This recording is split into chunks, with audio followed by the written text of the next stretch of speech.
Chapter 1. Summer. "A boss a day keeps bankruptcy away," my aunt says. She's perched on the edge of my desk with a wide smile on her face. Isn't that what we've always said? And Anthony Winter is the biggest boss of them all. Yes, but he's not signing on as a high-paying client. He's our new owner. No, Vivian corrects me. Co-owner. With a 51% stake. Still an important distinction. She walks to the gilded mirror in the corner of my office, one of 2 at Opate Match. We're small, but we deliver love to New York's elite. Started by Vivian Davis 25 years ago.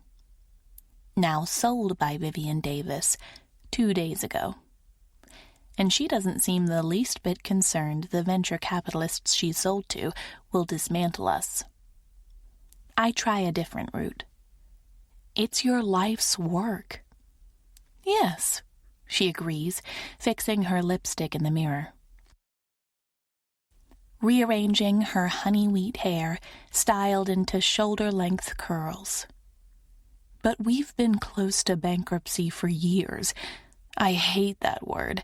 After today, let's never use it again. We have plenty of clients. Not enough, Summer. You're worrying, darling, and it'll give you wrinkles if you're not careful. I sigh. Ace lifts his golden head from the floor at the sound and flicks his ears, attuned to my moods. I wish I could be as happy about this as you are. I know it's a good thing. It's just, well, there will be changes. Dear, I'm the one who should worry, not you. I know. They're not allowed to fire any employees in the first 3 years. I made them put that into the contract. You'll meet Mr. Winter when he drops by the office tomorrow. He's the serious, grumpy type. Definitely committed to turning our numbers around. She gives a small laugh. In truth, I think our ability to turn a profit is the only reason he's willing to stand me. I meet her smile with one of my own. My aunt is an excellent judge of character. He's too good for a matchmaking company? He thinks he is, she says. We'll see about that, but I don't doubt his commitment to turning this ship right side up. We need some business savvy, Summer, and we need their capital. I sigh. Yeah, you're right. I look forward to meeting him tomorrow. Good. She puts her vintage handbag over her shoulder and gives me a winning smile. I have to head out for lunch or risk keeping the Walters waiting even longer. Did you hear they're celebrating their 20th wedding anniversary this summer? I did, yes. That's fantastic. One of my triumphs. Susie is out of the office, too. Had to run some errands. You'll take a break, won't you, darling? Yes, I will. Ace and I will hit the park for lunch. That's a good dog, she says, patting Ace's head on the way out. How about we have lunch at Olive next week? It's been a while. I'd love that, I say. Then it's a date, she says, smiling. There's the sound of heels on hard wood, and then the decisive snap of our front door closing. I lean back in my office chair and look down at Ace. My golden retriever looks back at me. Opate Match, I tell him. Sold, like a piece of furniture, to a venture capitalist. He cocks his head like only a dog can, as if he's trying to solve a puzzle. But this is one I don't have the answer to. Opate is Vivian's pride and joy. She's poured her sweat, blood, and tears into making it work for decades. I know the decision to take in outside investors hadn't been easy, even if we needed it. But her optimism seems unfailing. Ace trails me as I head to the coffee maker in the reception. Susie's desk is abandoned and the door to my aunt's office left ajar.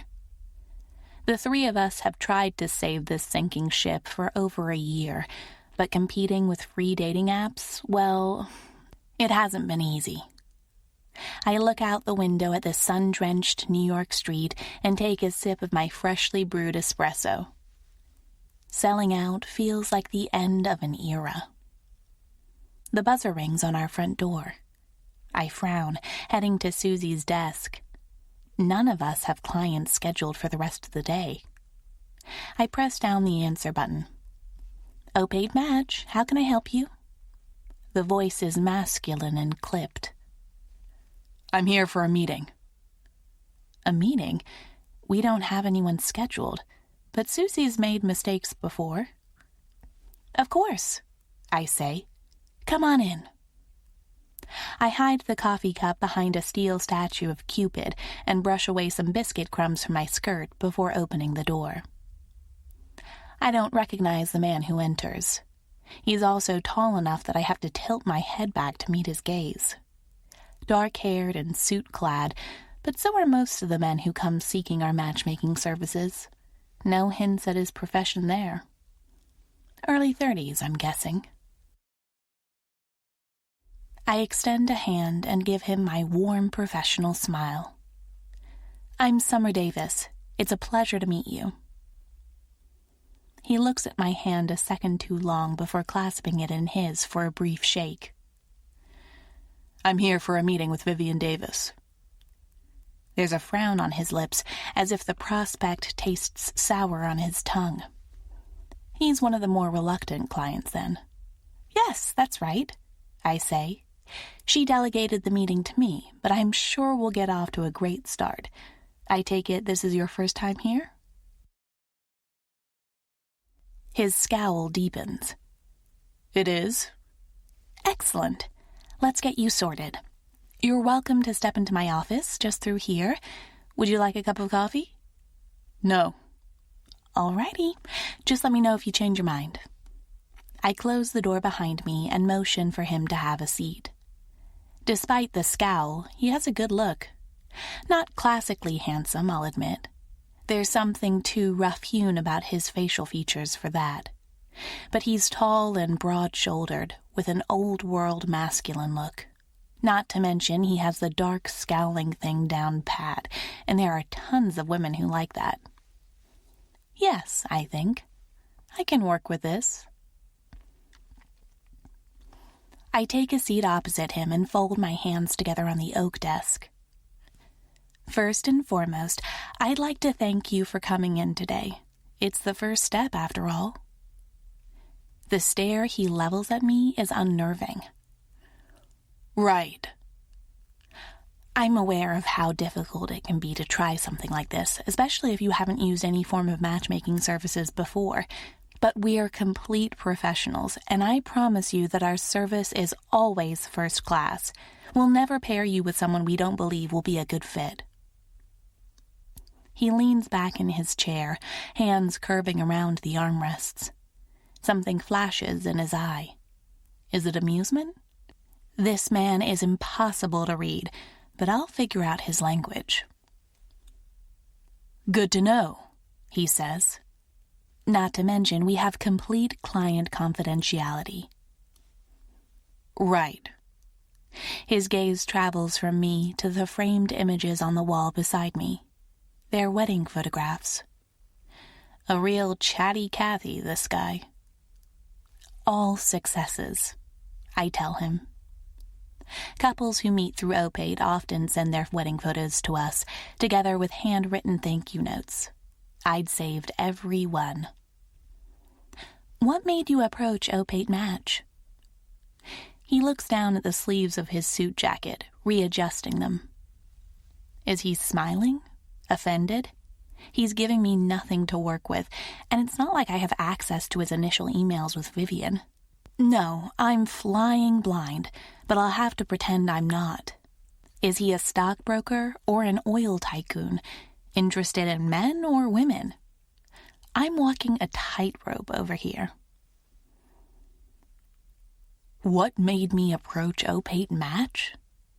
he repeats, his deep voice filling my office.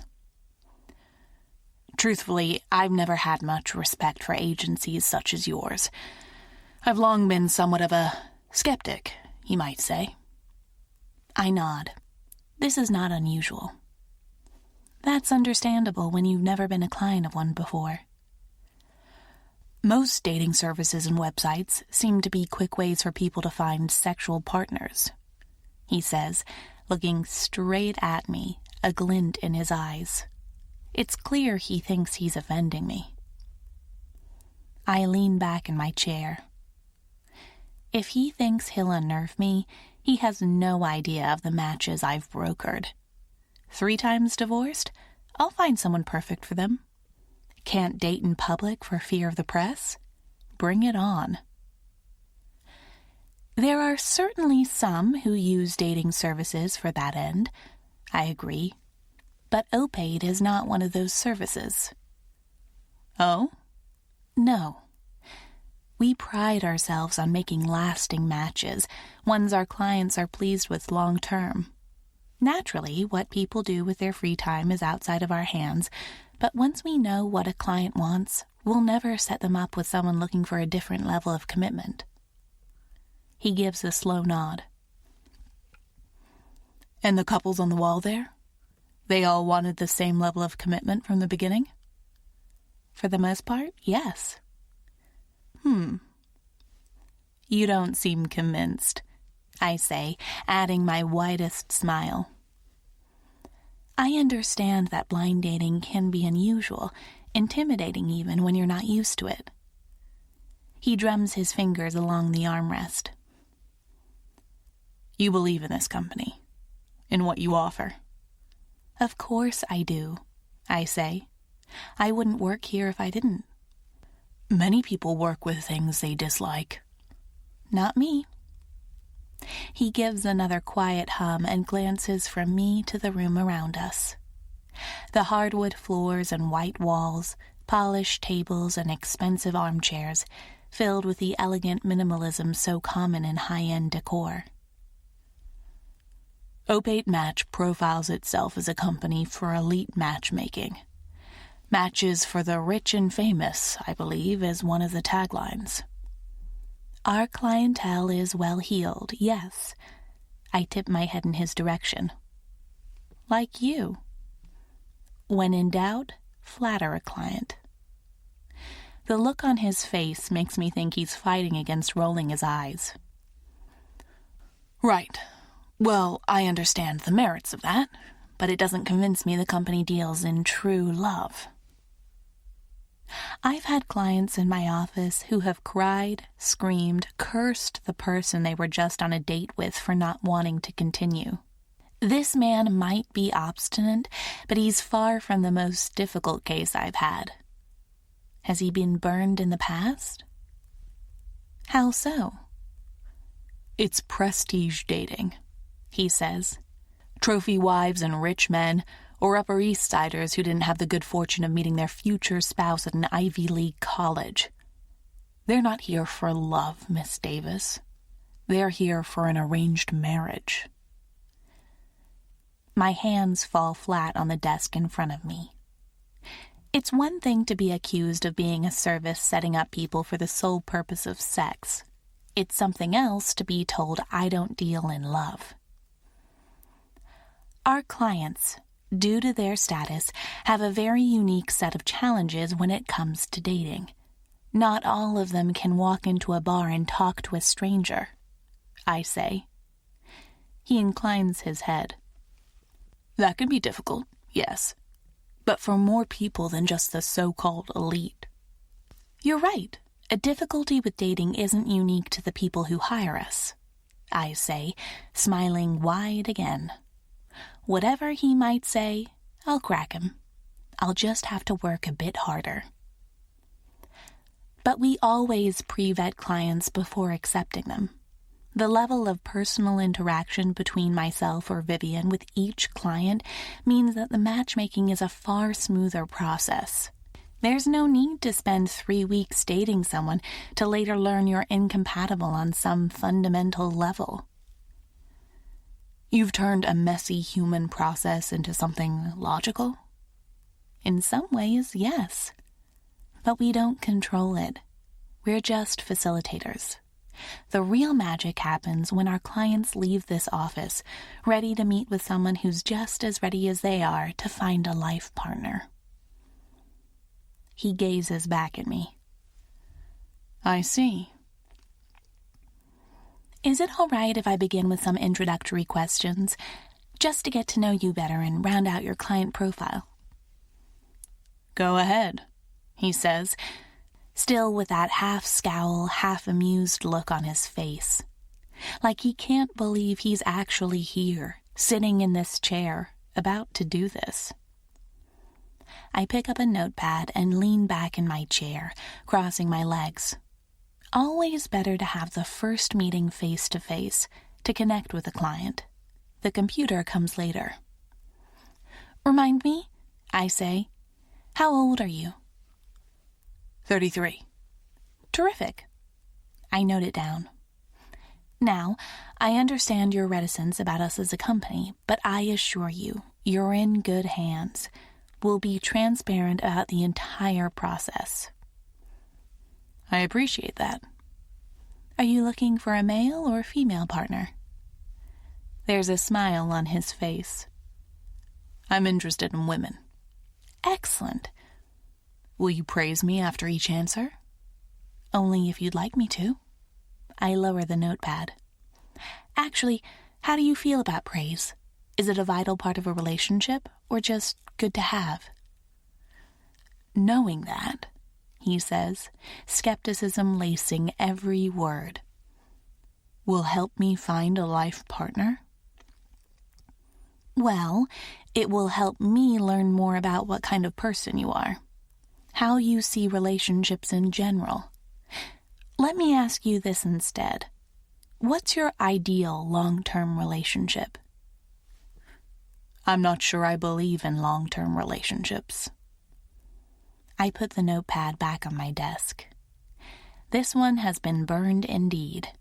He should have walked in stamped with a giant red caution sticker. And why is that? True love is a fairy tale, he says. Nothing lasts in life, and certainly not love. There's a quick succession of knocks on my office door. I don't have the time to reply before it's opened, my elegant aunt on the other side. Her face turns into a serviceable smile as soon as she sees the two of us. I'm sorry to have kept you waiting, she says, breathing fast. I'll be happy to meet with you in my office now. Summer, would you mind getting Mr. Winter and myself a cup of coffee? My heart stops as I look from her to the man in front of me, the one who never gave me his name, the one who didn't say a word when I made my assumptions. He rises from his seat and buttons his suit jacket in one smooth gesture. A pleasure meeting you, Miss Davis, he says. It was very enlightening. Chapter 2. Summer. Ace trots by my side to work the next day, close at heel, one of the few things he's kept from his guide dog training. Look at that, I tell him as we pass a for sale sign on the door to Charlotte's Coffee Corner. For years, it's been one of my New York staples, a familiar part of the route I take to and from work. I should have bought more coffee there. If only I did, she might not have had to sell, to go out of business, to surrender to someone else's demands. Anthony Winter and Acture Capital can do whatever they want with Opate now. The clientele, the staff. Vivian spent weeks poring over the contract, but even so, I don't trust it. I don't trust him. He'd said not a word to correct my false assumptions yesterday. Vivian had sent me an apologetic email after he left, the subject line in all caps. I mistook the day. Ace's tail wags as we step into the lobby of our office building, and I smooth my hand over his silky ears. He's beautiful, my loyal dog, the one I can always count on. Good thing my aunt agrees with me. She likes to say, having an animal in the office gives it soul, and I'm grateful for that, because I can't imagine leaving him with my parents. Ready to meet the others? Ace looks up at me with alert chocolate eyes. Yes, they say. There'll be someone else here today, someone we have to be nice to, even if we don't want to. No biting. I'm smiling even as I say it, and his tail wags harder.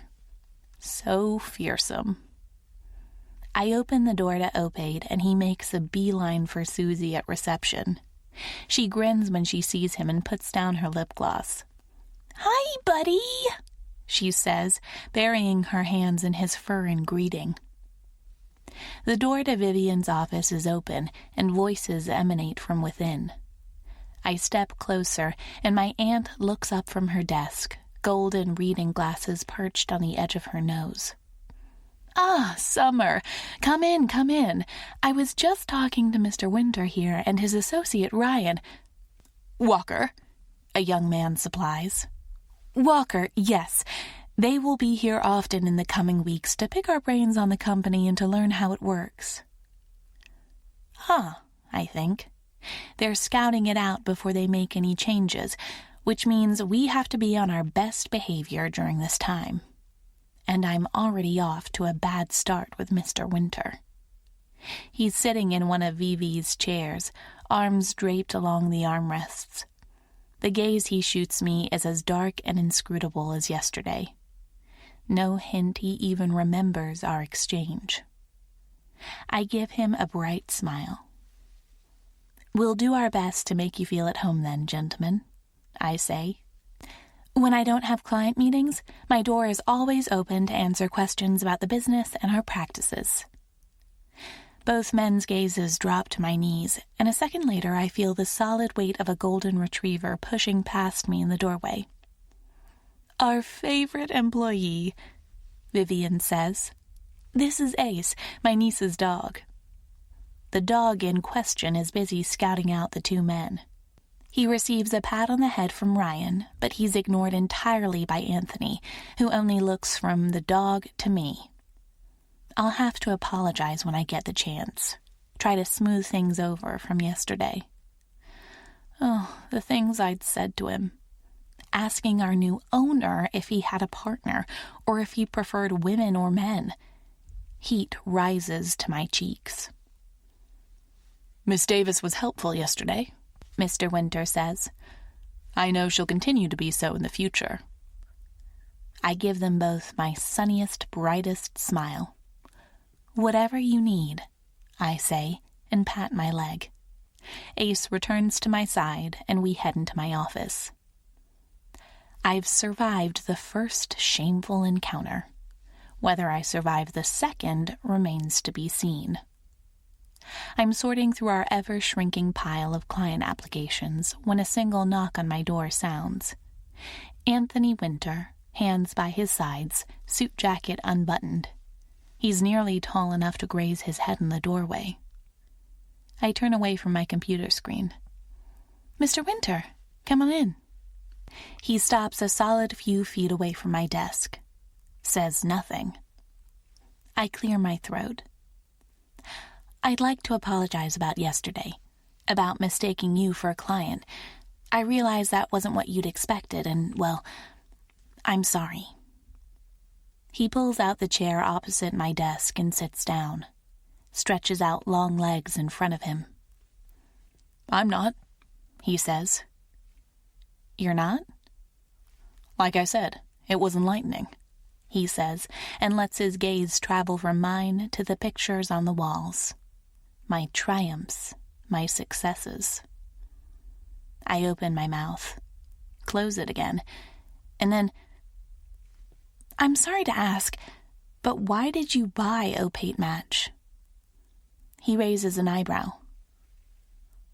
"Why did I buy your aunt's company?" "Yes. Judging from yesterday, you don't believe in our services."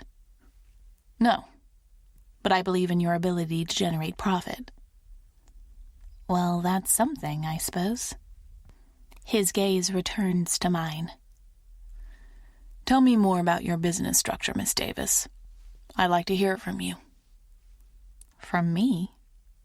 But I clear my throat and dive into an explanation of Opate Match, detailing clauses and structures he's doubtlessly already aware of. Things he knows, or he wouldn't have bought the business. But Anthony just listens, occasionally tapping his fingers along the edge of his armrest. At the moment, Opate is limited to the East Coast, New York specifically, even if you get a fair amount of clients who are just traveling through. Correct? Yes. How do you feel about expanding internationally? My eyebrows rise. Internationally? People paying this amount of money for prestige matchmaking services like the idea of exclusivity. Traveling around the world for a date with a similarly minded person. Well, that might only add to the appeal. Yes, well, it might not make for lasting relationships. The look in his eyes tells me he doesn't see that as a problem.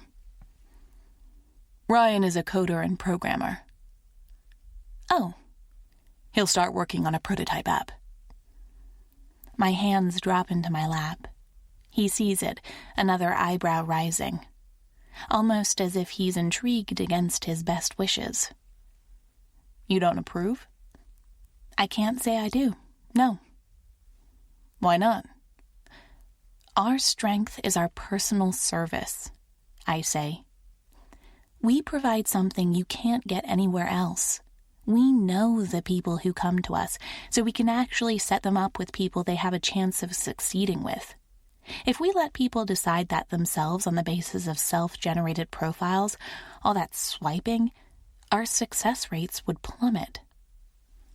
It would allow you to expand. But at what cost? I shake my head, but soften the gesture with a sunny smile. If you're asking for my opinion, that's it. The personal touch makes Opate Match. He taps his fingers against the armrest again. Right. I know you don't believe in it. Our services, I mean, or that people come here with good intentions. I shrug. Judging from our conversation yesterday, I mean, you're very cynical, Mr. Winter. Both of his eyebrows rise at that.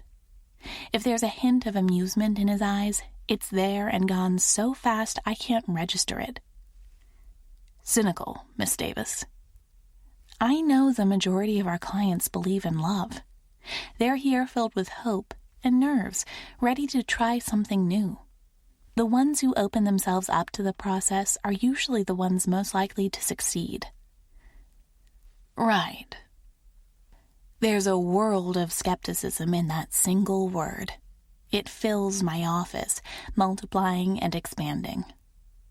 A determined dog shoves the half-closed door open. Ace trots in and sits down on his haunches next to Anthony, his gaze fixed on the man's face. Anthony looks from me to the dog. You have pets here. That's Ace. He's great at getting clients to relax, actually. More than one nervous person has sat in here with their hand in his fur as they tell me about themselves. Anthony's gaze turns from me to my dog, as if he's doubting this. Ace keeps looking at him. I can't help but smile. He's waiting for a hello. Hello, Anthony says. But then he relents, reaching out and resting a large hand on the top of Ace's head. His fingers sink into the golden fur, and the telltale sound of Ace's tail against the floor picks up. You brilliant traitor, I think. He has always had a knack for figuring out when someone needs a bit of canine distraction or comfort, another of the skills he'd kept from his guide dog training days. Anthony's gaze holds resignation. You really are a hopeless romantic, then. I'm sorry? A hopeless romantic, he repeats. You believe in the core values of this business. You believe in love. He says the last word like it has sharp edges. Yes, I say. leaning forward. He might be our new owner, but isn't it in the best interest of the business if he learns what we're truly about? If he understands what makes us successful?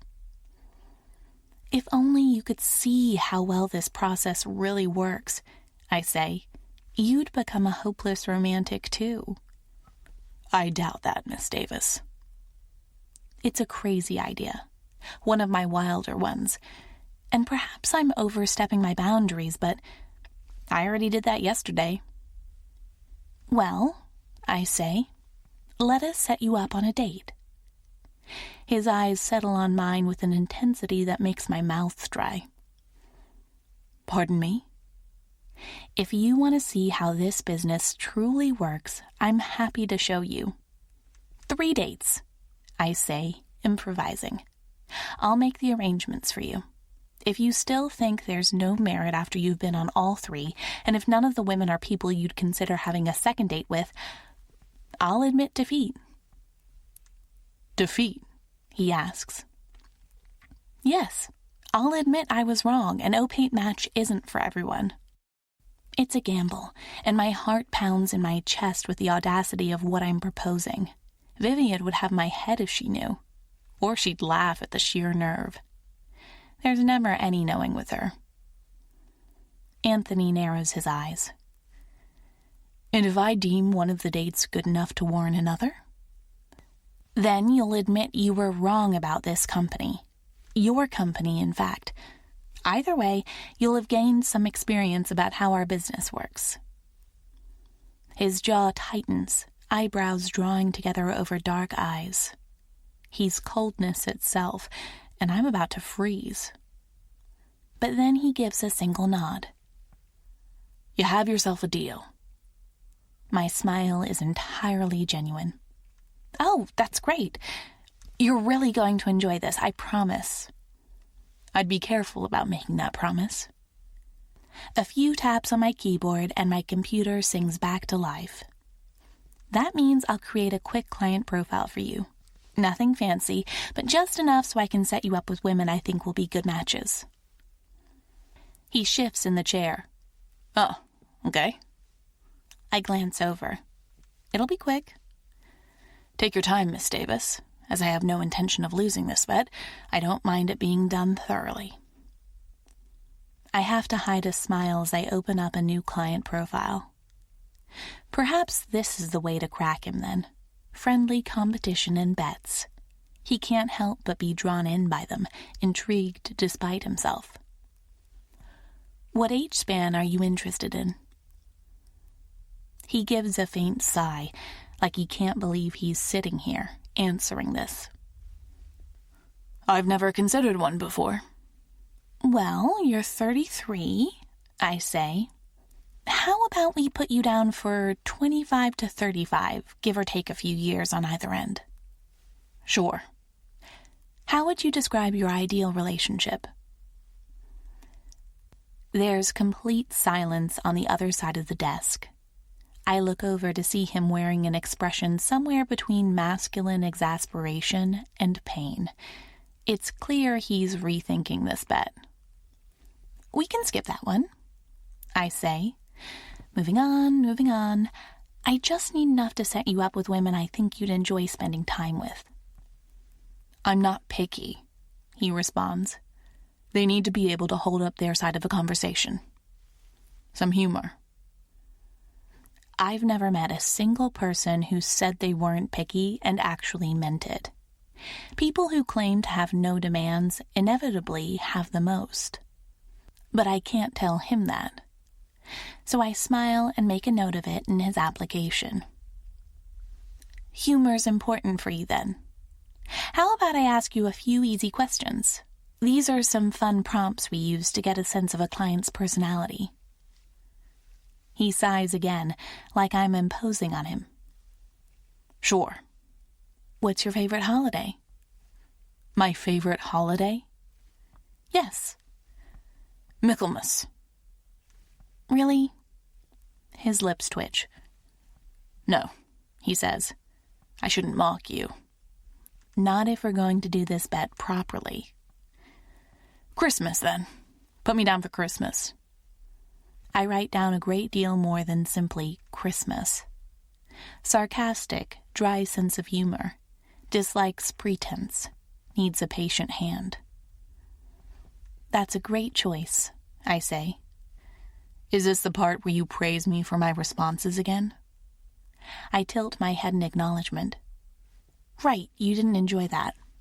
I'll refrain. Now, here's another prompt. What's the best part of your day? He taps his hands along the armrest, gaze turning to Ace. My dog has sprawled out beside Anthony's chair like he's never been more relaxed in his life. My morning cup of coffee, he replies. I note it down, and I know I shouldn't comment, but... Yet you didn't want a coffee when you came here yesterday. I doubt your machine is very good. I glance up at him, but there's a wryness to his features. He knows he's being provocative. I give him a one-shouldered shrug. Compared to whatever fancy one you have at home, it's likely not. No. He nods, looks past me again. I clear my throat and return to my prompts. They're fun, easy ways to establish rapport with a client. To tease out things about their personality you'd never get from asking people to describe themselves. I'll establish rapport with Anthony Winter, even if I have to be the one doing 80% of the work. Have you ever broken any bones? His eyebrows rise, but he responds.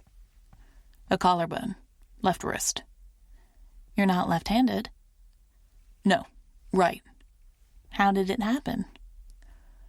I used to climb. He turns his head back to the pictures of the wall, breaking eye contact. It doesn't always go as planned. An accident, then. Not that getting information out of him is easy. That sounds thrilling. Climbing, I comment, noting adventurous on his client profile. I've only tried on one of those indoor gyms once. God, that was difficult. He says. I didn't plan on going, but it was with a boyfriend and he insisted. It didn't last. My interest in climbing, well, he didn't last either.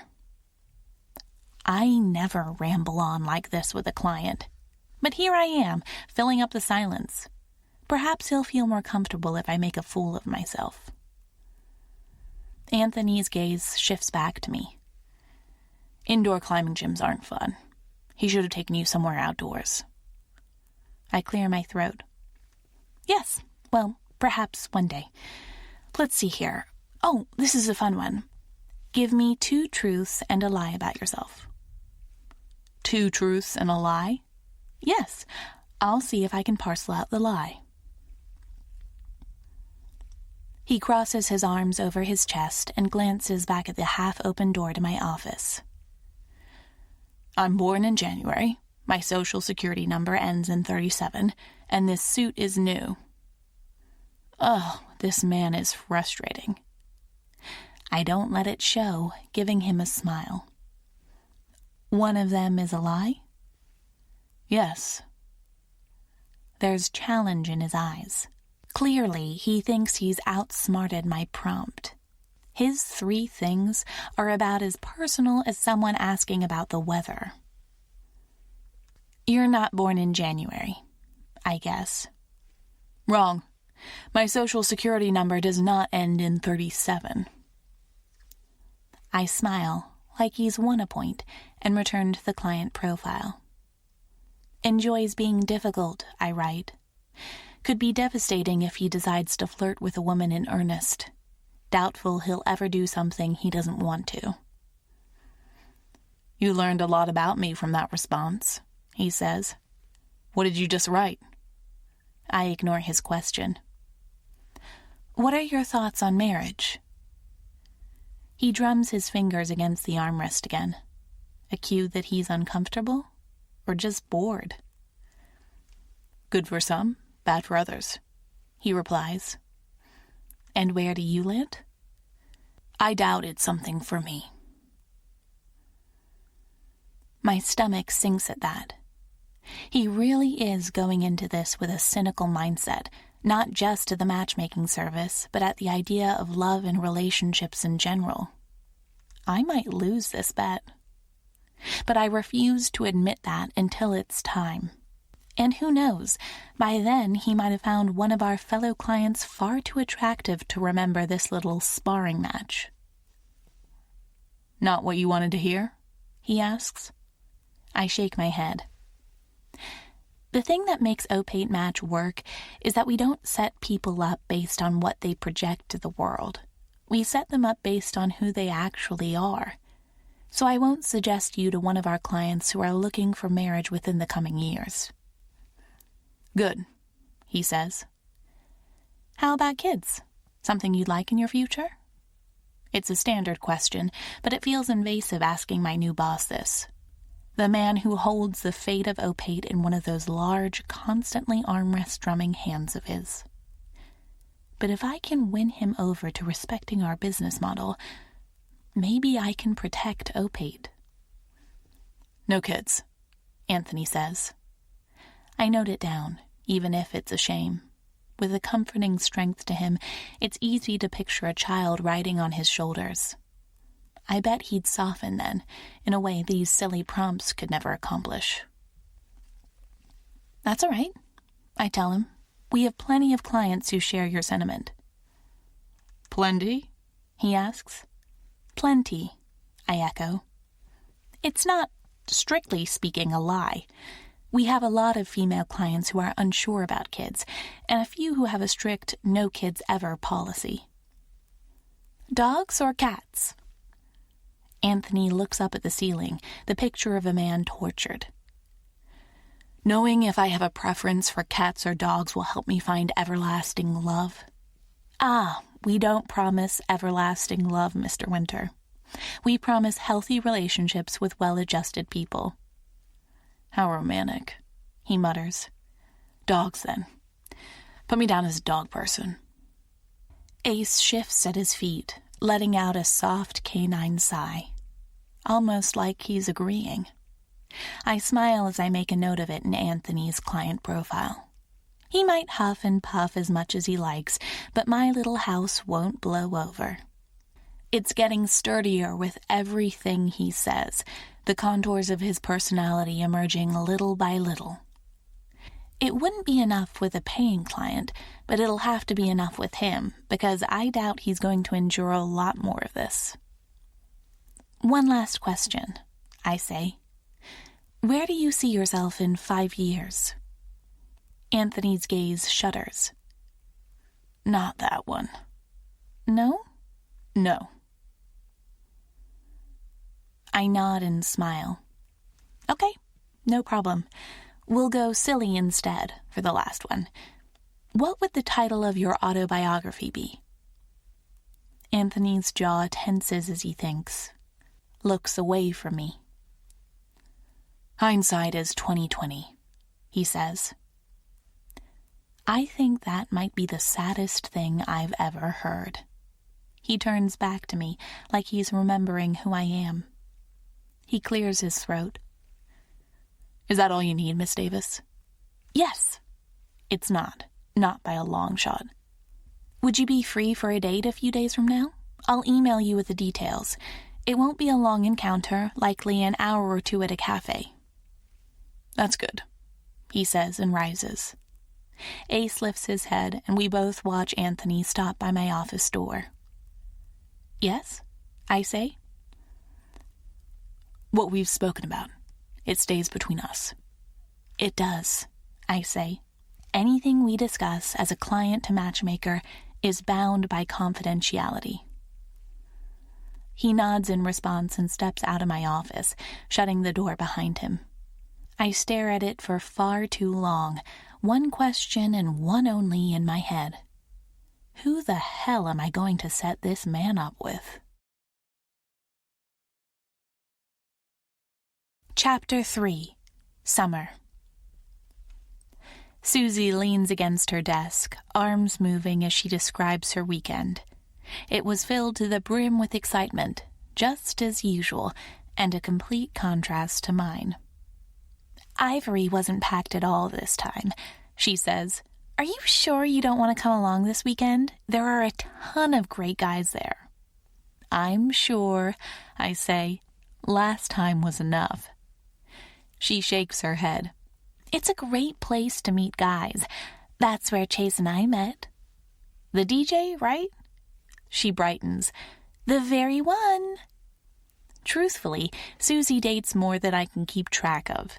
She moved here 2 years ago and threw herself into crafting her dream New York life with enviable enthusiasm.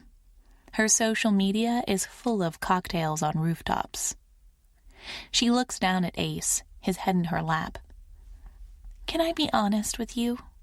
Of course you can. I'm not sure I'm going to stay with Chase much longer. That's not a surprise. Oh? Why not? I thought dating a musician was amazing at first, but, well, he's 32 and doesn't have a place of his own. I don't know if that's really for me. I smile at her. Beneath her veneer, Susie's good stock. I think you might be right. That doesn't mean, however, she says, holding up a hand, that Ivory doesn't have great quality guys. Before Chase, I met the banker there, remember? I remember. So you should come along. You've been single for too long, Summer. I give her a confident hair toss, playing it off with drama. What do you mean? I'm thriving on my own. But wouldn't it be fun?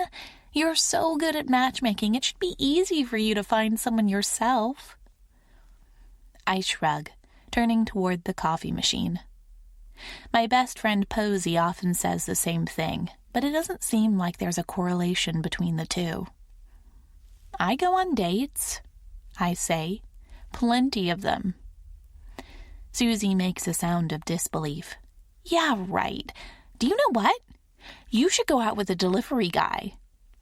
With Dave? Where did that come from? She gives me a triumphant look. He always lingers when you're around. I've caught him stealing glances toward your office every time he's here delivering our packages. Remember the time he played with Ace for 10 minutes? Everyone loves dogs. Yes, but he did it after I told him Ace was your dog. Before then, he'd always rushed off. I take a sip of my coffee, my cheeks heating up. Susie, despite her kind nature, mostly swims in the shallow end of the pool of life. She is, however, a great reader of men's interest. You think so? Oh, yes. Try talking to him the next time he's here, and you'll see just how responsive he is. You're gorgeous, Summer, and he's average. He won't know what's hit him. I shake my head at her. If there's one thing I've learned in my matchmaking days, it's that beauty and appearance matters little when two people don't have chemistry. And when they do, it doesn't matter at all. She holds up her hands. Sorry, I know you don't like ranking people on their looks. No, I don't. Well, it's the truth. I take a sip of my coffee and decide to deflect. It's a tried and true method with Susie. Where's Vivi? She's been out of the office for a long while. Oh, she said she might not come back after lunch. She did? Susie looks sheepish. Yeah. I mean, she sometimes does that. She has no more meetings this afternoon. Right, that's true. Still, I look at Susie, and she looks back at me.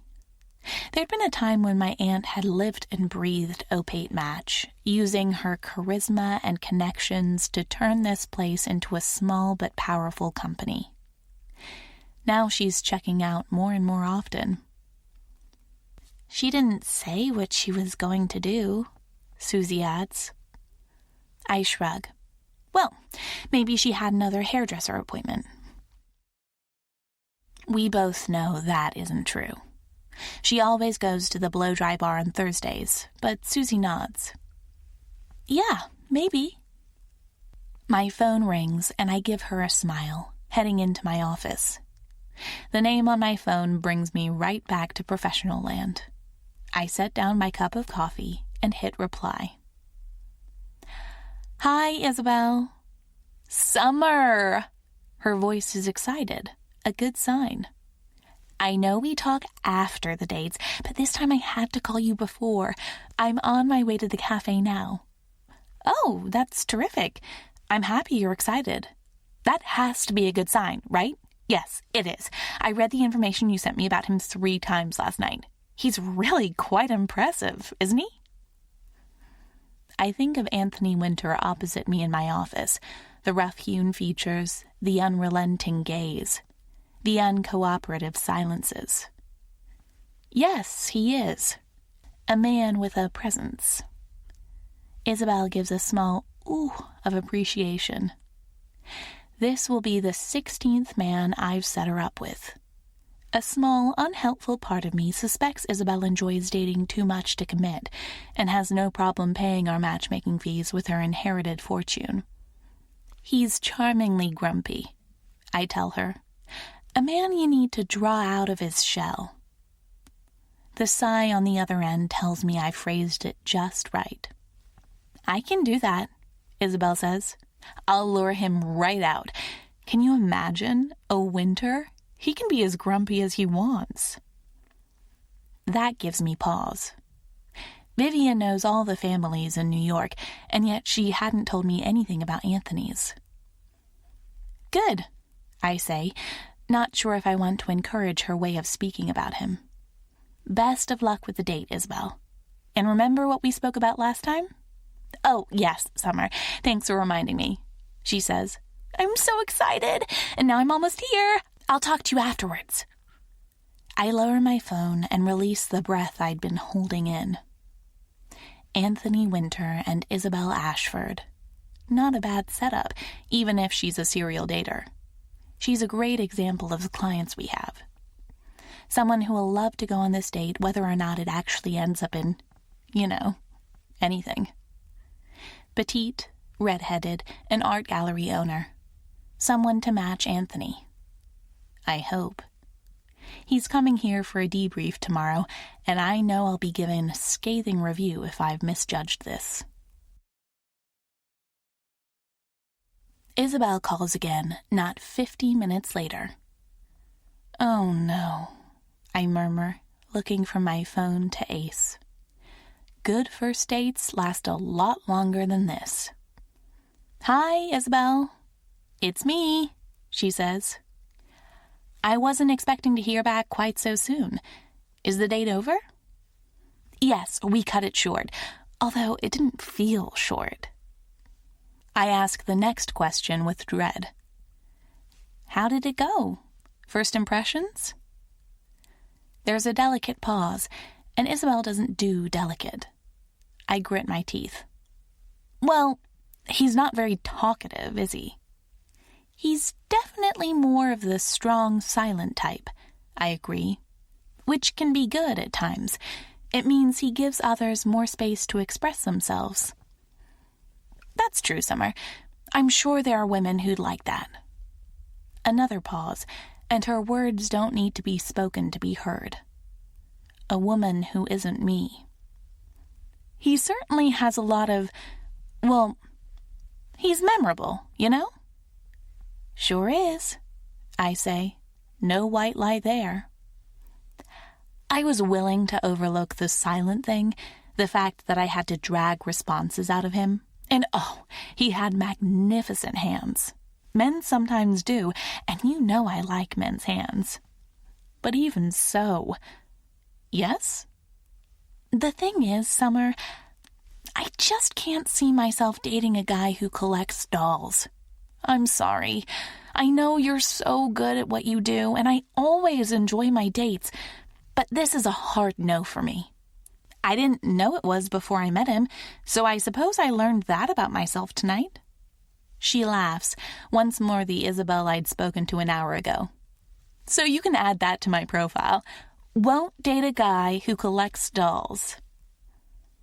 It takes me several moments to form words. Anthony Winter collects dolls? Oh, yes. It was the only subject he seemed passionate about. Porcelain ones, too. Her voice drops an octave. He said he has them all on display in his apartment. He just ordered a rare one from Russia, had it flown here with its own attendant. Christ, I mumble. That's what I thought, too. You know, I've heard this before about some of the old New York families. Not about the Winters specifically, of course, but about others. They have their little quirks. Perhaps that's what comes with too much time on your hands. Isabel laughs again. Yes, well, I suppose we all have to have hobbies. I'm sorry this date wasn't a hit for you. I'd hoped it might be. Oh, Summer, I don't mind. Anthony's older brother was in school with my brother, but I'd never spoken to him before. This was nice, unexpected, but nice. I'm glad you see it that way. Absolutely. And you know what? She says, voice turning optimistic. Collecting dolls might be a wonderful pastime for some. We shouldn't pass judgment. Who knows? Without it, he might have turned to hard drugs or liquor or something. Yes, I say. Quite. I'll talk to you later, Summer. Thanks for tonight. She hangs up with a cheery goodbye. Good to know nothing rocks Isabel Ashford, not even being set up on a date with an adult man who apparently collects porcelain dolls. When Anthony strolls in through Opate Match's doors the next day, I'm ready for him. My professional smile has a knife's edge to it. His dark eyes meet mine. Miss Davis. Mr. Winter. Is your aunt out of the office? I speak before Susie can. She is indeed, but she'll be back shortly. Why don't we head into my office?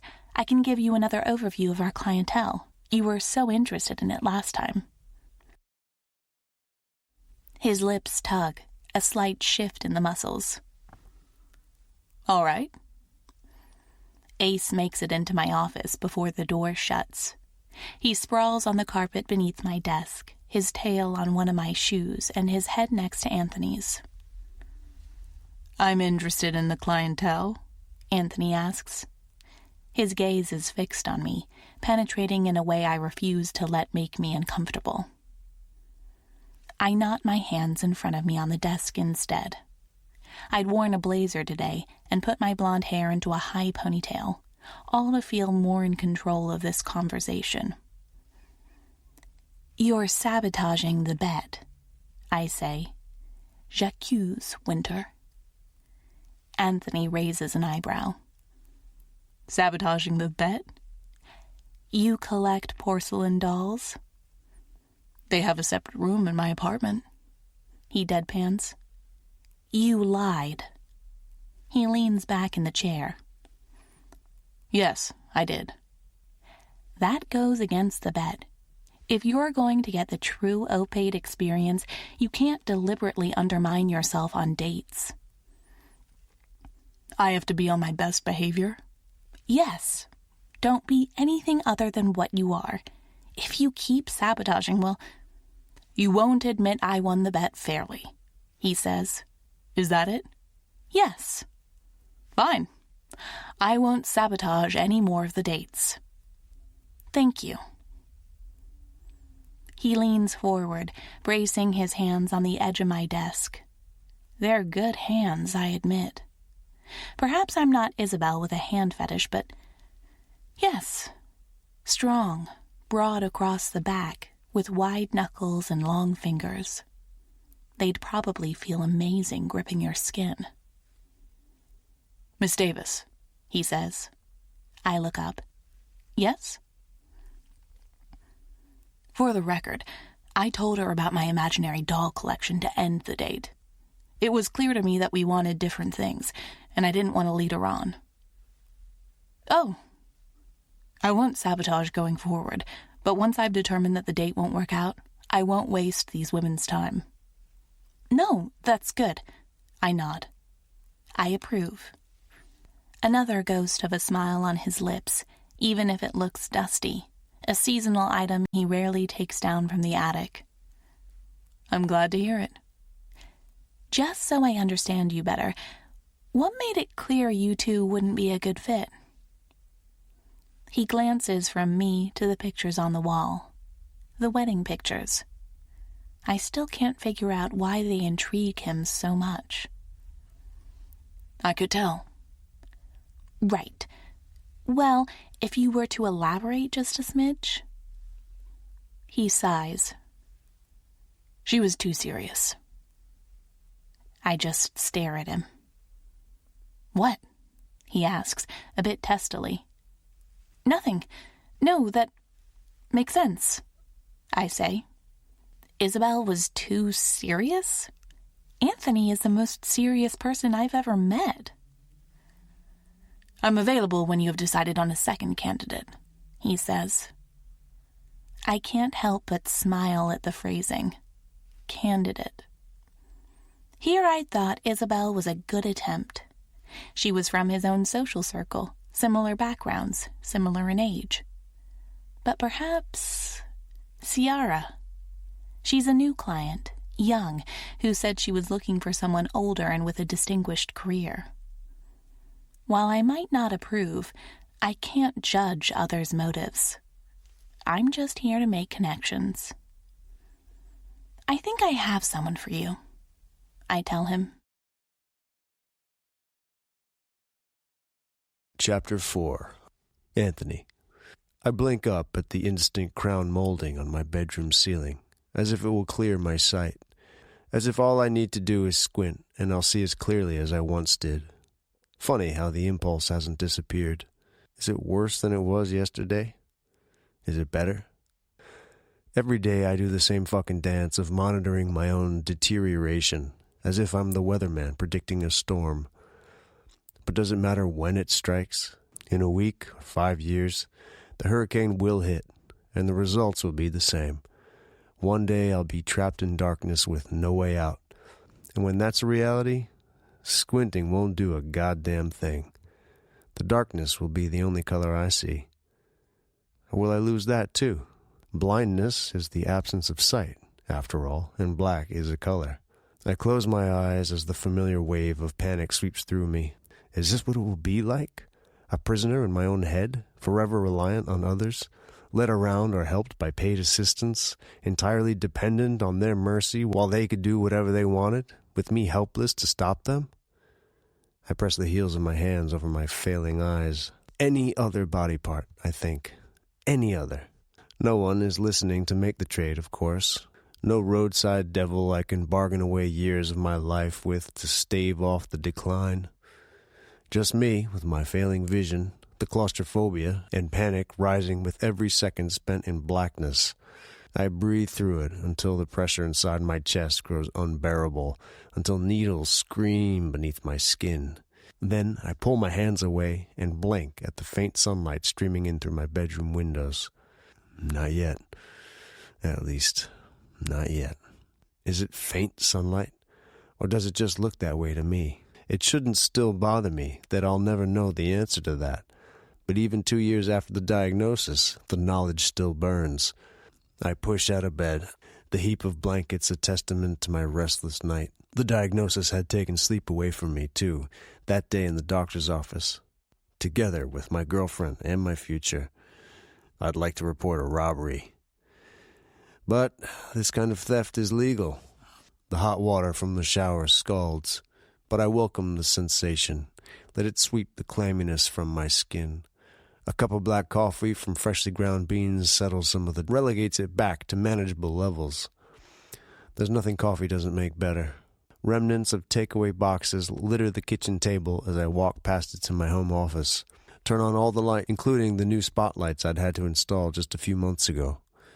My office is flooded by light. Even so, the headache that hovered behind my eyes yesterday evening is still here. My sleep be damned. Reading the print on my computer is bound to bring it out in full force. Time to dance with my demons. I give myself 10 minutes to scan the headlines of the news before moving on to my emails. Axure Capital employs several assistants, 2 top-tier accountants, a lawyer on retainer, as well as a wealth manager. We regularly acquired companies using our human and financial capital to turn them from struggling to successful. Just now, one of our 4 partners was CEO of one of America's largest consulting firms. Another was negotiating the purchase of a multimedia company. And I'd been put in charge of a fucking matchmaking company. The sheer humiliation of it makes my skin crawl. No doubt Tristan, Victor, and Carter assumed I'd had other business projects ongoing at the same time. Save Tristan, all of them also assume I'm still involved with the family's hotel business. None of them know I spend most of my days holed up in this New York townhouse, or that I haven't spoken to anyone in my family for 2 months. I scanned through an email from my financial advisor, recommending a few investment opportunities. Save them to read more thoroughly later. Pass over the one from my older brother before looking at it adds guilt to the cocktail of negative emotions pulsing through me. My gaze snags on an email thread from my business partners. The email chain has devolved, as it so often has since I'd lost the fateful poker game that put me in charge of Opate Match. In one email, Carter asked if he could be taken on as a client at a discount. Tristan replied that I was the one who had to test out the wares. Victor ended the email thread by telling all of us he had better things to do than to talk about this. Clutter up your own inboxes, he'd said. But he'd always been an asshole. I'm not about to tell them that somehow I've already been roped into testing out Opate services by Summer Davis, because I still can't quite believe it myself. Dates? I'm going out on dates? It won't amount to anything, but I can't tell her that. Not when she looked at me like I'm a puzzle she wants nothing more than to solve. She'd bet on the wrong man when she dared me to do it. I shouldn't have gone along with it. But her naive optimism and belief in love galled something inside of me, itched at the bitterness that sometimes threatened to choke me. Summer Davis, blonde, cutesy, with a matching golden retriever sidekick to complete an image fit for an advertisement. I frowned at the text on my computer. Had it been this difficult to read only moments before? No, I'm sure it had been clearer. It's been months since I had to increase the size of the on-screen text. I enlarge it a few sizes more, and the text becomes clearer, even if doing so makes me want to punch the screen, shattering the damn thing as well as my hand in the process. At least my hand would heal. I'd stopped working in the office soon after my diagnosis, preferring to sit here, where I can control the light source and the computer, where I can shut it all down on bad days. My phone rings, but there's no one I'm in the mood to talk to right now. Right after the diagnosis, I'd interacted with the world regularly. But I'd learned soon enough that things just got worse when I did. I couldn't conceal my rancor. Call it black curiosity or restlessness. But I answer my phone. The number's unknown to me. The voice on the other end is feminine, professional, and familiar. "I have another date for you, Mr. Winter," she announces, without preamble or hello. I lean back in my chair and close my eyes. Her voice is interesting, deep and soft, but with a distinct bubbliness to her. "I hope you've found someone better this time," I tell her. "I won't respond to that," she says primly. "Isabel is terrific, as are all of our clients. Some people simply don't work together." "And some people don't work together with anyone." "Right." "Are you free Thursday for lunch?" she asks. "I think this one will be good." Why am I putting myself through this charade? I should say no, but the sound of her voice and this inane scheme is anything to soothe my restlessness. "Yes, I'll meet your candidate." "Her name is Sierra," she says. "Do you want to go into this blind or with a bit of information?" I grit my teeth. "Not blind, if I can help it." "All righty. She's 23 and a model, originally from Georgia, but has been in New York for the past few years." 23? "Yes, is that a problem?" "No, I suppose not." "She suggested a Japanese place for lunch. Is that acceptable?" It had been a long time since I'd rotated Japanese food into my takeout schedule. "Yes." She breathed a sigh of relief, as if she'd expected me to be prickly about that. "Okay, good." "I suppose you'll want me to come to the office afterwards," I say, "for the debrief." Summer's voice is pleased. "That's right. It's such an important part of the process for us." Meeting with this model would be, well, it'd be quick. And then I get to see Summer flustered again, her hopeless romantic idea of this job fighting against the facts she saw sitting right in front of her. Me. I'll see you then, she says. I'll email you the restaurant details. And Anthony... My eyes drift closed at the sound of my name. Yes? I don't want you to self-sabotage again. Here, where she can't see me, I smile at her pointless optimism. I won't. As if anything I do could make my life worse. I keep my promise not to self-sabotage. I can't, however, say the same for Sierra. She sits in front of me like she considers herself a piece of art to be worshipped, a woman who measures her worth in gold. Where Isabel had been interested in having a conversation, Sierra's focus is on seduction. She rests her head in her hands and blinks in slow, deliberate movements that sweeps dark lashes over her pale cheeks. It has to be a good day for my vision, then, if I can make out these details. And I'm wasting it by looking at her. Anthony Winter, she says, like she's testing the flavor of my name. It's the third time she's said it. Why does that name sound familiar? I put down my chopsticks. The food is good, and the restaurant is well lit. It's a shame the company is so poor. It shouldn't. And yet it does. Another slow blink before her face shifts into a teasing, charming smile. I'll figure you out. I doubt it. Her smile falters only for a second. In a top that shows off her midriff and a designer bag she insists on keeping in her lap as we eat, she returns to her sashimi. I love Japanese food. It's great, yes. I was in Tokyo recently for Fashion Week. Pretty stressful, but, comes with the job. I work as a model. The look in her eye makes it clear that this is when I'm supposed to be impressed, that I'm to make an overture of some sort, fawn, perhaps, or let my gaze rake down her body like she'd done twice to me already, the second more brazen than the first. I do neither. She asks me where I live less than halfway through the date, while she just nods and comments nice when I tell her. There's a glint in her eye at the words Upper East Side. Makes several comments about looking for stability, for a man who provides. I pay the check and leave her without more than a polite, take care of yourself. But despite my lukewarm interest, she insists on hugging me. My distaste notches up another level, for her. At myself, too, for putting myself in this position. I'm not particularly gentle in extricating myself from her arms. Sierra has confirmed every single one of my suspicions about Opate Match and their clientele. Like so often when you market something for the elite, this is what you get. Shallowness and superficiality. Certainly not true love. This was who Summer Davis thought I'd want. I'm not set to return to Opate Match until tomorrow, but my feet carry me there regardless, and I open the office door with more force than needed. The lights in the reception are dimmed. Once you start noticing how rarely places are well lit, it's all you see.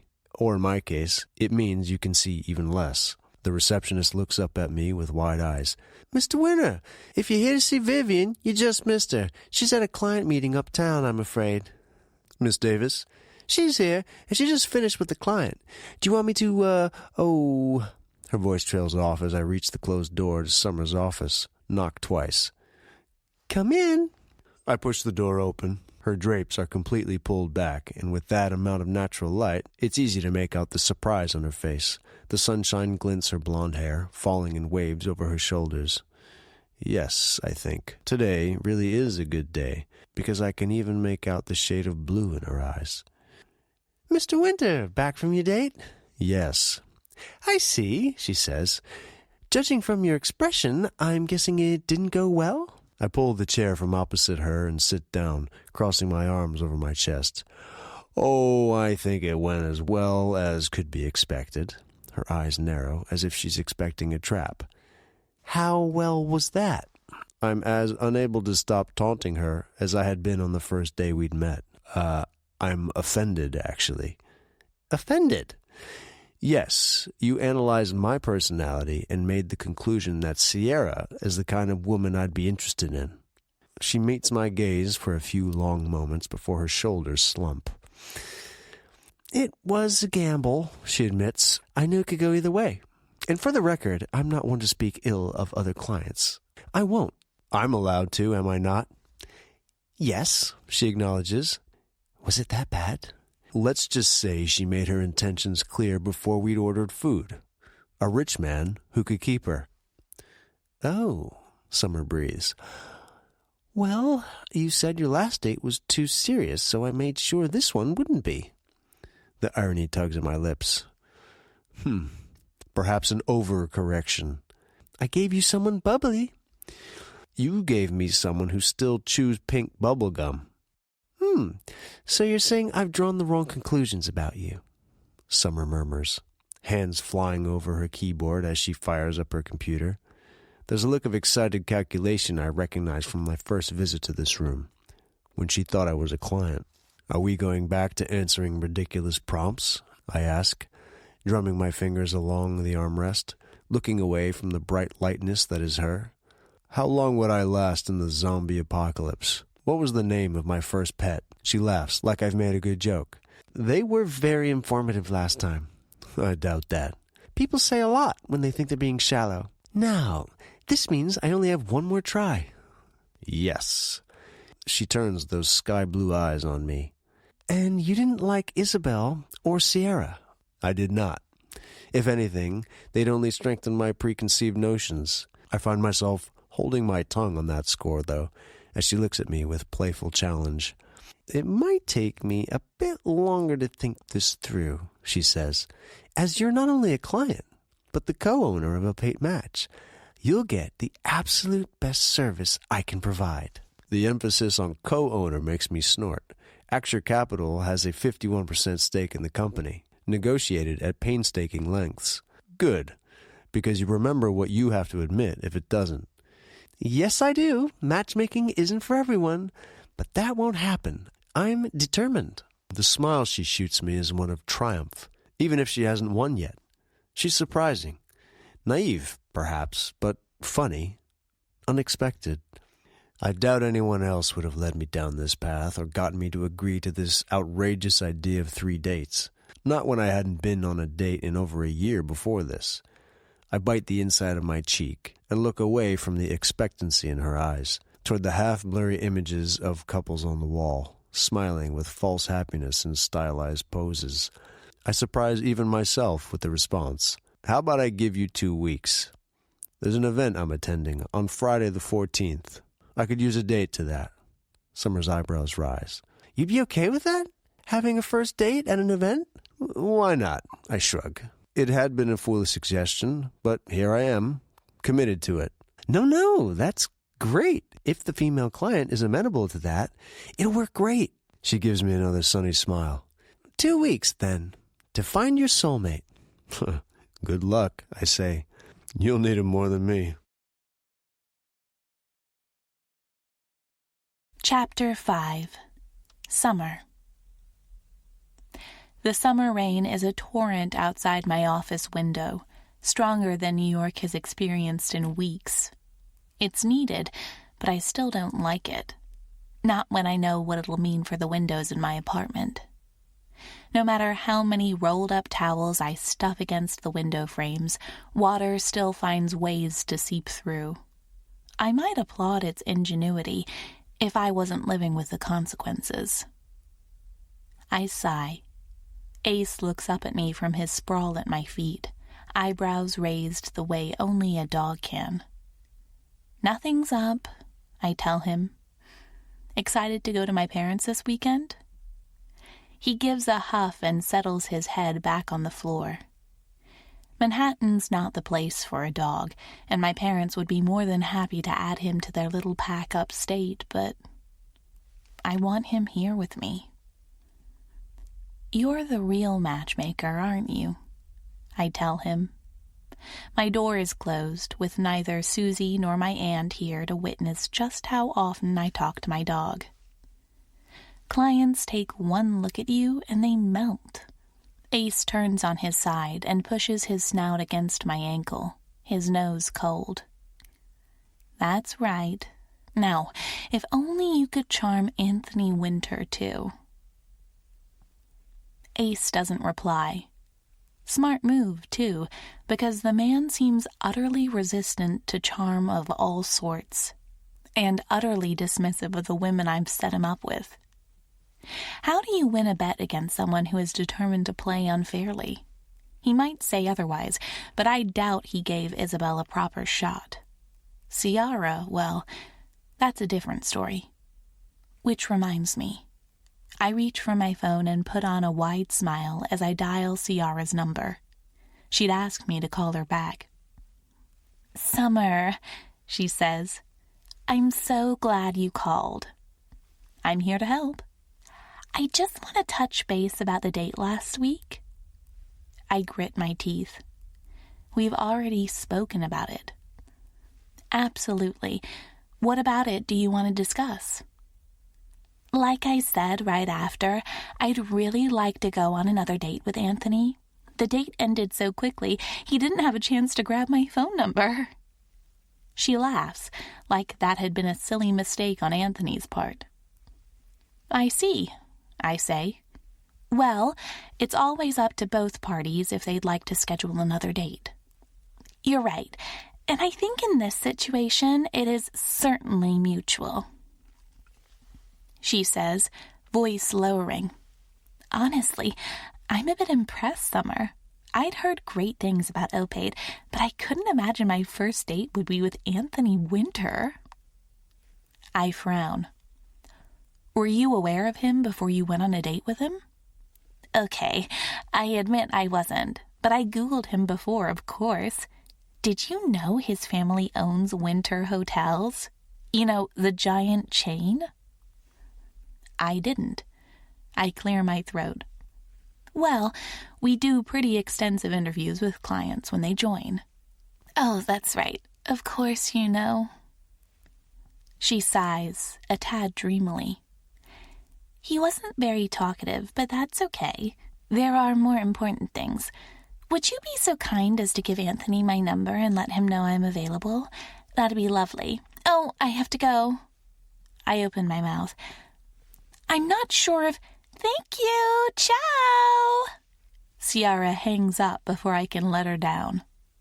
It's always a tricky thing to do, but I've learned to do it with tact, reminding clients that not every connection is a hit on both sides. Now I'll have to write her an email. But first, I type Winter Hotels into the search bar of my computer. Contrary to our normal clients, I have nearly no information on Anthony Winter. Pictures of a familiar skyrise emerges. It's one I've walked past multiple times in New York, a proud staple of Park Avenue.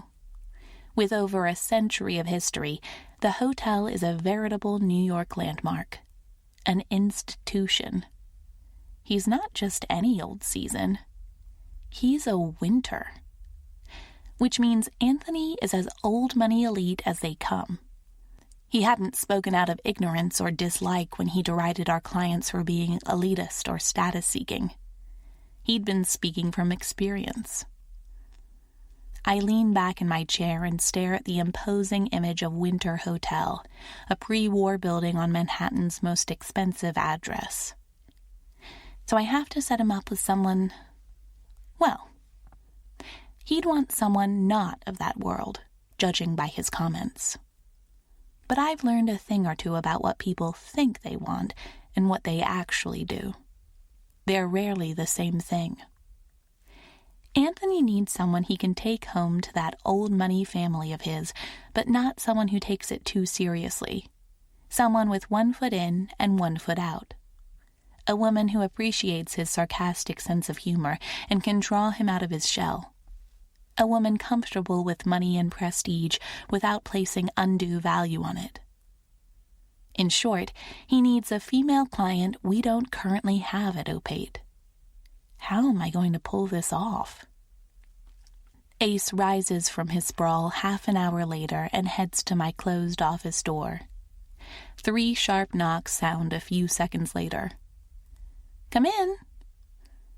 Ace's tail wags softly as Anthony Winter takes a step inside. He looks down at my dog, a frown on his face. "He's always here, isn't he?" I turn away from my computer. "He's good for business." Anthony doesn't comment, but he runs a hand over Ace's head, his fingers smoothing over one of the floppy ears. A matchmaking company with a mascot, he mutters. I straighten in my chair. Can I help you with something? Yes, he says. I came by to speak with your aunt and wanted to ask you about the bet. Do you have someone ready to accompany me on Friday evening? I meet the solid, dark gaze across the room. What did I agree to? Finding a woman this man will approve of is impossible. Soon, I lie.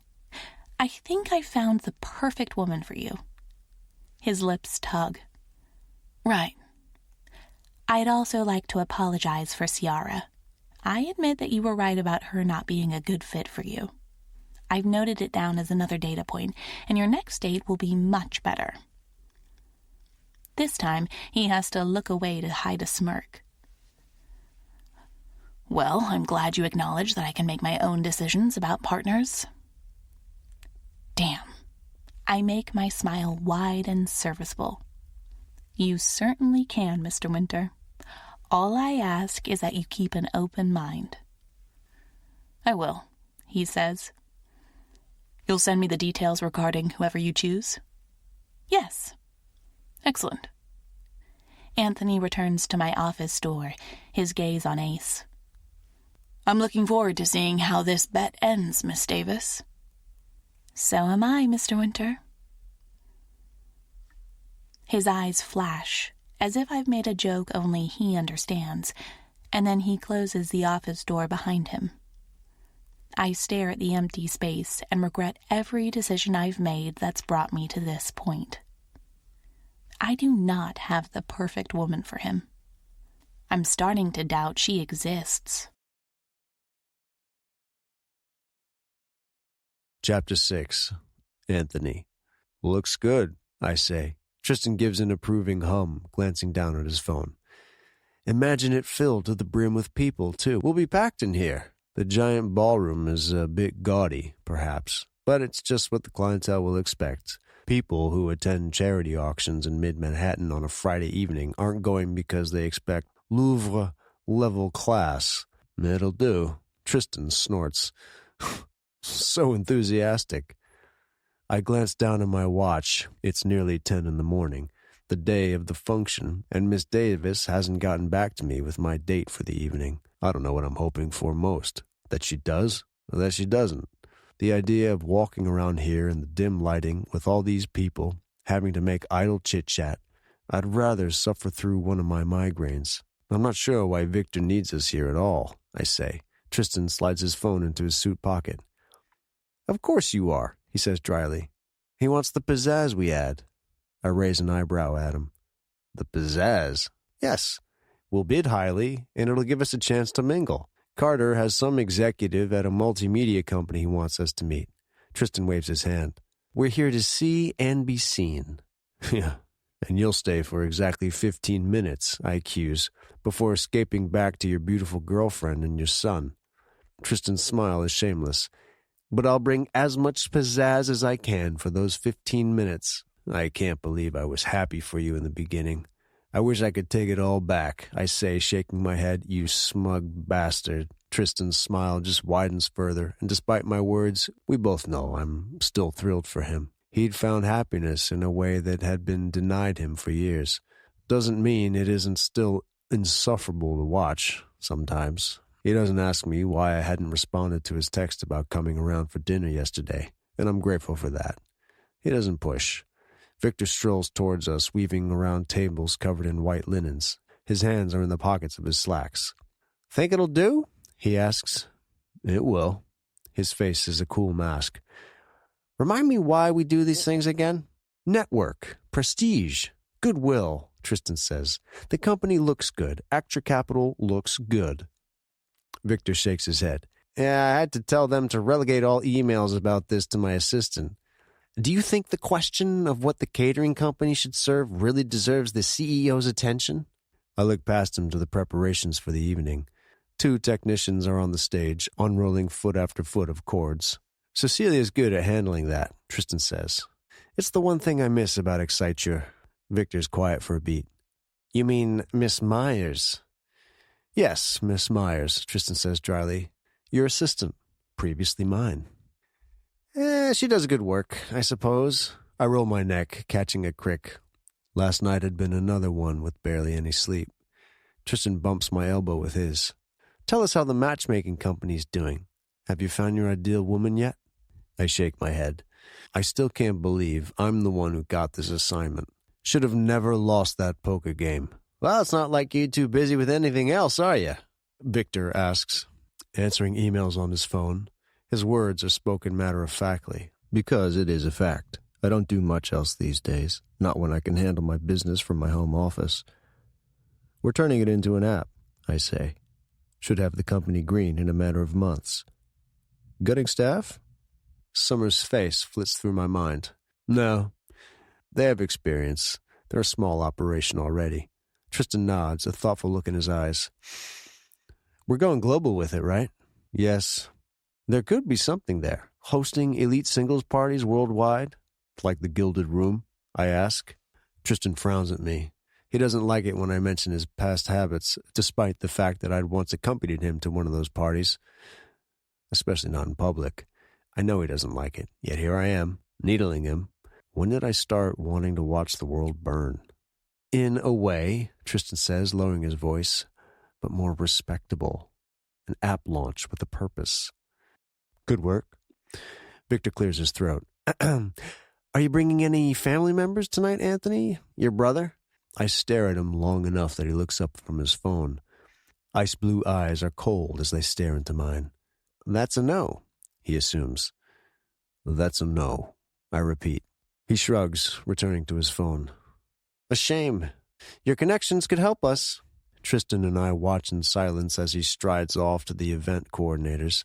They stand straight as pins when he instructs them on what is doubtless minutia. Remind me, I say, why we tolerate him again? Tristan sighs. He brings in a shit ton of money. Yeah, it's almost not worth it. Almost not, he agrees, and turns so he's standing by my side. We look out over the ballroom. I'm glad you're coming tonight. I make a non-committal sound. Hate that he, too, has started to walk on eggshells around me. It's bad enough whenever I speak to my parents. Bad because I know it's not my impending blindness they're careful not to bruise themselves against. Not when they have no idea the thorn is there. It's my temper they're wary of. Glad you don't have to spend those 15 minutes alone, you mean? He snorts, more to humor me than in any real amusement. The silence between us shifts, deepens, and his voice drops. You know I care about you, man. I close my eyes. Don't. I have to, he says, and his eyes are on mine. Is everything all right? Truly. It's the first time he's outright asked, not just commented on my singleness or my lack of social life or my temper, but actually asked me for a response. The truth rises further up my throat than I'd anticipated, further than it ever has with my family, but the thought of what comes after stops me. The questions, the well-meaning advice, the suggestions for a second opinion, for technology, for fucking Braille and guide dogs and how are you feelings, the altered behavior, how I turned from a friend and business partner to someone you pity. He'd inevitably ask the question that burned like acid in my stomach whenever I thought about the future. How long do you have left until you can't work anymore? Until my time as an equal partner at your capital is over, until I become a burden, obsolete to everyone I know. I'm great, I say. My answer might be dishonest, but the silence between us isn't. Tristan hears the lie, and I know he does. But he just nods. All right. My nerves are so frazzled that I curse out loud when my phone rings 20 minutes later. The cleaning lady before me in the hotel corridor jumps, and I mutter a muffled, sorry, as I pass by, pick up my phone and turn it off, and see the name on the screen. Yes? Oh, hi, Mr. Winter? I hope I'm not calling at a bad time, Summer says. I force myself to take the edge out of my voice. It's not her fault that I'm about to put myself through a charity event in a ballroom filled with strangers. Despite what I'd said to Victor, it's not impossible that one of my family members will be here. Isaac Winter is the king of schmoozing when he thinks it will benefit my family's hotel empire. It's not a bad time. Do you have a date set up for me tonight? I hope she doesn't. My energy feels strained enough as it is. Unfortunately, I don't. I'm so sorry, but I haven't been able to find someone I believe would be a good match. I know I waited too long to let you know, but I had hopes for one last client. But no, I apologize, Mr. Winter. Well, stop, I say. It comes out rougher than I'd meant it. It's all right. She breathes a sigh of relief, and I feel like an asshole. An asshole for going through this charade when she won't win the bet. But then her voice slips into a teasing tone, soft, through the phone. Trying to strike the right balance between serious and silly with you is difficult. I imagine I'm not the easiest client you've ever had. Summer laughs on the other line. No, I can't say you are. But you're not the most difficult either. You sure about that? Well, she admits, you're among them, but not the worst. No, yet. She agrees. Are you really sure you'll be all right without a date to your event tonight? A wicked idea takes form. One I shouldn't speak out loud. But the interaction with Tristan put me on edge. On a day where I'm already dancing with my demons. Why not add one more? I'm not sure, Miss Davis. You did promise me a date, and so I haven't set one up on my own. But there is a way you could make it up to me. Oh? You could take her place tonight. Complete silence on the other line. Mr. Winter, I'm not sure that would... I mean... A cleared throat. What is this event? It's a charity auction hosted by Exciter Consulting at the Halcyon Hotel. There will be canapes and an open bar. Her chuckle sounds nervous. An open bar? Is that a key selling point? No. If I go, Mr. Winter. Anthony. Anthony, she repeats, her voice soft. It wouldn't absolve either of us from the bet. I'd still be looking for a third perfect date for you. I wouldn't expect anything less from you. Her voice strengthens. Okay, then. I'll go. It'll be professional, right? Her fears make sense, and I curse myself for being another form of asshole, too. 3 for 3. It really isn't my day, and it isn't even noon yet. Yes, you work at a plate match, Summer. I'm not asking anything more than some company at a function. I'll be there, she says. Will you text me the address? I'll pick you up, I say, my strides lengthening as I head through the lobby, back out to the beckoning New York streets, the place I'd grown up, and the city that would one day become a deadly obstacle course for me. Oh, you don't have to. I'm the one asking you for a favor, I say. The words flow easily, following a script I'd once known intimately. Now let me send a couple dresses over to your apartment. Mr. Winter, I can't possibly accept that. I'm the one who asked you, I say. For someone who worked at a matchmaking company priding itself on catering to the elite, she seems unaware of its trappings. I do the same for any woman I'd personally invite to a function. Oh, okay then, she murmurs. I'll text you my address and your dress size. Yes, okay. We click off the call, and I find my feet steering me in the opposite direction of my apartment, toward Bergdorf Goodman. I'd meant to make a phone call, tell them to pick out 3 dresses, the way I'd often done for Shelby once. She'd always liked it when I did that. But I'd never set foot in the store myself, savoring the light of the New York summer sun on my face, illuminating the world to a brilliance that makes my eyesight feel normal again. I wonder why I hadn't. Picking out the colors and shapes that would look good on Summer doesn't seem like a nuisance at all. Chapter 7. Summer.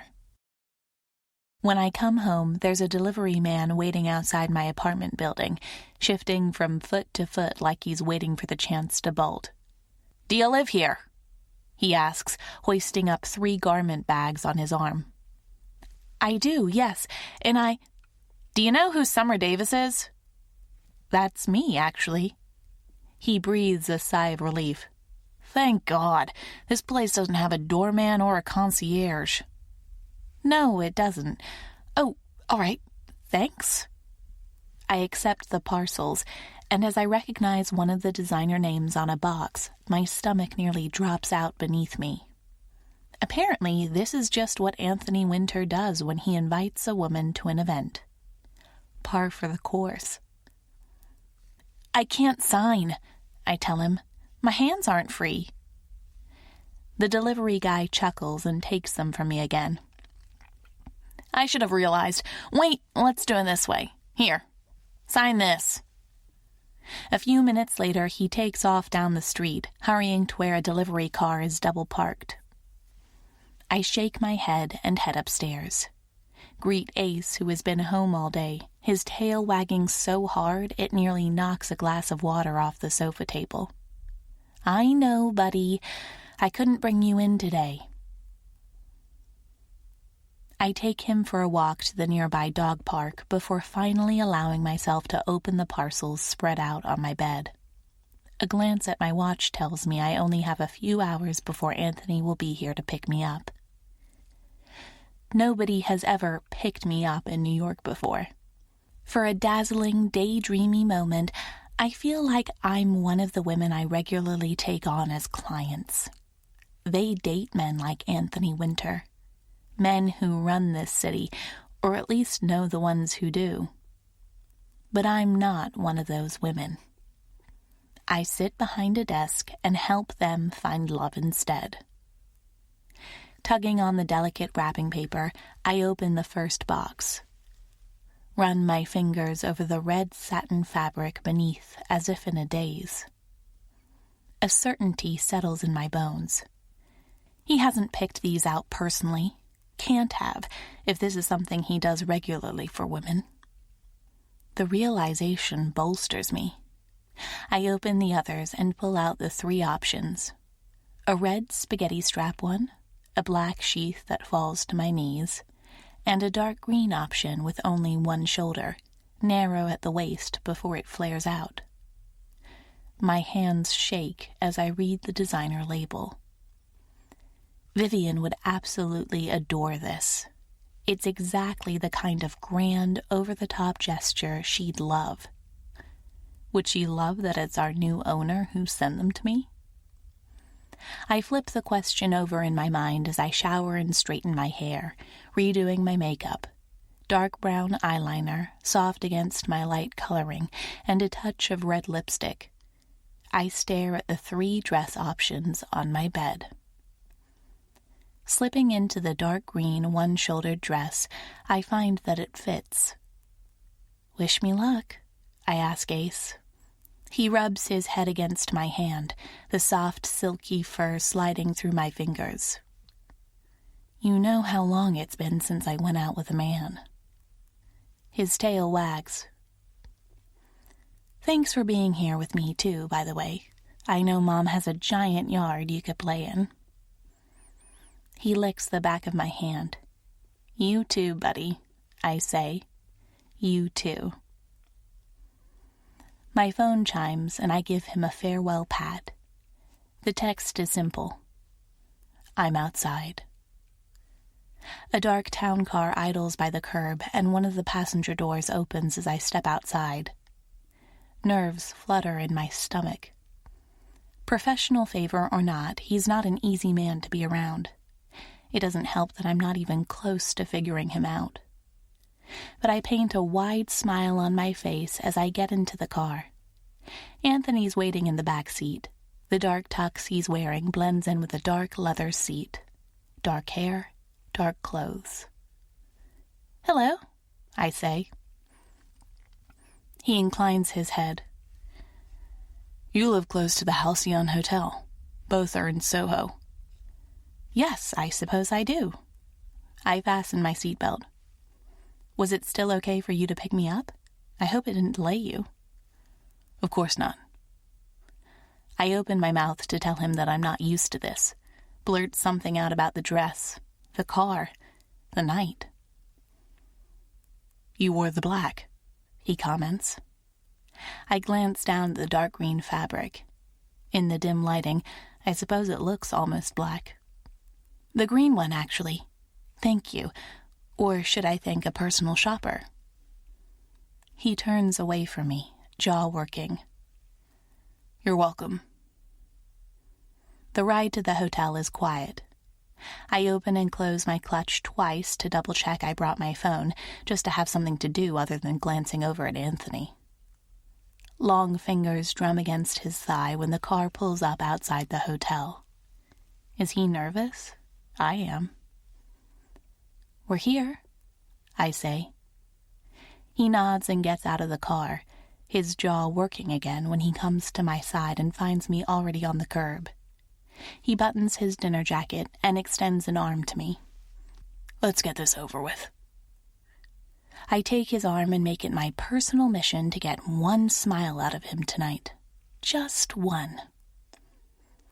"A charity auction," I say. "Will guests be bidding on luxury items?" "Yes." "Do you have your eye on anything in particular?"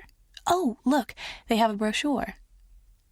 His voice is dry as he hands me a glossy pamphlet. "I suppose I have to buy something, but I haven't looked." "You have to buy something?" "As one of the partners of Ekjor, I'm technically a co-owner of Ekjor." I swallow. Right, the consulting firm throwing this party. "Yes." Anthony steers us through the open double doors and into a bustling ballroom.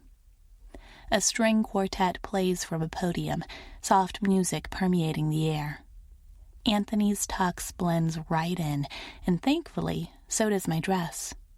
I'm glad I didn't go for the red one. "So," I ask him, "what's the charitable cause they're raising money for?" He's quiet for a beat. "I don't remember." Unable to help myself, I laugh. "You were really involved with the planning for this, weren't you?" "I had my hands full with all of your dates," he says. "2 measly dates took up that much of your time?" "There was a lot of prep work," he says. "Takes me hours to get ready for a date." My eyebrows rise, and then I burst out laughing. His rough, scowling handsomeness is entirely natural. I wondered if he even runs a brush through that thick, dark hair of his. Not that he needs to. Anthony looks away, but not before I catch a faint tug at his lips. Almost. "Let me get you something to drink. Champagne?" "Yes, please." A few minutes later, the two of us lean against the bar in the corner of the ballroom. He'd opted for a brandy and has a crystal tumbler in hand. I look out over the crowd of people. Fancy dresses, a string quartet, waiters carrying trays with champagne. Anthony takes a drag of his brandy. "Not a fan of mingling?" I ask.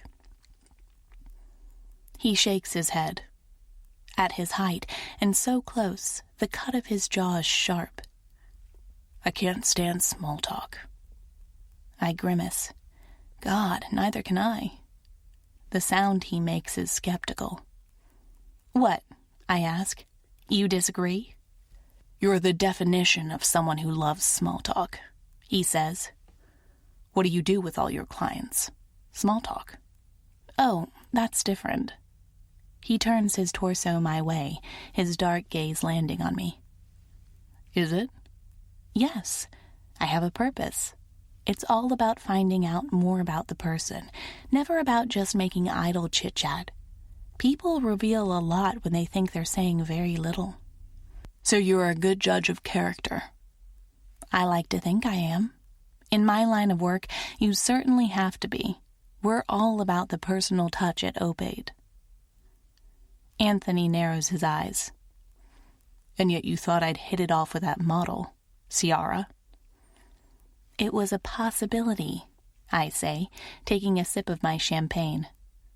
"Tell me I'm wrong, though, and that men like you would never enter a dating situation like that." He looks at me over the edge of his brandy glass. Something burns in his eyes, but then he relents. "I know men who would have taken the bait," he admits. I beam at him in victory. Right. Before I suggested Ciara, I had no way of knowing which camp you belonged to. And now I do. So it was a reconnaissance date? Your tactics are more refined than I'd expected, Miss Davis. Oh, I have a ton of tricks up my sleeve.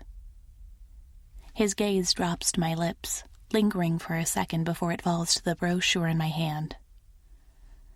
Rainforest conservation, he says. That's the charitable cause. Oh! I set my now empty champagne glass down on the bar and open the brochure. I like that. It's inoffensive, he says. The perfect non-political choice. I'm surprised they didn't choose orphans or cancer research. Are you always so cynical? Are you never? I bite my lip to keep from smiling and open the first page, scanning through the list of items and experiences up for auction. My eyes widen at the starting prices. You're really going to bid on these, are you? I'll have to buy something. It's all for show? Something like that, he says, staring out at the crowd again. We're 4 co-owners, and we all should, really. Buying will look good in the papers, not to mention encourage others here to bid, buy, and donate. I look through the list, the small print, the images. Find anything good? The starting bids are very high, I say. I mean, significantly higher than what these things might retail for. The markup is what makes it charity. Well, I suppose so.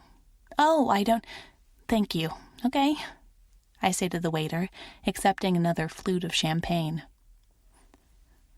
Read it to me, Anthony says. The brochure? Yes. I clear my throat and start from the top, detailing paintings, jewelry, and vacations. A 20-year-old diamond Cartier watch. Christ, they're asking... I can't tell you how much they're asking for this. Try me, Anthony says. $85,000. Is it pretty, at least? Yes, it is, I say, smoothing my finger over the picture. It's something my aunt would wear, gifted to her by a lover from one of her travels. I've never met a more hopeless romantic than my aunt, but she combines it with a shrewd sense of business. I had the one and was trying to foster the other.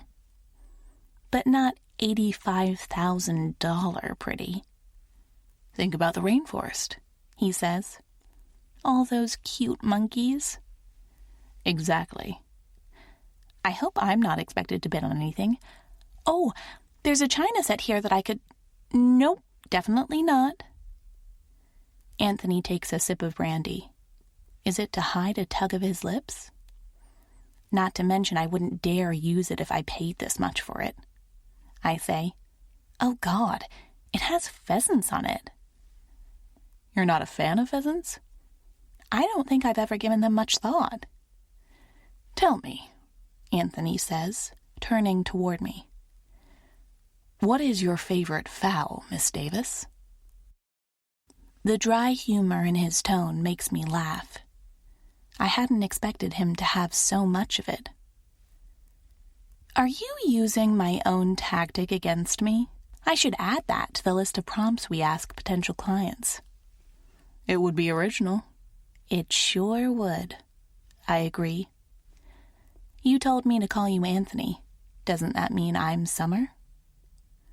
He leans against the bar beside me, crossing his arms over his chest, looking back out over the crowd. Summer, he agrees. Good. I take another sip of my flute, only to find it near empty. I should slow down.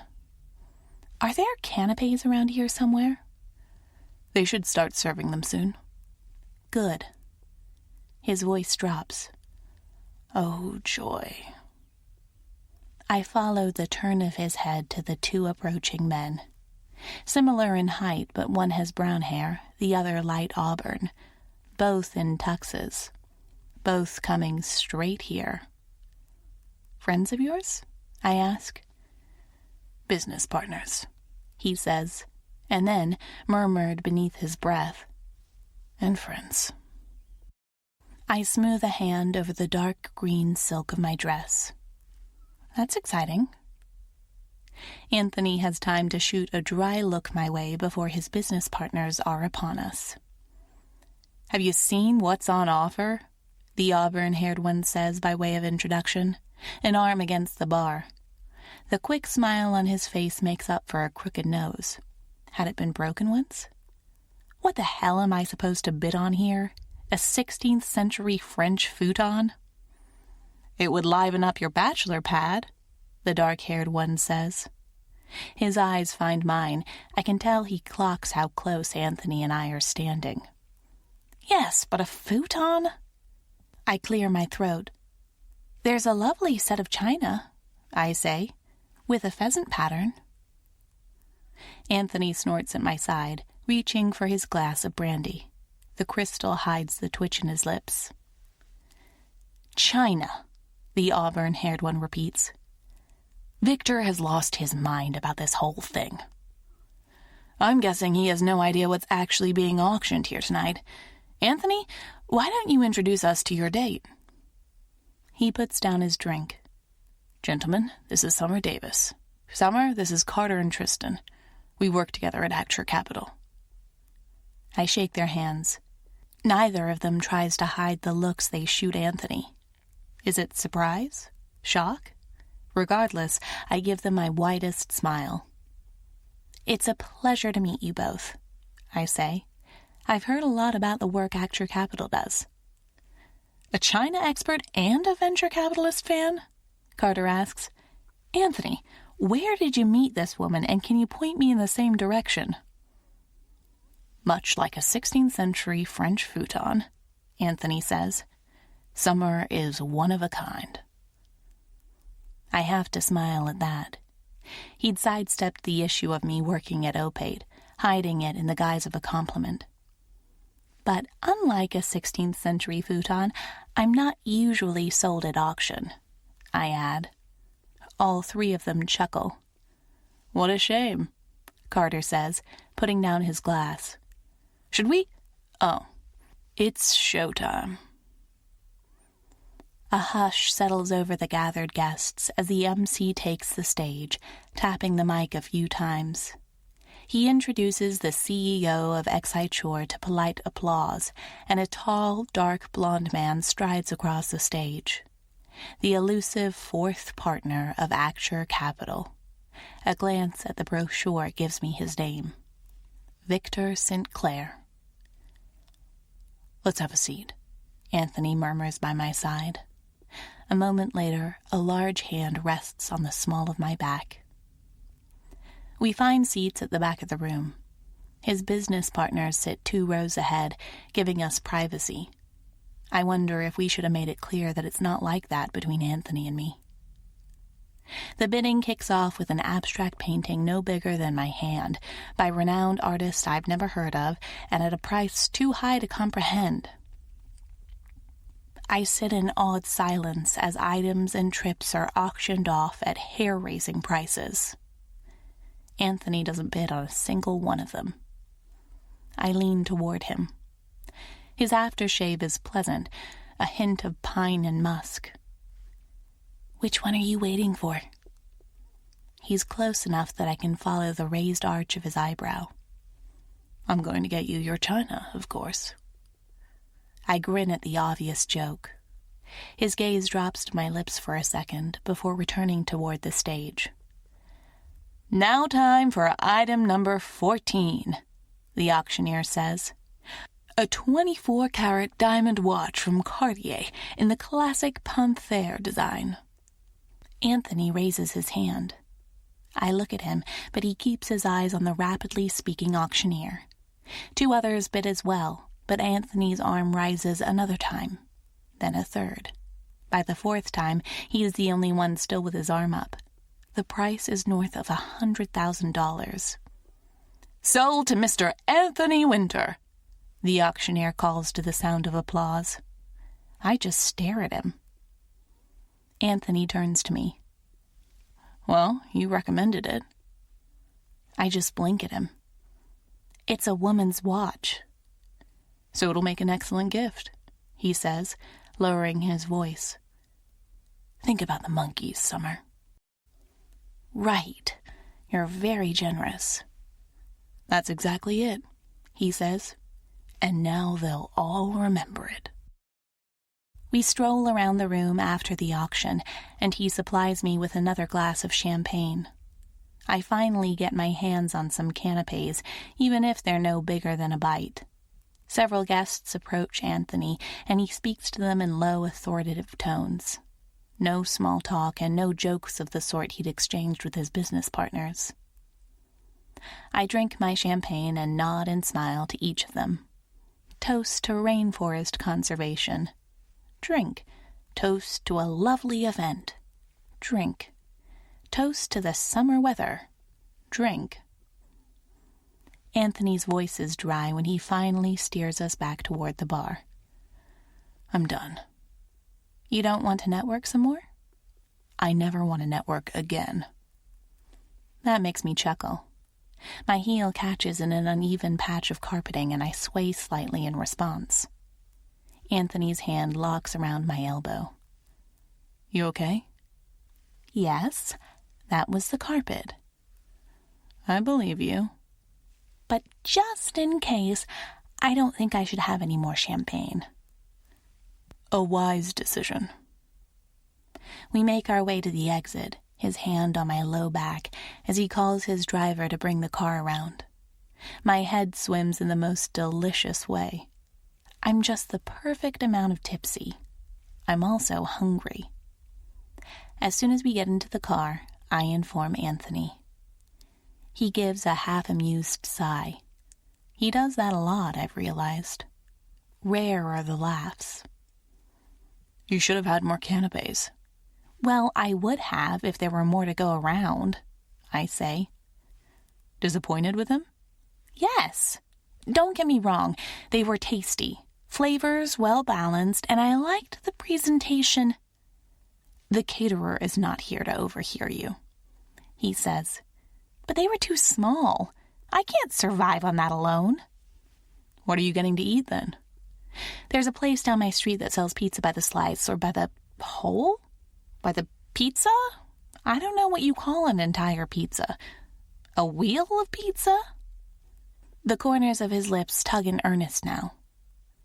A pie. It's called a pie of pizza. Oh, that's a New York expression. Yes, I believe so. That makes sense. You're smart. So I've been told on occasion. The town car pulls up to a smooth stop outside my building, and I can just make out the neon sign of a single slice of pepperoni further down the street. My body has an itch only melted cheese can fix. Anthony clears his throat, straightens his shoulders as if he's retreating inwards. Don't you want pizza too? I ask him. You can have a slice or a pie. My treat, as thanks for the evening, not to mention the dresses. You like pizza, don't you? Yes. He's silent for a moment. Then he puts a hand on the front seat and leans forward. Todd, feel free to take off for the night. Yes, sir. Chapter 8. Anthony. Buying a pepperoni pizza wasn't part of the plan for tonight.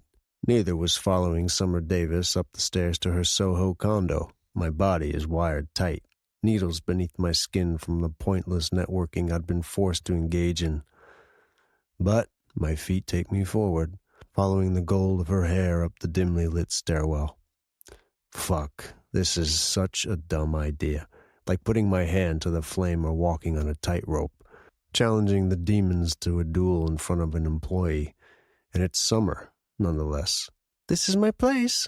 Her voice is just as cheerful as usual, made softer around the edges by the champagne. Her hair slipped over her shoulder, revealing silky skin. Do you have the pizzas? I haven't dropped them yet. She laughs and pushes open her apartment door. I step in after her in the darkness and stub my toe against the step, bite down on my lip to hide the curse. God, they smell good. Let me get the lights. Here we go. Oh, hello, buddy. I blink at the infusion of warm, beautiful light. Her place is small and cluttered. A frayed oriental rug thrown over hardwood floors. 2 large couches take up most of the space, relegating a tiny kitchenette to the corner. An old chandelier hangs from the ceiling. Yes, we have a visitor, Summer is telling her dog. And he's in a really nice, really well-fitted tux, so no jumping. I glance down at my clothes. Well-fitted? Where do you want the pizzas? I'll grab them. Have a seat, why don't you? I'll get us something to drink. Summer tosses her clutch on the tiny kitchen counter and opens a mini-fridge. Do you want water or juice? I run the back of my hand over my mouth to hide my smile. Water, thanks. Yes, I suppose that wasn't much of a decision, was it? Her voice drops to a soft muttering. Here I am offering you juice like we're 12 and having a sleepover. A cold nose bumps against my hand. 2 baleful, serious eyes look up at me. A tail, wagging softly. I know, I think. No sleepovers. You don't have to remind me. Her dog sinks down onto his haunches and abandons me in favor of his owner. She hands me one of the pizza boxes and curls up on one of her sofas, kicking off her heels, stretches out her bare legs on the linen. There's nothing like a bit of post-champagne pizza, she declares and opens the lid. The scent of mozzarella and pepperoni fills the room. I shouldn't be here, surrounded by all of her things, her warmth, her life, basking in her casual ease, gulling her optimism. Are you going to eat standing up? She asks. You never let me off the hook, do you? I just want you to feel at home. Her words are effortless, spoken around a bite of pizza. This is a woman with friends, with a life, and to her there's nothing unusual about what we're doing. I sink down onto the couch opposite her, pop open my pizza box. As I chew, my gaze travels around the living room. I make out an elephant lamp in the corner, a heap of books unorganized on a shelf, a homemade throw of varying colors. You're inspecting, she tells me. I can see it. Inspecting? Oh, yes, making judgments too, I'm guessing. I raise a pizza slice her way. It's not like you to be suspicious. She laughs. I'm just realistic. You don't need to worry, I'm not an interior designer.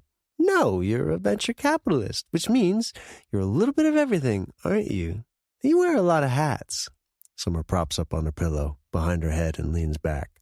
She looks like a mischievous goddess, a model divine, in her silk dress and gleaming eyes. The blonde hair is a tumble of curls around her shoulders. Actually, have you ever worn a hat?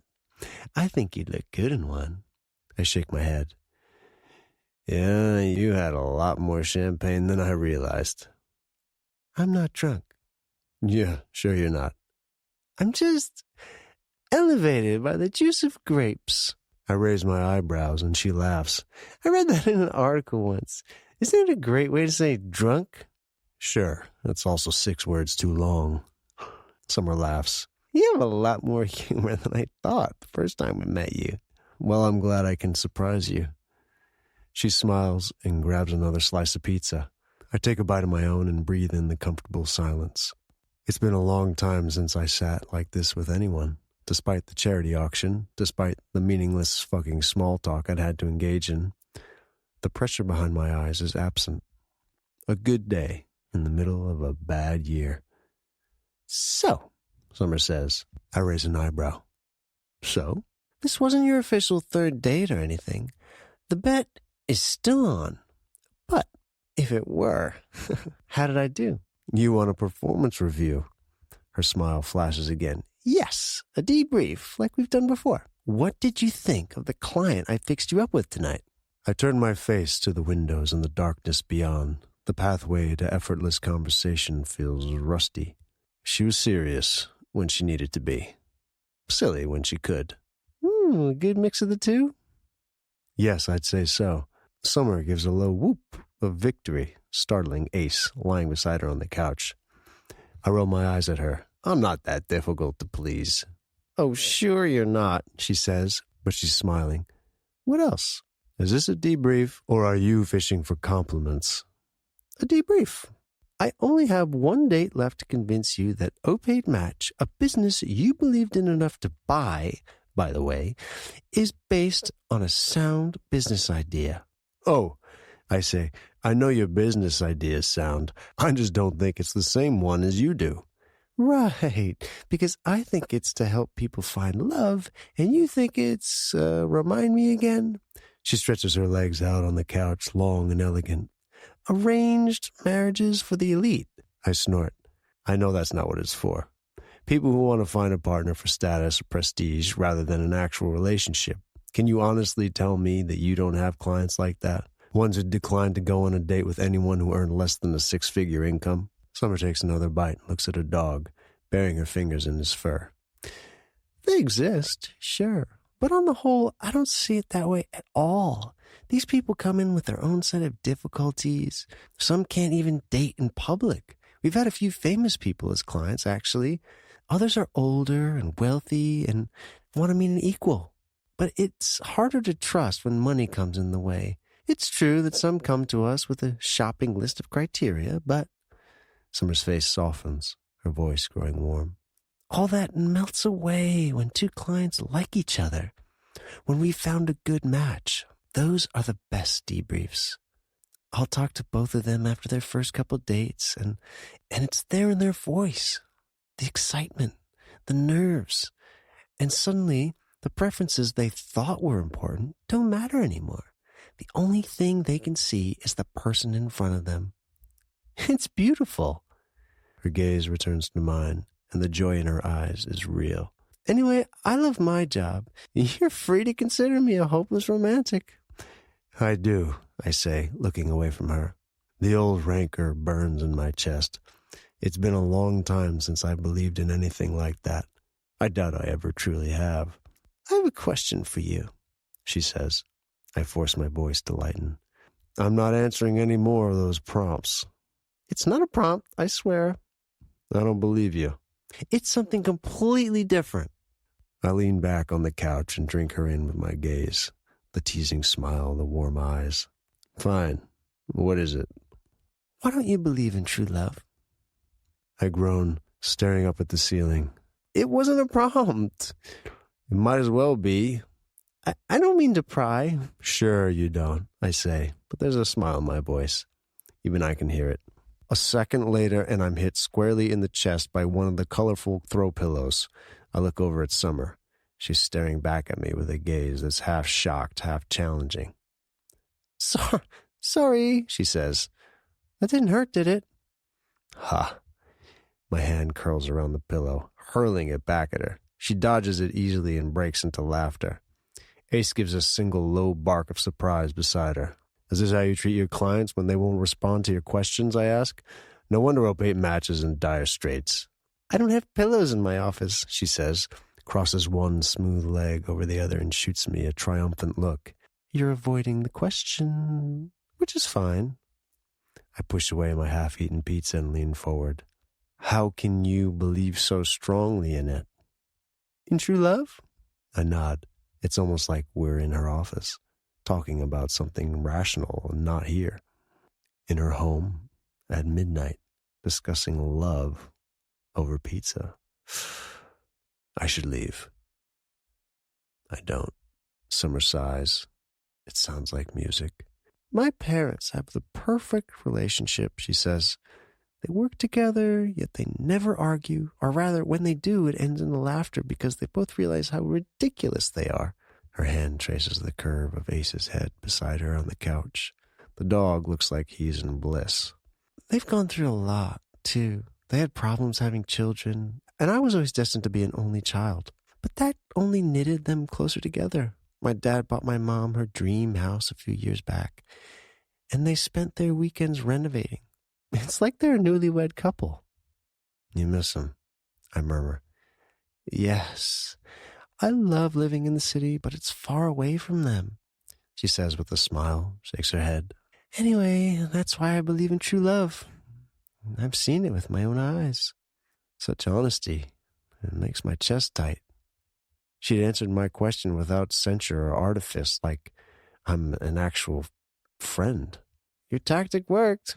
You avoided the question yourself. That, I say, raising a hand, is because I know the way you work, Summer. You'll use my answers to win the bet. Oh, I'm not that clever, she says. How was your pizza? Delicious. You got pepperoni, right? Yes. She throws her legs off the couch. You still have any left? Several slices. Summer pads across the oriental rug on bare feet and sinks down beside me on the couch. She pushes thick blonde hair back and opens the pizza carton. It's not that I'm unhappy with my choice of only buying 2 slices, she says. But these just look so good. Have one. If I do, will you tell me I should have gotten more than just 2 myself? I would never, I say gravely. She smiles as she pulls out a slice of pepperoni and takes a big bite. The smooth skin of her shoulder looks golden beneath the lights. Her legs are only inches from mine. That's delicious. There's a roaring in my head, one that arises to a deafening level when she turns her head towards mine. How did you describe me to your personal shopper? She asks. All 3 of the dresses fit perfectly. The true answer has no business being spoken out loud. That I had to pick them myself. Held up the fabric and pictured her form in them. Anthony? She asks. I push up from the couch and turn away, looking at the obvious coziness of her apartment. Sitting next to her on a couch is more temptation than I can bear. 2 pieces of paper pinned to one of her walls gives me a convenient excuse. I step closer, like I'm examining them, waiting for the pounding in my head to abate. Oh, that, Summer says with a sigh. You're seeing my whole life's plan right there. You promise you won't judge? I can barely make out what the list says in the dim lighting. I won't judge. I wrote it about a year ago. I'd just gone through a really bad breakup, and it struck me that I had to go after what I wanted, or it wouldn't happen. Life is short. The scent of her perfume washes over me, and she's standing right beside me, soft and warm and light. So I made a bucket list. Fuck my worthless eyes in this lighting, because I can't make out more than a few letters. It's printed with such small font. There's nothing standing in the way of me learning more about Summer, other than my own inadequacy. Oh, the irony. They're not very big things, she admits, sounding almost shy. Try windsurfing, learn how to horseback ride. But some are, I guess. I'd like to travel to all 50 states. I nod, taking a step toward the front door. It's good to have goals. It is, Summer rocks back on her heels, looking up at me. Hearing some of your bucket list goals would help me, to get to know you better. That's a much better prompt than asking me if I'm a cat or dog person. It's on the list too, she says with a smile. Won't you at least give me one teeny tiny goal? You never give up, do you? Getting to know you better is my life's mission. It's an exaggeration, a joke at best. So it doesn't make me panic. If anything, it makes me... No. It's time for me to go. Now. Thank you for tonight, I tell her, for accompanying me to the auction.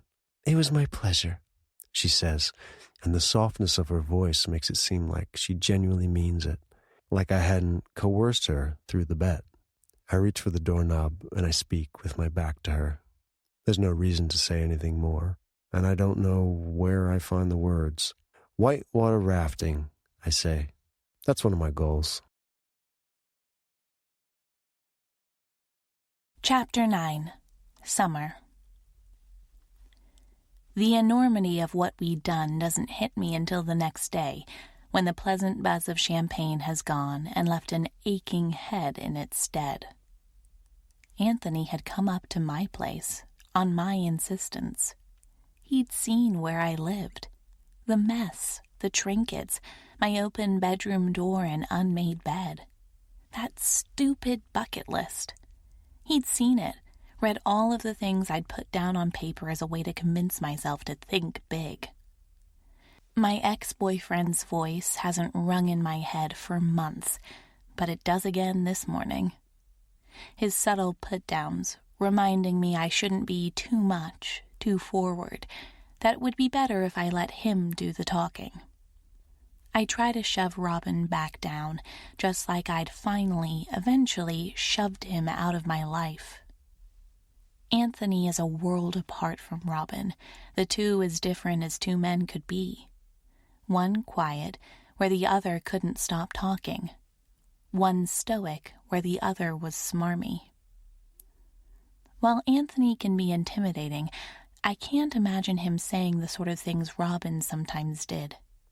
Insults wrapped in words of sweetness. No, Anthony wouldn't do that.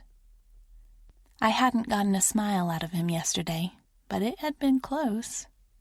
Next time, then. My own thoughts give me a start. I should be focused on saving Opate and not intrigued by the mystery that is Anthony Winter. Not even if he gets more interesting by the day. He isn't set to come to the office until Wednesday to go over the proposed creation of an Opate mobile app. I find myself counting the days until he does. Looking at the couch where he'd sat, too large in my too small apartment, a dark eyebrow raised at me. Like he couldn't quite believe he was there himself. Like he was as intrigued by me as I was by him. When Wednesday rolls around, nervous energy dances through my veins all morning. It rises to a crescendo when the clock finally strikes 11. I hear his voice before I see him, deep and cool and just faintly hoarse, reaching me through the door. Susie responds. She's in her office. My spine straightens, gaze flying to my half-open door. But he doesn't enter. Vivian, then. Of course he's going to my aunt first. I grab my notebook and head across the office to join them. Vivian waves me into her office. Her camel wrap dress fits her like a glove, and she gives me a warm smile. Mr. Winter has brought a host of suggestions for how we can transform the company. Come, I want to hear what you think, too. I close the door behind me and meet Anthony's gaze. Across the room, in his suit, it's like the other night never happened. Like I never stole pizza from him because I'd ordered too few slices for myself. His fingers drum against the table. Dark stubble traces the sharp line of his jaw, and I wonder what it would feel like beneath my fingers. Our changes are outlined in the document. We've taken your request for personalization into account. Vivian pushes a copy over to me and starts humming as she reads through it. I try to focus on the paper in front of me. A dating app, I murmur, reading. Singles parties in cities around the world? You're skeptical, Anthony says. No, she's not, Vivian interjects. My niece is protective of the business, and to tell you the truth, so am I. As you have every right to be, Anthony says. You've built this on your own, and you know it best. She nods. Yes, and I understand the need for growth and expansion. But what makes us work is that we put clients together based on what they want, not what they think they want. I smile down at the table. I told Anthony the exact same thing. Given complete free choice, most people will be far more selective on dating apps than they would be if they met the same person in real life. They don't like her hair? It's a no. His eyes aren't the blue you'd always envisioned? It's a no. Vivian gives an elegant sigh and crosses her legs. I've never looked up to her more than I do right then, as she pushes the paper with suggestions across the table to Anthony.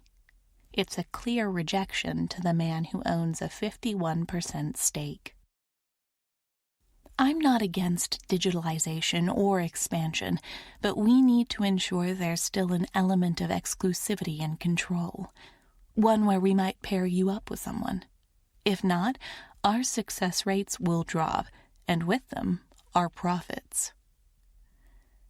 Anthony's jaw works as he flips the paper over, jots down a few notes. I understand, he says. You have a lot of experience in this field. How do you think we could digitalize while keeping the personal touch? It's over 30 minutes later when our brainstorming session ends. I've caught Anthony rubbing his temples twice, resting his chin in his hand. There are rings beneath his eyes that speak of sleepless nights. I'll take this back to our development team, he finally says. Thank you for your input, Vivian. With the meeting finished, Vivian thanks Anthony for his time and then turns back to her computer in a clear dismissal. I catch the wry twist of his lips at that. She might only own 49% of the business, but she won't let anyone forget who started it. Susie isn't in the reception when we come back out. I cross the space to my office and push my door open. Want to come in? Anthony nods. I leave the door ajar, with another glance to where my aunt has shut hers. I clear my throat. I wanted to say thank you for the other night. You're the one who did me a favor, he says, sinks into the chair opposite my desk, a hand at his temple. Ace rises from his usual sprawl to say hello and leans his head against Anthony's knee. You mean I stepped in as a replacement, I say. Anyway, the dresses, the car, the pizza, thanks. I had a great time. All for the rainforest, he says. That's right. Your business partners seem nice. He raises an eyebrow. Nice, yes. The two you met are nice. The fourth isn't? Not particularly, no.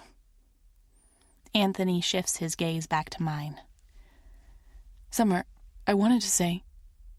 Susie sticks her head into my office and announces in a sing-songy voice, "The delivery guy will be here soon." Then she notices Anthony and gives us both a chagrined look. "Oh, I'm sorry, Mr. Winter. Didn't mean to interrupt your meeting." That's not a problem. She ducks out, leaving the door ajar. Anthony looks down at his hand, curled around the armrest. The delivery guy? Oh, that's nothing, really. She's just... Well, the delivery guy who comes each week asked me out a few days ago. I said no, of course. It wouldn't be appropriate. It wouldn't? The two of you don't work together. No, I suppose we don't. Then why not give love a chance? Don't tell me you don't believe in it anymore, Summer. His gaze is daring, but there's a tiredness beneath it, like he's forcing himself to banter. I do believe in love, I say, but... But what? Is a man working as a delivery guy below your usual standards? No, not at all. So? He's taunting me now, an edge in his voice. Fine, I say. Fine? Yes, fine. I'll ask him out for coffee when he drops by. You're right. Anthony's gaze widens, but then it crystallizes into his usual aloof hardness. Right. Yes. What of my third and final date? I'll find you someone for this weekend. Anthony leans back in his chair, fingers drumming along the armrest. Well, look at that. You'll go out with the delivery guy, and I'll have my third date, and we'll see who has the most luck. Sounds perfect. He stands, buttons his suit jacket. I'm looking forward to the end of our bet. Looking forward to shooting down my third candidate, you mean? His eyes flash. I'll give her a chance, Summer. I told you I would. I don't for a second think he will. It's there in his eyes, in his demeanor, so much more abrasive today than it had been last weekend. Had I imagined the friendship between us? Or had he come to the conclusion that it was just as inappropriate as I had? But it's no excuse for rudeness. My voice turns to icy professionalism. I'll text you with the details, Mr. Winter. Thank you, Miss Davis. Ace's ears are pulled back as he watches Anthony leave my office. I can only imagine that mine would do the same, if they could. Chapter 10. Anthony. I don't know why I pick up the phone that Friday, seeing who's on the caller ID. Not when the headache pounds behind my eyes and bitterness tastes like ash on my tongue. Anthony, my mother says on the other line. I close my eyes at the censure in her tone. Hello, I say. The obligatory small talk we're forced to engage is bothersome, but nothing like the irritation that flares up inside me when she starts on the one subject my family can't help but discuss. Did you receive a save-the-date for Isaac and Cordelia? Yes, I did. It was very well put together, I think. They could have made their names slightly larger, but overall, I thought it was a good card. Yeah, it was, I say. She hears the reluctance in my tone, of course. I haven't kept my dislike for my brother's fiancée particularly well hidden. But then again, my moods have lived right beneath my skin ever since the diagnosis. You are coming to the wedding, Anthony, my mother says. It's not a question. I know Isaac hasn't spoken to you about the best man position, but Yeah, he'll give it to one of his friends, I'm aware. A pause. Well, I know he thinks, as we all do, Anthony, that we're not quite sure where you are at the moment. It's a delicate way of phrasing my mood swings. My hand tightens around my coffee cup like a drowning man's around a rope. I know I'm not treating any of them the way they deserve. Not my brother, not my parents, perhaps not even myself. You know I'll be there, Ma. At the wedding? Her voice lightens. Oh, I never doubted you would. The well-meaning lie almost makes me smile, as if it isn't the reason both she and my brother have been contacting me about the wedding. Oh, that reminds me, Anthony, I saw the Winthorpe girl the other day. Shelby? My hand spasms around the coffee cup. Yeah? She's engaged now, I heard, to one of the Farnham boys. Yes, it doesn't surprise me. The lack of pain in my chest at the words does, however. Good for her. She deserves someone who is whole and has a full life ahead of him. Wasn't she lovely? I'm not sure I understand why you let her go. She'd been the one to break it off a month after we learned about my eyesight. And this, right here, is why elite matchmaking is all about prestige. People like my parents, or Shelby's parents, or Cordelia's, or the Farnhams expect a certain caliber in their children's partners. The plans are dynastic, the breeding stock carefully vetted. We weren't right for each other, I say. Look, I have to go, Mom. Okay, whatever you need, she pauses, like she's not sure she should say what comes next. We're having dinner with Isaac and Cordelia tonight at the Montauk house. Would you like to come? You can make it if you drive up now. So I'd stopped being invited, too. Once I'd been included in that sort of thing in the family text group. They probably have a new text group now, one without me. Thank you, I say, but I have plans tonight. For once, it's not a lie. All right, Anthony. You take care. You too. Say hello to Dad for me. The brief pause betrays her surprise. Okay, I will. We click off, and I push the phone away from me on the table, just like I push away the confusing guilt and anger I feel about distancing myself from my family. It's become second nature these days. The guilt grows into frustration as I shower and dress, putting on the suit for tonight's date. Summer's text had been cordial and curt, informed me who I was to meet and where. The good luck she'd added had lacked an exclamation point, and by now I'm familiar enough with Summer's way of speaking to know that it really was lacking. It's a Friday afternoon. Is she getting ready for her own date with the delivery guy? Despite my own words in her office. Of course he's not good enough for her. Not with her optimism and humor, not with the rosy-colored way she sees the world. Nobody could be. The needles crawling beneath my skin intensify when my driver drops me off outside the restaurant for the evening. I'm there first, like I always am, lean against the building and cross my arm across my chest. Soon enough, a smooth voice speaks from my left. Anthony Winter? Yes, I extend a hand to a diminutive brunette, her eyes clear and curious. Layla Garcia? Yes, that's me. It's a pleasure to meet you. She waves a hand toward the restaurant. Shall we? The restaurant is poorly lit, with candles sending flickering lights up the walls, no overhead lighting. I bump into a waiter on our way to the table, and damn it, my peripheral vision is shit in situations like this. Layla's voice is pleasant enough, and had I been another man, or in any other time in my life, she might have charmed me. But all I can focus on is the tiny fucking print on the menu that might as well be Greek for the sense I can make of it. I need a flashlight to see in here. What are you having? She asks. I can't decide. I'm not sure yet, I say, and likely never will be. When the waiter comes, I tell him to give me tonight's special. Layla's eyebrows rise. You're adventurous, she says. Fuck, have I ordered frog's legs or snails or something? Should have asked, but no, I just had to take my chances. Sometimes I'm not sure what I hate more, my failing eyesight or my pride.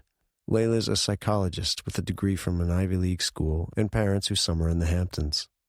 She asks the right questions, doesn't comment on the fact that I apparently ordered couscous salad with candied goat cheese. For each passing minute, I feel worse. For wasting her time, for not engaging in the conversation she's trying to draw me into, and for my mind's constant path back to Summer and her potential date. You're a psychologist, I say. Layla smiles, pushing her plate away. Oh, no. I'm not asking you to diagnose me. Good, she says. I'm not allowed to outside of hours. But would you tell me why you find it interesting?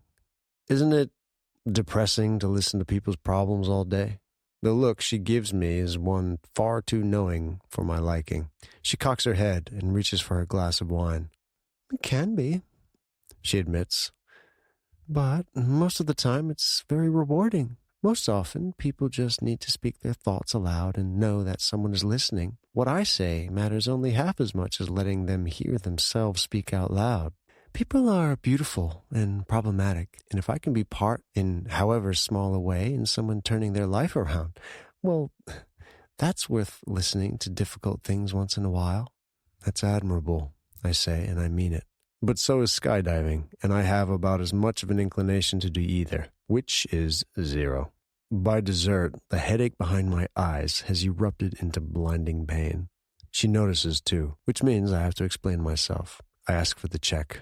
I'm sorry, Layla. This has been great. No, you don't think it has, she says. You can be honest. Is that the tone she takes with one of her patients? Fuck me. But I find myself sighing.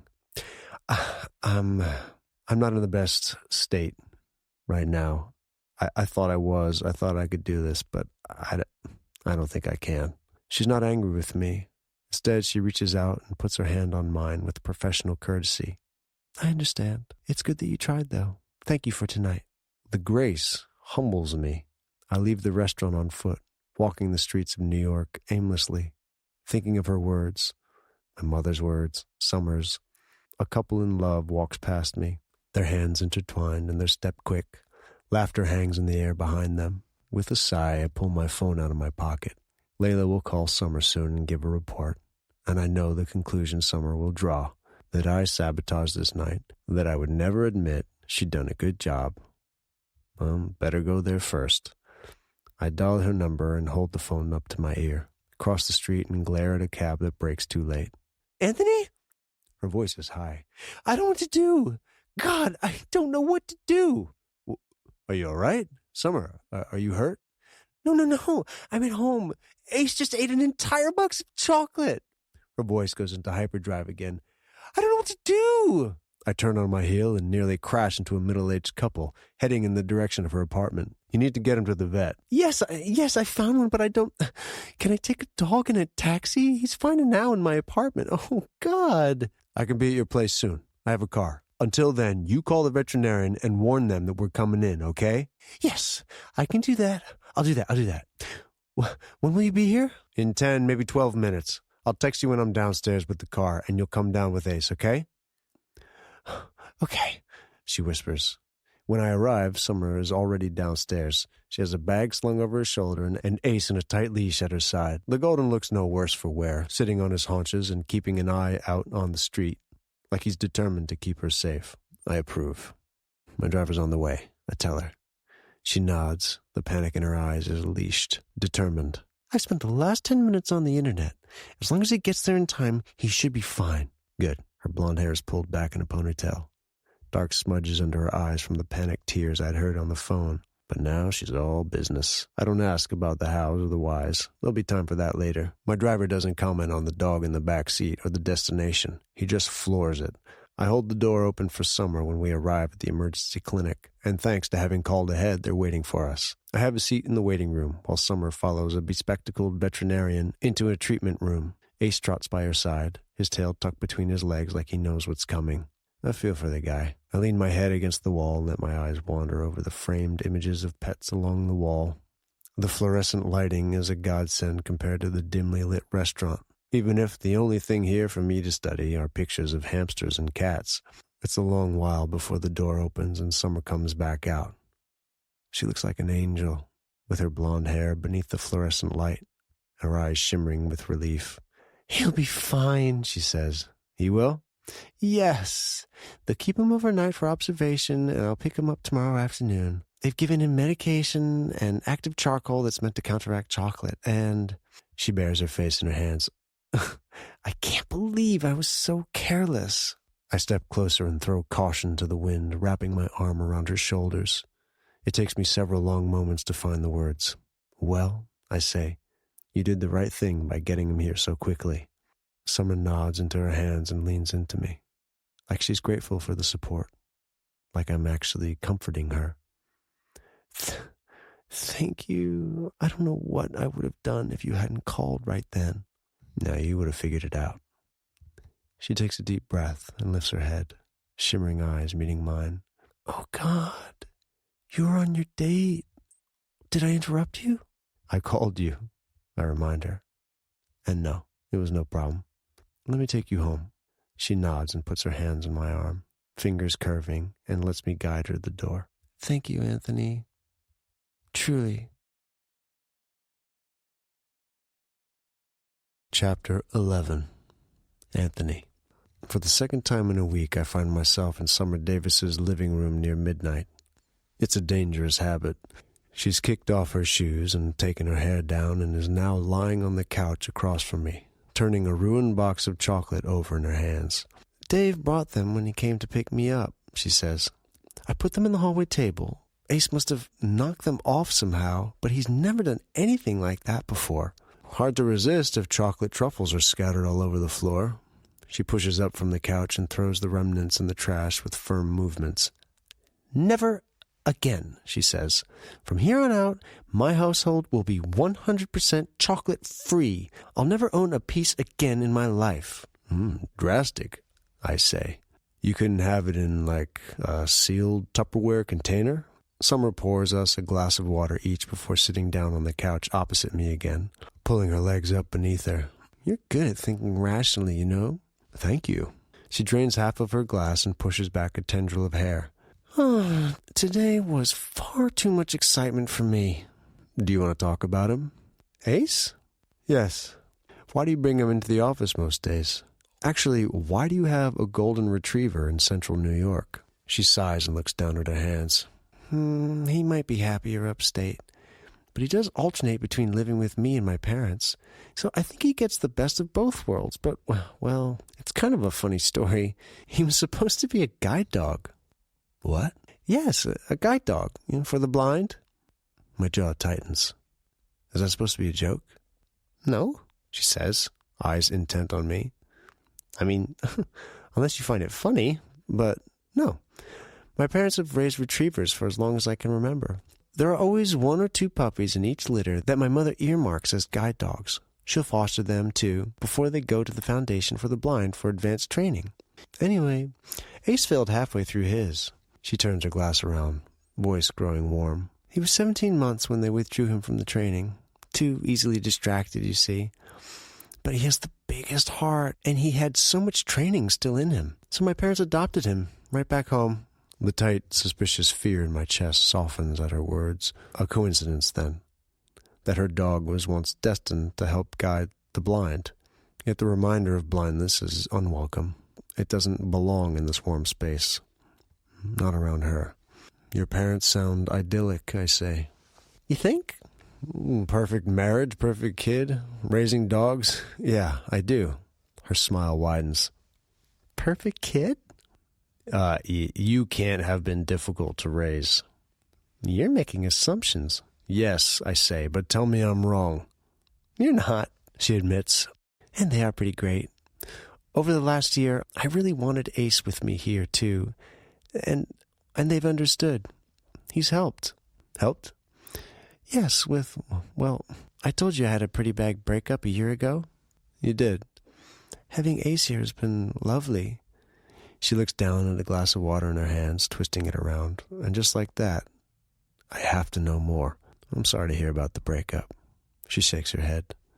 Don't be. It was good that it happened. I shouldn't have been with him. Well, then I'm happy to hear it. Yeah, I'm happier now, too. She puts her glass down and takes a deep breath, gives me a look that makes it clear we're changing the subject. My insatiable curiosity be damned. So, how was your third and final date? I understand that you might be trying to spare my feelings because of Ace, but put me out of my misery, will you? There's a smile waiting in the corner of her lips. Whatever acidic words I once longed to spew at the end of a bet are gone. They've withered in the presence of her light. She was lovely, I admit. Wow, she says, eyes on mine. They're impossible to read. I didn't expect such a rave review. Was that why you called me? To admit defeat? I just look at her. Oh, there's a but there, right? I spread my hands wide, and I don't know if it's the weight of the day or the memory of her panicked voice in my ear, but more words spill through my cracks than I'd planned for. It's me, Summer. I'm not fit for a relationship. I'm not fit for dating. You could find me the goddess of love herself, and I wouldn't ask for a second date. Why? She asks. I shake my head, offer a piece of truth, but like so often these days, it's the tip of the iceberg. My last breakup wasn't the best either.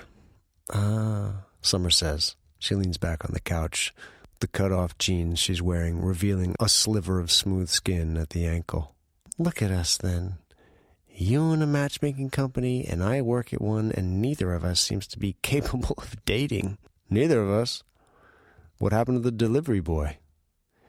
Dave, she says. His name is Dave. Dave, I repeat. She looks down at her hands, twisting them over to play with one of her nails. It was good. He was nice and funny. We went to a Korean barbecue down the street, but I just couldn't, I don't know. I couldn't get into it. My gaze zeroes in on her face. Is she blushing? Or is the light playing tricks on me again? But you liked him. She shrugs. Well enough, I suppose, but I don't think I'll go out with him again. It just doesn't seem fair, really. To be honest, I haven't thought about him since I came home and saw that Ace had eaten all of his chocolate. Oh, poor guy, I say. By no fault of his own, he'd become associated with poisoning her dog. Perhaps I'm a bastard for it, but I can't find it in me to feel sorry for him. She pushes off the couch with a yawn, and damn, I should go. She wants some peace and quiet, not her boss hanging around, overstaying his welcome. But she beats me to it, walking barefoot across the oriental rug to the kitchenette. I'm about to make some tea. Would you like some? She asks.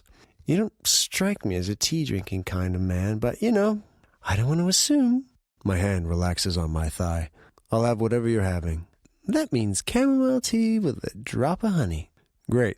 I can't remember the last time I drank tea, or had someone make me things. My gaze snags on the bucket list still pinned on her wall. With her back to me, I cross it and turn on the flashlight on my phone. Bathed in artificial light, I can make out a number of items. Learn how to windsurf, swim naked in the ocean, learn to speak Spanish, visit all 50 states, record a demo in a studio. I put my phone down just in time. Oh, you're back at the list, she says. I should take that thing down.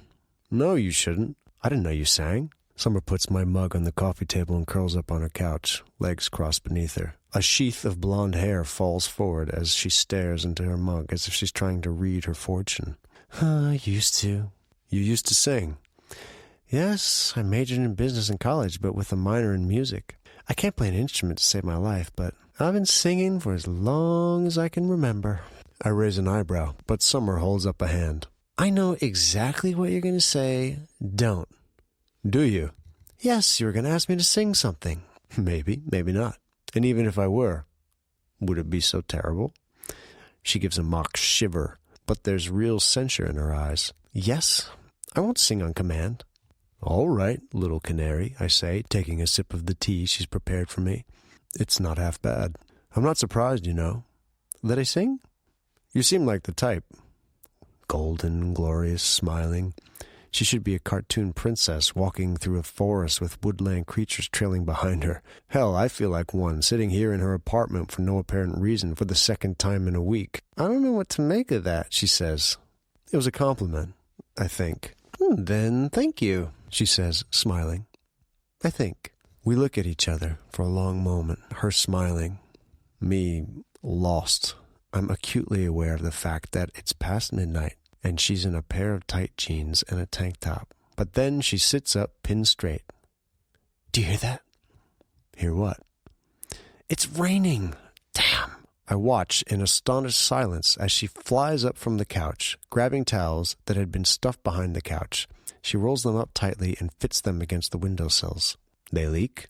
I ask. Yes, the caulking is bad, I think. Anyway, every time it rains, without fail, I have wet windowsills. Summer, I ask, how long has that been the case? Oh, a few months at least. You haven't told your landlord? I have, but she's busy. I narrow my eyes at her, but she gives me a serene smile.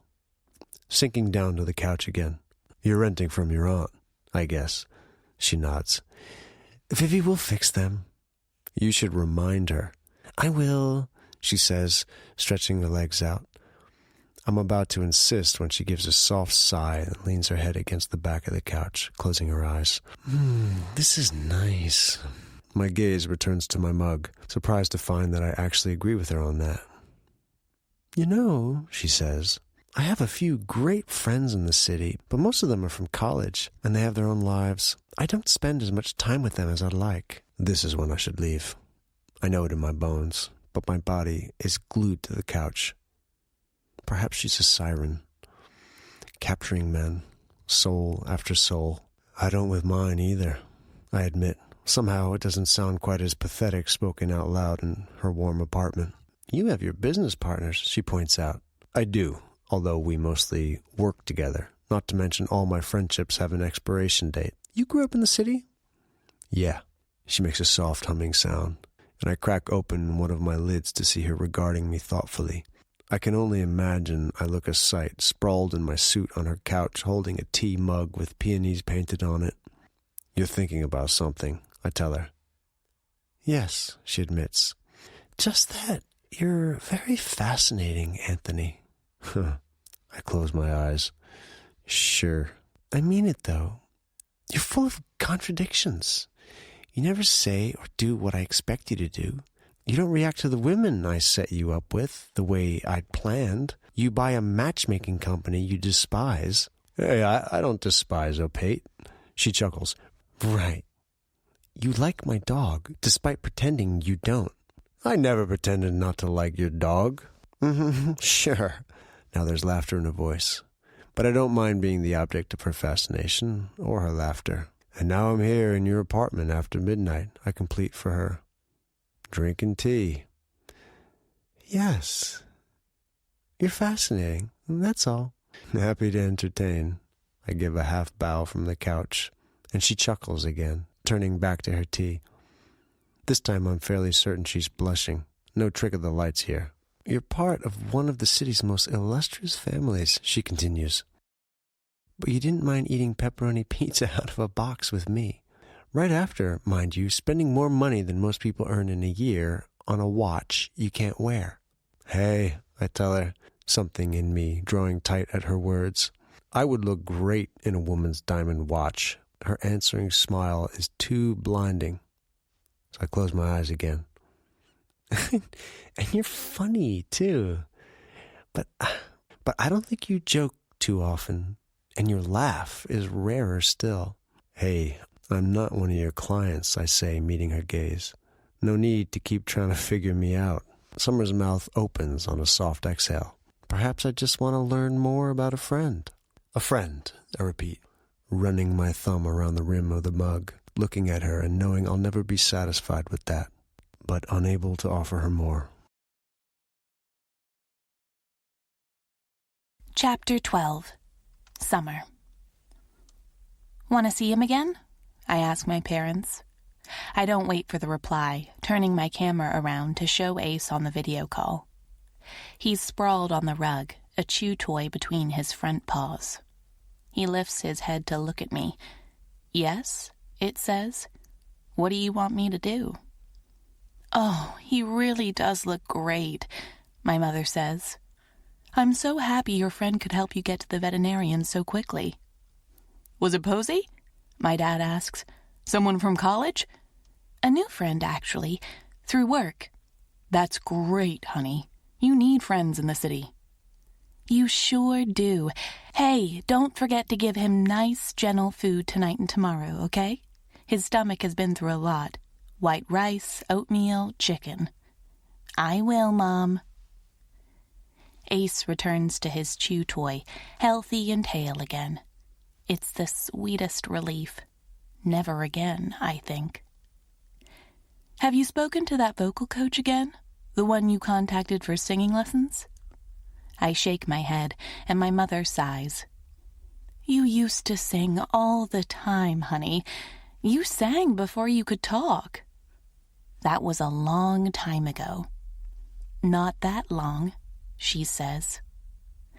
I'll look into it, I promise, not knowing if I will. Singing has been difficult since Robin. During his time, too. The little comments about my pitch and my breathing, the smirk as he listened for something to comment on. He'd sucked all the fun out of it. He'd done that with most things. That's good. Your cousin Frida is getting married in a few months, you know. I'm sure she'd love it if you sang there. I groan. Mom. Okay, I'll lay off. My dad peeks over her shoulder. How's the new boss? The one Viv sold the company to? He's okay, I say, shrugging. The picture of casualness. He's a venture capitalist. He wants us to make more money, and that's pretty much it. I'm not sure Viv is taking too kindly to that, my dad says. His gaze locks on something over my shoulder. The towels, still rolled and pressed against my windowsills. What's behind you, sweetie?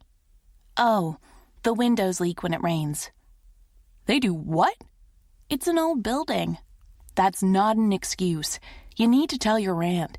She's your landlord, my dad says. Typical of my sister to not schedule inspections. How long has it been like that? A few months, I think. Maybe more. Have you mentioned it to her? Yes, I say, but I'm smiling. You know how she is, though. Razor sharp, but as distracted as they come. Not to mention she's been gone a lot lately, taking long lunches and 3-day weekends. I'll talk to her if you like, my dad offers. Thanks, but I'll bring it up again this coming week. You do that, sweetie. Remember, you're paying her rent, not getting to live there out of charity. So you demand what you need to. Vivian will remedy it in a heartbeat if she actually listens to the problem. Yes, Dad. He smiles. That's my girl.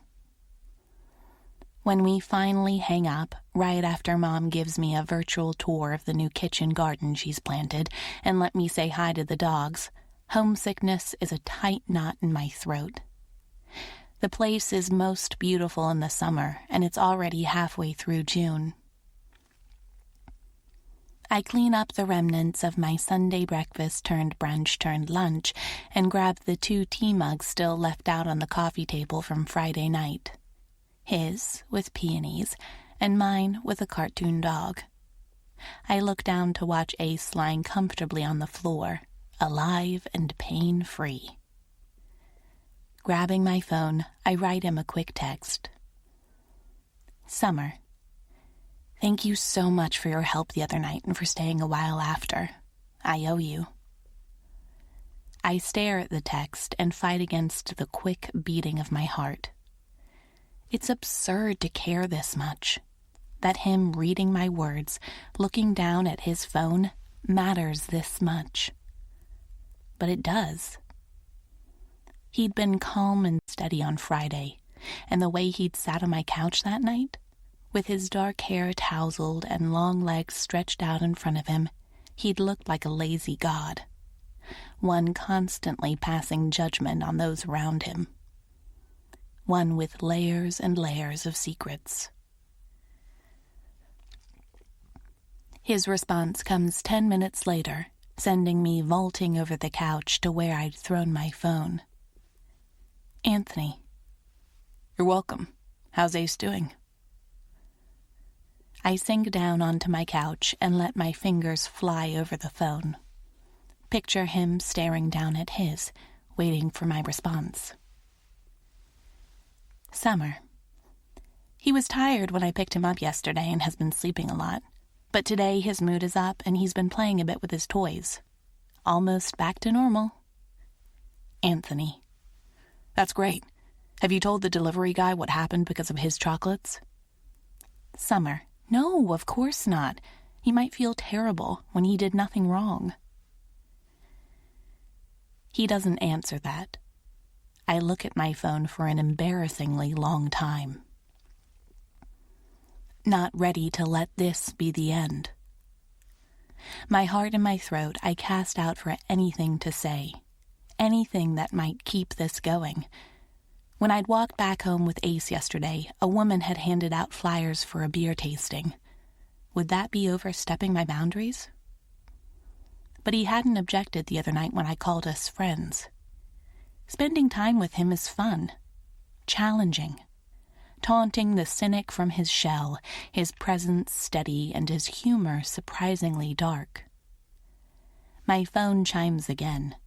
He sent me an image. A packet of chamomile tea sits on the dark wood of a kitchen counter. Anthony. I got a new toy to play with, too. It was all right when you made it. I'm smiling as I respond. Summer. Happy I converted someone to tea. It's great for helping you sleep, too. Anthony. So I've gathered. Throwing caution to the wind, I type an invite. Prepare myself for his immediate refusal, or worse, silence. Summer. If you're in the mood for something stronger, though, the bar on my street has a beer tasting tonight. Want to join? It takes a few minutes for the response to come, and when it does, it's only 2 words. Anthony. Just us? Summer. Yes. This time, his reply is instant. Anthony. Text me the address. I had no idea it would be so crowded here, I say, pushing my way past a group of students. One of them is wearing a home-knit beanie, the other a crop top. Not exactly Anthony Winter clientele. He mutters behind me. Really poor lighting in here. I suppose that's true, but it gives the place some charm. Cozy instead of seedy. I stop at one of the few empty tables. Is here all right? He nods and we have a seat on rickety chairs. A single fake flower dangles precariously on its equally fake stem in a beer glass on the table. How'd you find this place? He asks. They were handing out flyers on the street when I walked past, and I took one. Anthony shakes his head. Only you would actually stop to accept one. You wouldn't? Definitely not. I doubt anyone raised in New York would.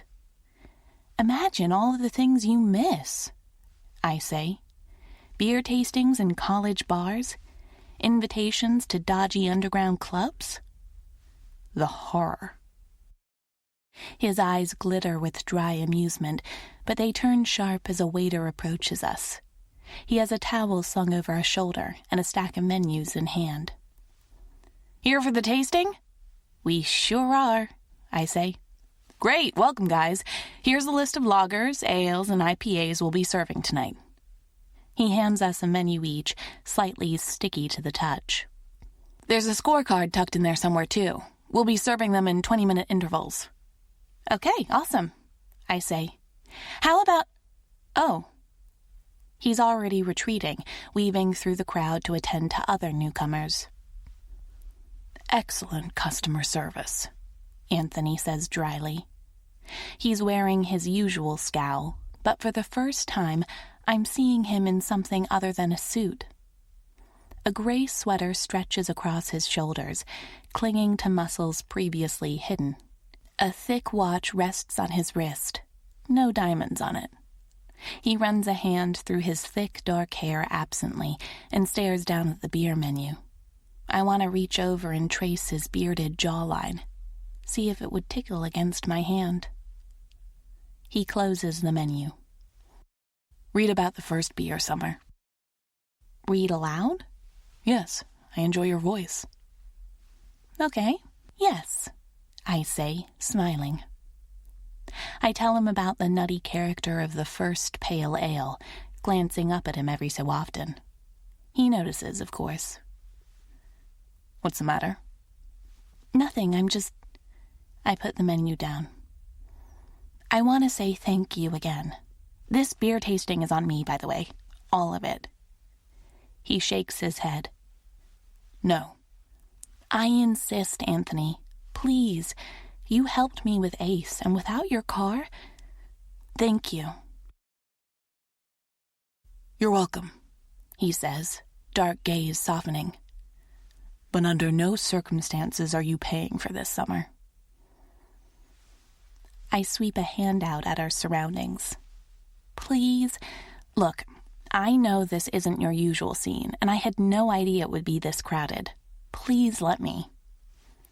Not my usual scene? Yes. It's not exactly a place we'd set up an opaque date at, you know. Anthony crosses his arms over his chest, but the look in his eyes is anything but agitated. Who do you think I am, exactly? I'm not like one of your customers. I smile down at the menu. He catches it, of course. You think I am? Maybe, yes. He shakes his head, but there's a smile lurking in the corner of his mouth. You once told me you were an excellent judge of character. I'm strongly doubting that. Perhaps I let a few things I'd heard about you influence my thinking, I admit. But in my defense, you bought a Cartier watch on auction that you can't wear. Does it even fit you? No. See? You've had a hand in creating your own reputation. You said you'd heard a few things about me. Yes, well, I'm not allowed to talk about what clients tell me after dates. His eyebrows lower.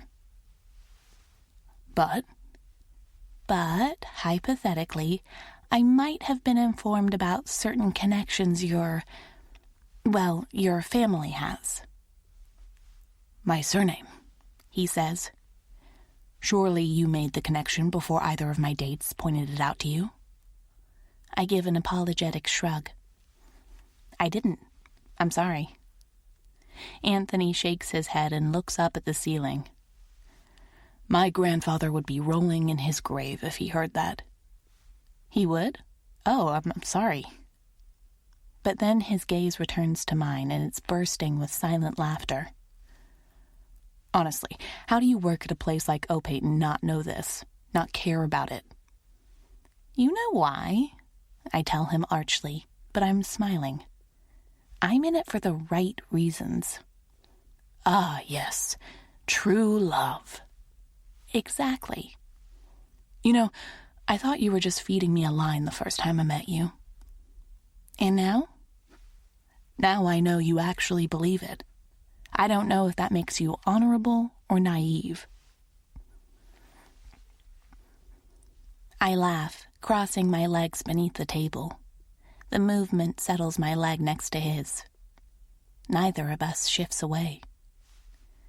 Can't I be both?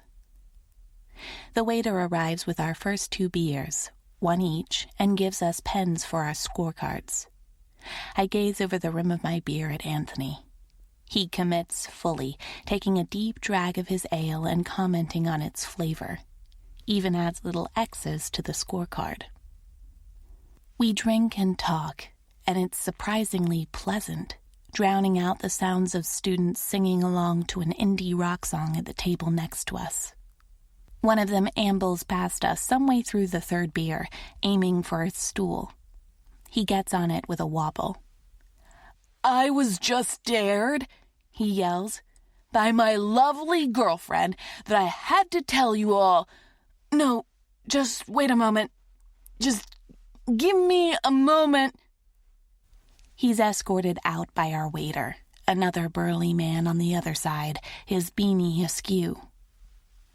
"Christ," Anthony mutters when they're gone. I lean back in my chair and laugh. Laugh at the idea of him sitting here in this place, going through the motions.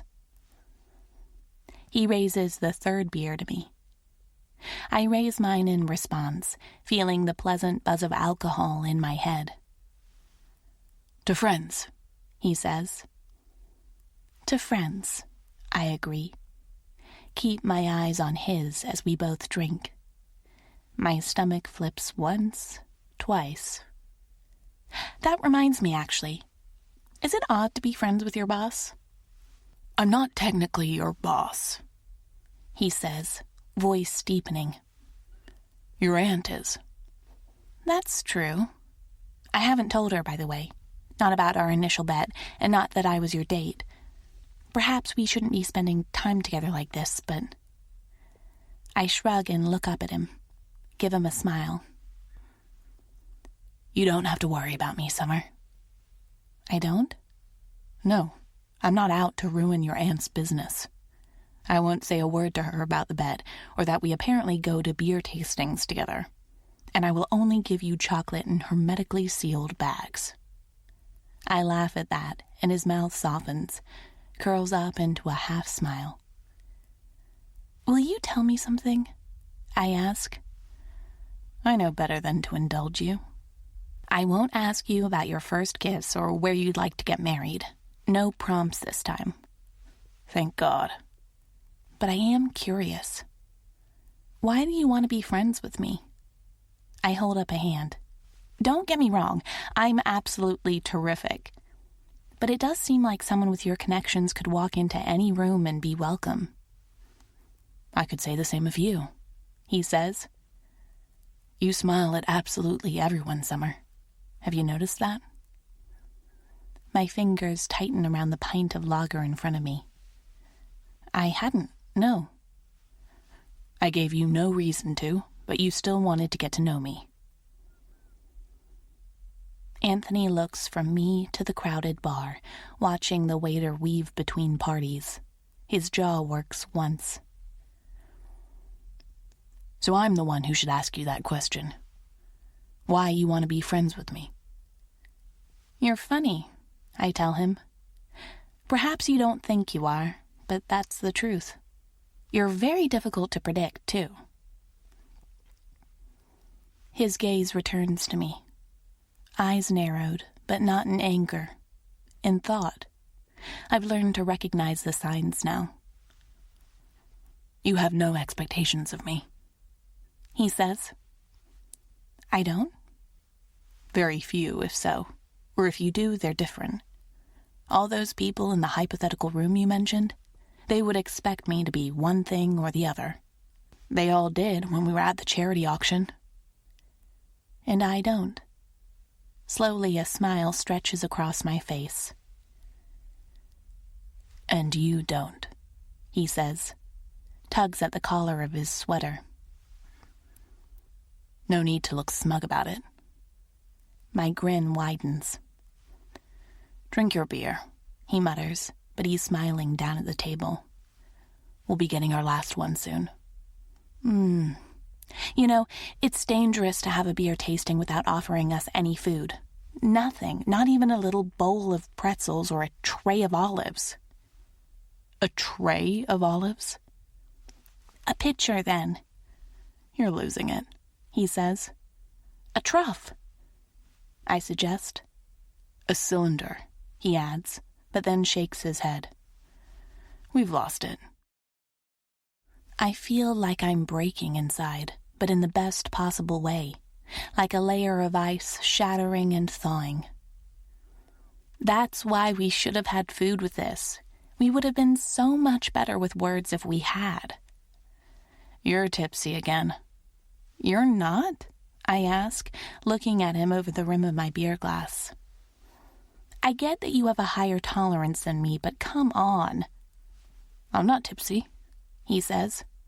I have at least a foot of height in you, not to mention I drink more often. Hey, you don't know what I do in my spare time.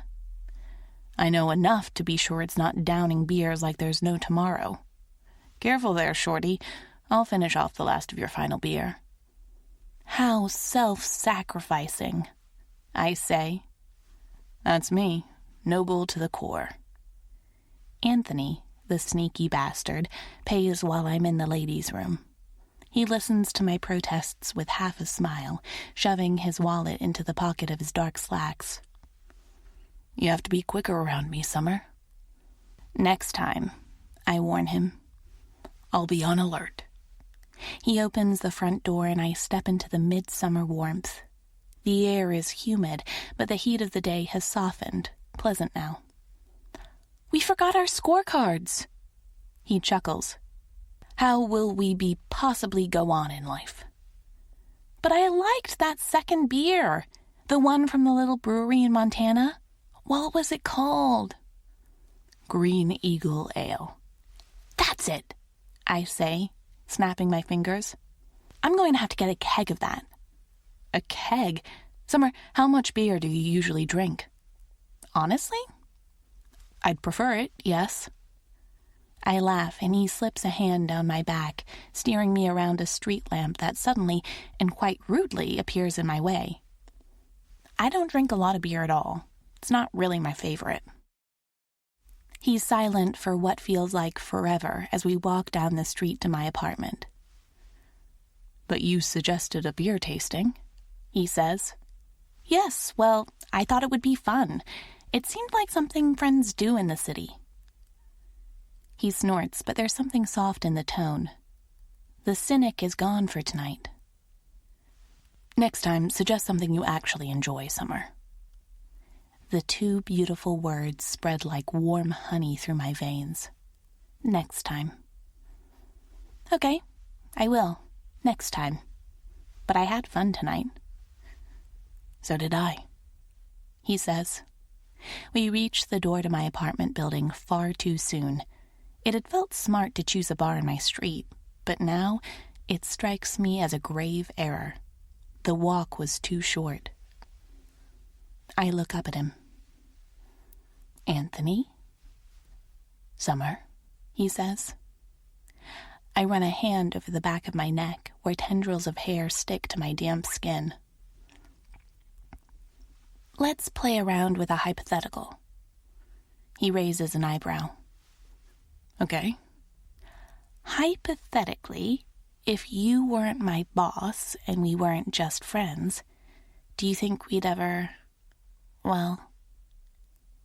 Something swirls in his eyes before they drop to my lips. They linger there for so long, I feel lightheaded with anticipation. Don't go there, he murmurs. Why not? Because we're friends. Because I'm not a romantic, Summer. You know I don't believe in love or relationships. I'm not like you. And I don't want to hurt you. The soft denial feels rote and so completely at odds with the way his body curves toward me, like it knows what it wants, despite his words. Okay, I whisper. Not a surrender, but a strategic withdrawal. Okay? Yeah, okay. Our eyes hold for an eternity-long second. A strand of dark hair has fallen over his square brow, like it believes in his stoic facade just as little as I do. Summer, he says.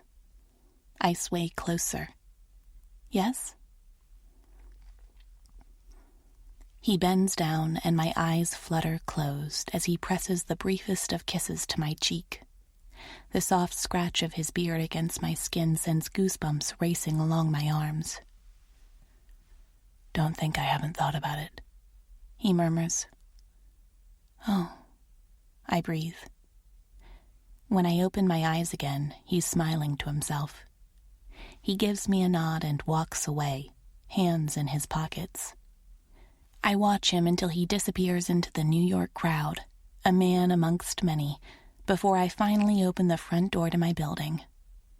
It takes my heart far longer than that to calm down. Chapter 13. Anthony. I don't meet my own gaze in the mirror as I give my suit one last look, tug the collar into place, ignore the reason I'm really going out today. I could ask my assistant to drop off the papers to Opate. I could post them. I could even wait until the meeting in 2 weeks with the app developers, when Vivian Davis will be there too.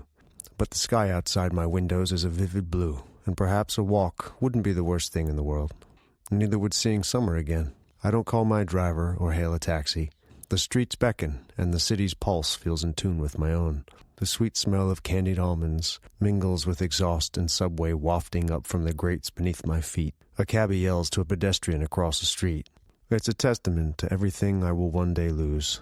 New York, the city I love down to my bones, will become a deadly obstacle course for me when I can no longer see. It will evict me, brutally and with force, if I don't leave it first. And all the fucking things the doctor pesters me about won't do a thing to help me, even if I'd consider them. Have you looked into learning Braille, a guide dog, a cane? But doing that meant giving in, surrendering, accepting my fate, relinquishing, submitting, dying. Will I forget what the city looks like one day? The knowledge is like a sharp, angry weight on my chest, one that reminds me all too well why I told Summer what I had outside of the door the other night.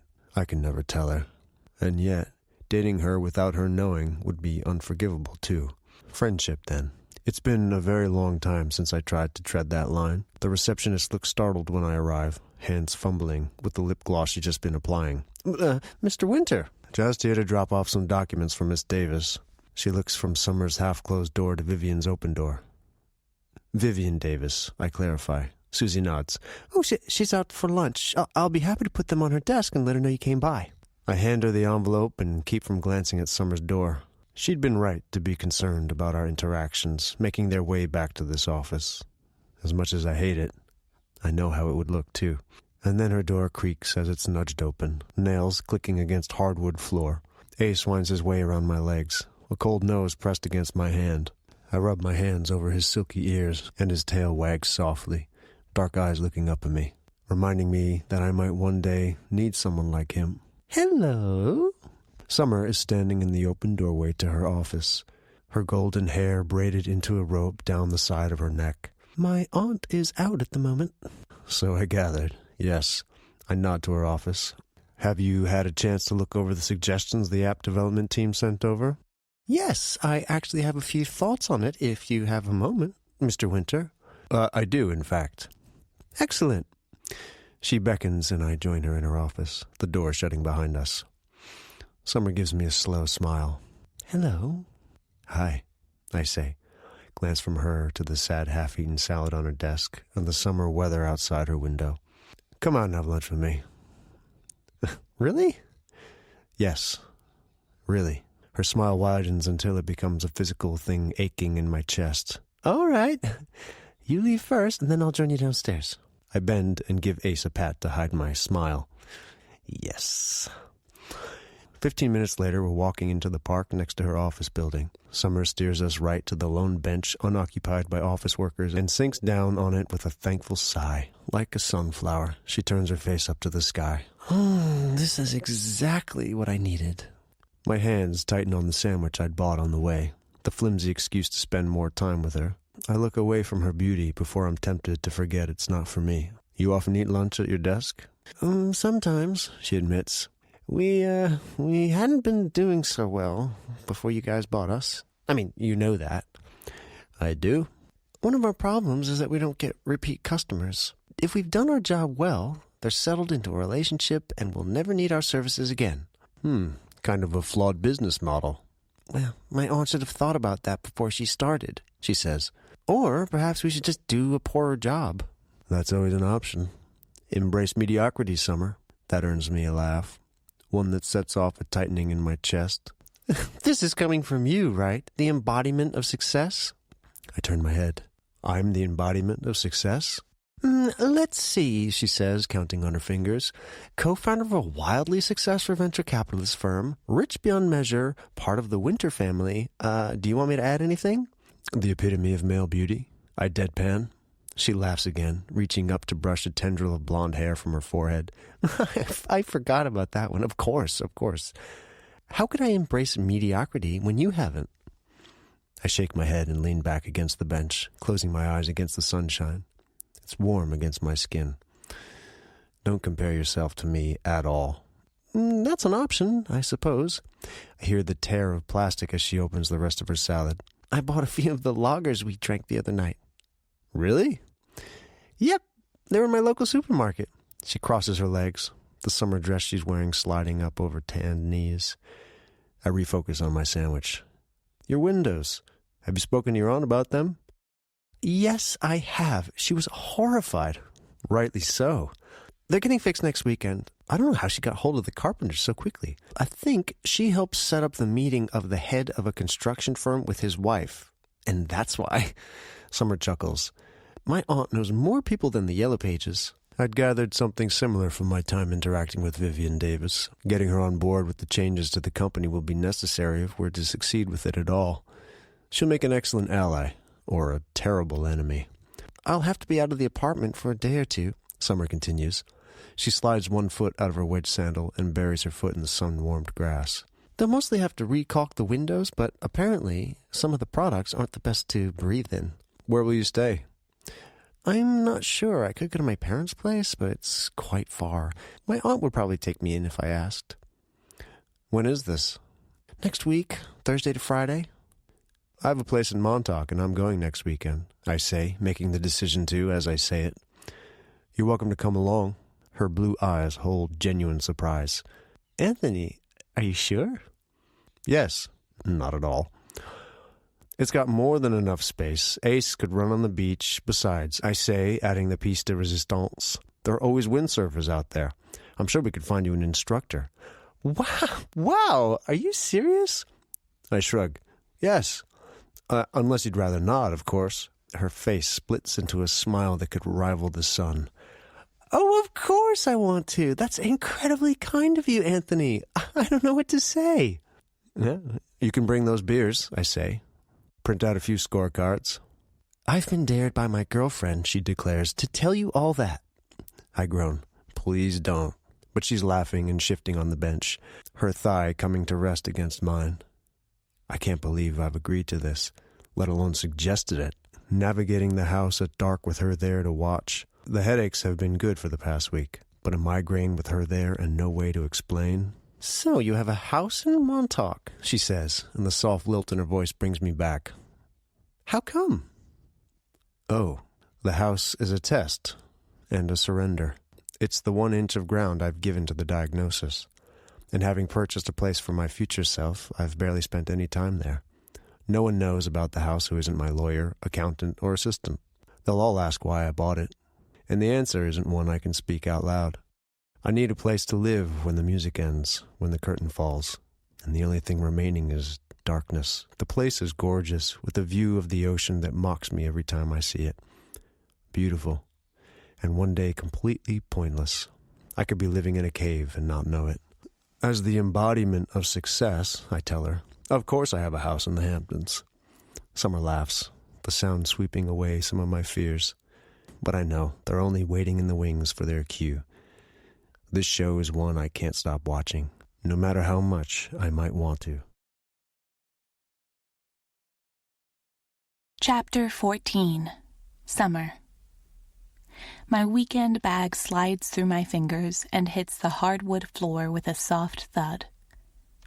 Wow, I breathe. This place must have cost you a fortune. Anthony gives a snort, turning from me to the windows that line the far wall. They open up to a patio, and beyond it, the beach beckons. Ace pads forward and does a sweep of the room, his head low and nose to the ground. "I'm sorry," I say. "I know it's not polite to comment on finances like that, but wow, this house is stunning." "I don't mind. To tell you the truth, it was expensive." "How are you not here all the time?" I run my hand over the marble kitchen counter, made with soft, rounded corners. 2 giant cloud couches line the back of the room. "Well, I have work in the city," he says. I hear the sound of running water, a glass being filled. "So?" he finally says. "Do you like it?" "Like it? Anthony, this house is gorgeous. Can I?" "Go ahead." I open the doors to the patio. The midday sunlight is hot against my skin, and a gust of wind tugs at my linen dress. Oh my God. "It is nice," he agrees, almost reluctantly. I nudge his shoulder with mine. Well, I try to, but he's so much taller than me that it's his upper arm I get. It's gorgeous. The beach is so empty, too. "This part of Montauk is more secluded. People who don't live here don't generally come here." I glance through the trees to my right, but I can't see the next property over. These ocean-side villas are like entire ecosystems, existing on their own.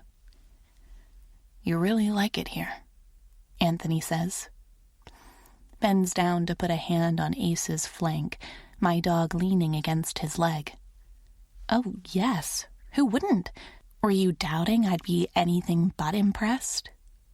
His lip curls into that small half-smile. "Look to the left." "No," I say immediately. "You can't have that, too. It's not allowed." "It was included in the purchase." The clean lines of an infinity pool are nestled against the side of the house.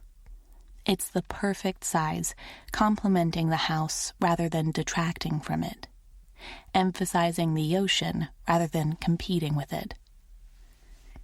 I don't know where to swim first, I breathe. Anthony chuckles and heads back inside, like all of this grandeur and beckoning glory is nothing at all.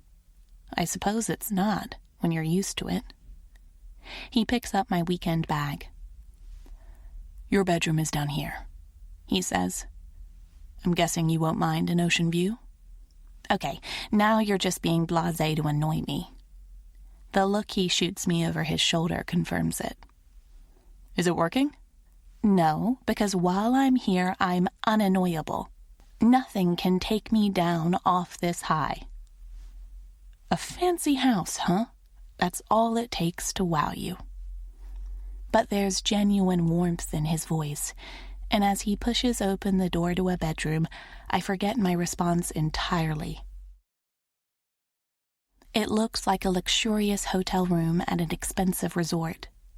Beige wallpaper, a 4-poster bed with fluffy white linens, and windows that overlook the deep blue ocean. It's like I've gone on vacation.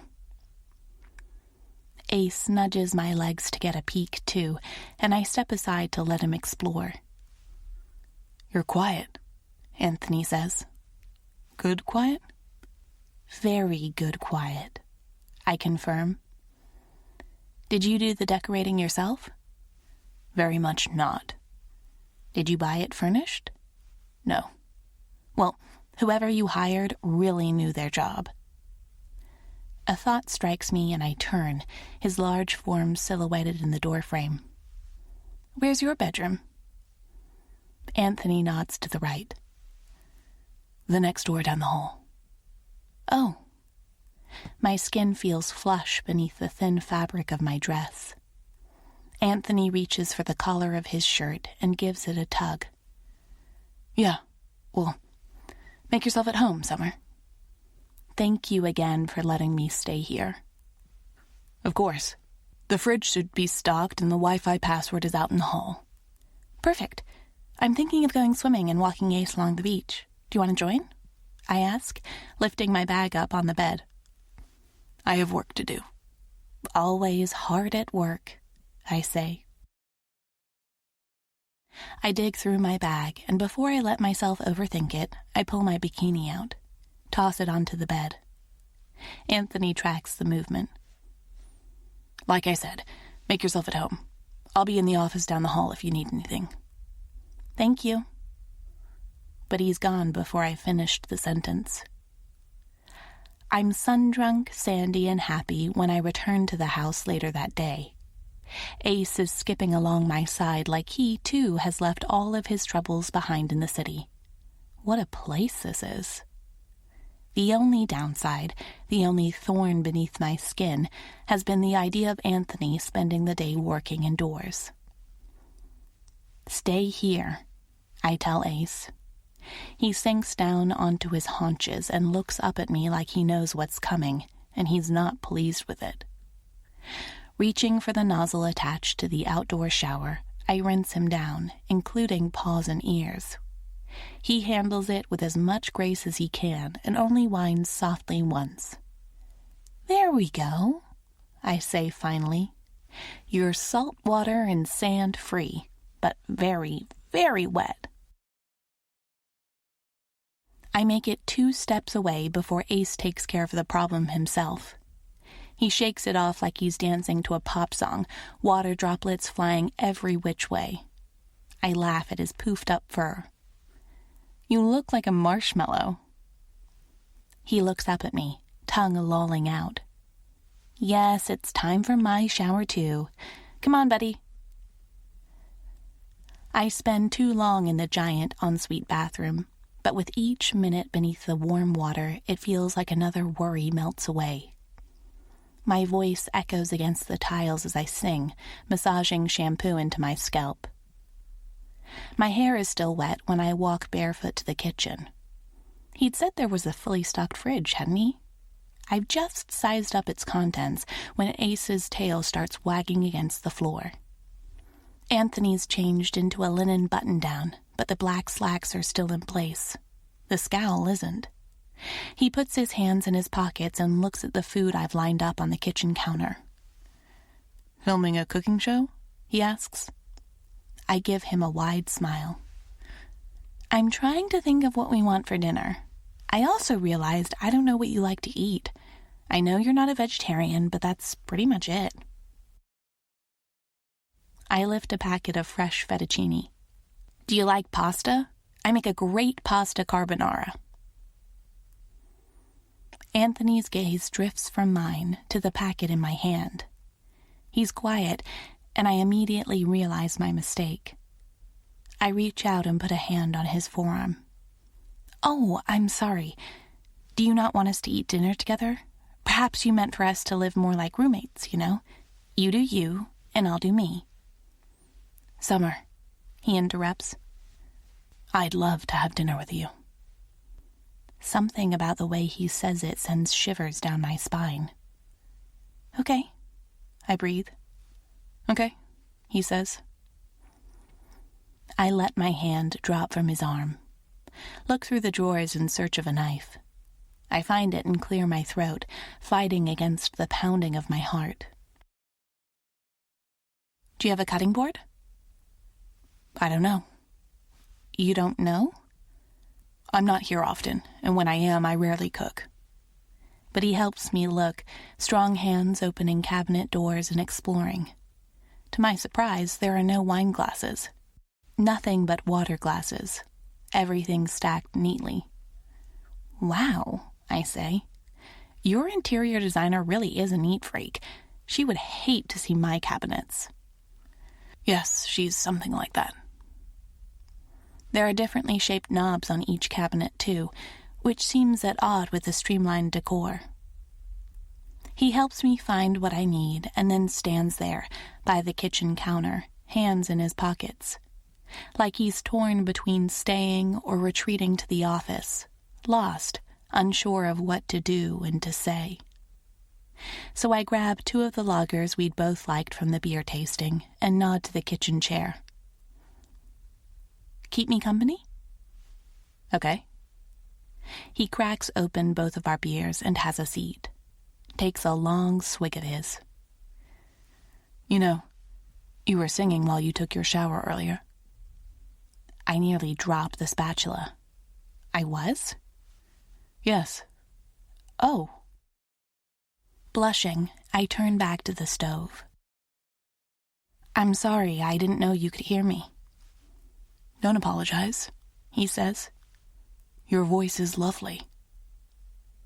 The bacon and cream in front of me turns hazy as I absorb the compliment, as it reaches inside and warms something I didn't know was cold.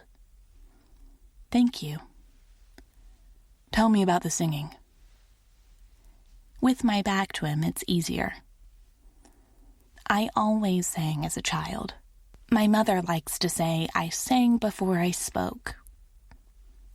Recording a demo is on your bucket list. Yes, I used to sing a lot. Even had a YouTube channel, actually. I shake my head. But that's over now. You posted your singing online? Yes, just for fun, you know, not because I thought of myself as having a voice worthy to share or anything. It is, though, he says. Are the videos still up? I shake my head. I took them down a few years ago. How come? Shrugging, I turn up the heat for the pasta water to boil. Edging closer to a truth I don't know if I want to reveal. Do you remember the ex-boyfriend I mentioned? The one I broke up with a year ago? Yes. You said the breakup was a good thing. Well, he was a musician. And a sociopath, probably. I add a laugh. But it's not really funny. How so? Well, he had a lot of opinions, and he was great at expressing them in very convincing ways. I'm dancing around the truth here, but admitting to being manipulated in front of this man? He's so sure and stable and radiates the kind of fuck-off energy that tells people to not even try. He would have seen Robin for what he was a mile away. I add the fettuccine to the now boiling water. Anyway, he didn't like me putting singing videos online. Didn't like my vocal coach either. It went from telling me I should practice more to how it would be better if I focused my energy elsewhere.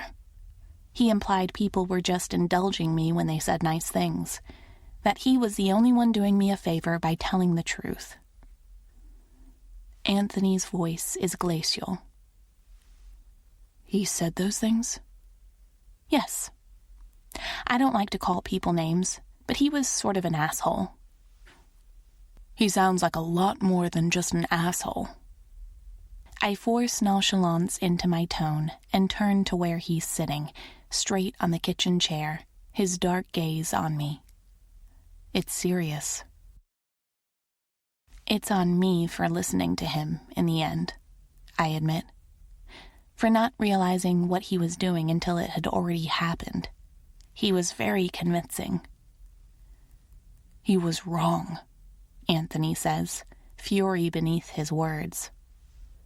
Both about your singing and about whatever else he might have told you. You know that, right? I know, even if it's sometimes hard to remember. His frown deepens. You will, in time, and so much the better for the rest of us. You sing beautifully. Thank you, I say. He did say I was wasting my time at Ope Natch and working for my aunt. Anthony gives a low snort of derision. Of course you're not. It's a well-paying job and the company is well-regarded. Give it a year and it'll be a much larger operation, too. Not to mention you're great at what you do. Every single one of his words lights up something in me. Tugs at my lips until I have to grin. Never thought I'd see the day, I say, when Anthony Winter defends Opate. There's a low scraping across the floor as he pushes the chair back and joins me by the counter. He holds the bowl as I drain the pasta into it, and we both watch as I add the sauce, combining the two into a mouth-watering dish. "I don't have to believe in love," he says, "to respect the fact that you do." Something lodges in my throat, and I nod, keeping my eyes on his strong tanned hands, wanting to reach out and slide my fingers through his. We grab plates and the food and head out onto the patio. Ace joins us, and Anthony uncorks a wine bottle, pouring us a glass each. "Thanks for not gloating," I say. "About what?" "I didn't get you love by the end of 3 dates. I know, I technically lost the bet." He lifts one shoulder in a half shrug. "I never expected you to." "Ouch." Anthony rolls his eyes. "Not like that. Like I told you, dating just isn't for me." "I know, but anyway, thanks for not rubbing it in my face. My one and biggest failure." He snorts and takes another bite of his pasta, his hair nearly ink black beneath the evening sun. A sliver of tanned skin and dark chest hair peeks out from the V of his button-down. "Like I said, Summer, you should embrace mediocrity." "I can't," I say. "Not when you've invited me to a house that's practically the Garden of Eden come to life. How will I ever be able to settle for anything less?" "Your apartment doesn't have a lot of room for an infinity pool," he points out. "No, nor does it have an ocean view." He clears his throat. "I called the windsurfing company earlier." "You did?" "Yes," he says. "They can give you a private 2-hour session tomorrow. Would you like that?" My fork and knife drop to the plate with a clatter. "You're serious?" "Dead serious, if you'd like to." But judging from the way he leans back in his chair with that half-smile on his face, he can already read the excitement on mine. "Of course I want to. Where is it? Are you trying it too?" He shakes his head. "No, this one is all yours. It's a beach close to here. We'll drive there." "Windsurfing," I murmur, looking down at my plate. It had been an impulsive addition to the bucket list, the one I'd written 2 weeks after I cut Robin out of my life. A way to reclaim myself and my goals and interests, to promise myself to push the boundaries. Windsurfing had been a crazy, wild, totally unlike me suggestion. I was raised inland, but here it was, coming true. "You're quiet," he says. "Yes, because I can't believe I'm actually going to do this. I might be awful at it." "If you've never tried before, you probably will be," he says.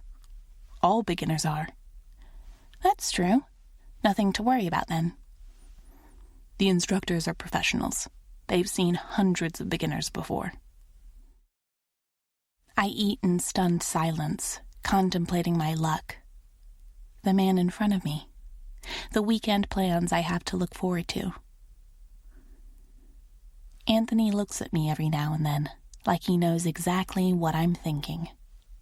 At this point, I'm not surprised if he does. The night is warm, but the breeze coming in from the ocean has more than a little freshness to it. Goosebumps rise across the bare skin of my arms. Anthony notices.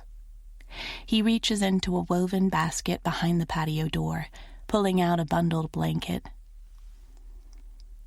"The decorator put them here for this very purpose." "Thanks."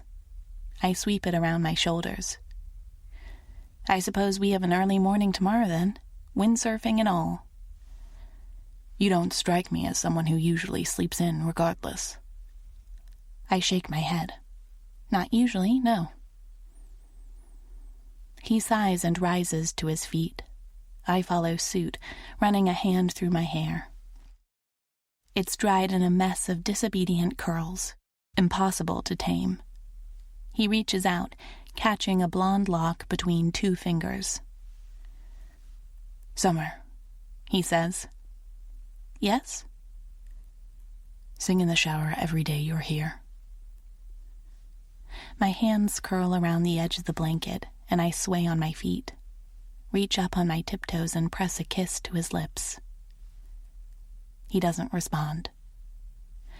I fall back on my feet and take a step toward the open patio door. Embarrassment makes my cheeks burn. "I'm sorry. I didn't mean...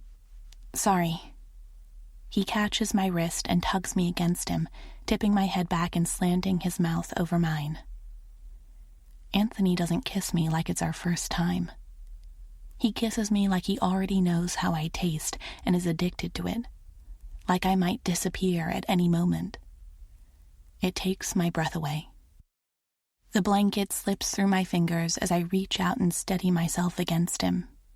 His shoulders are firm beneath my grip, a steady pillar amidst the roil of sensations inside. His hand weaves into my hair and gives the softest of tugs. He's everywhere, and I never want him to leave. Never want this kiss to end. I slide my hands up the skin of his neck and find purchase in the thick, dark hair. It's sleek through my fingers, a softness I hadn't expected. He kisses me once, twice. Slow and soft before he lifts his head. My breath is coming hard and fast, and his isn't much better. Dark, wondering eyes gaze back at me. His thumb smooths over my hip in the smallest of caresses before he releases me. Takes a step back, chest rising as he gets himself under control. "Good night, Summer," he murmurs. I run a finger over my lips. "Good night, Anthony." Chapter 15. Anthony. Summer has been knocked down by the waves more times than I can count. Sitting on a lounge chair on a half-empty beach, I have a front row seat, even if I should be focusing on the emails in front of me instead of the brave girl out at sea.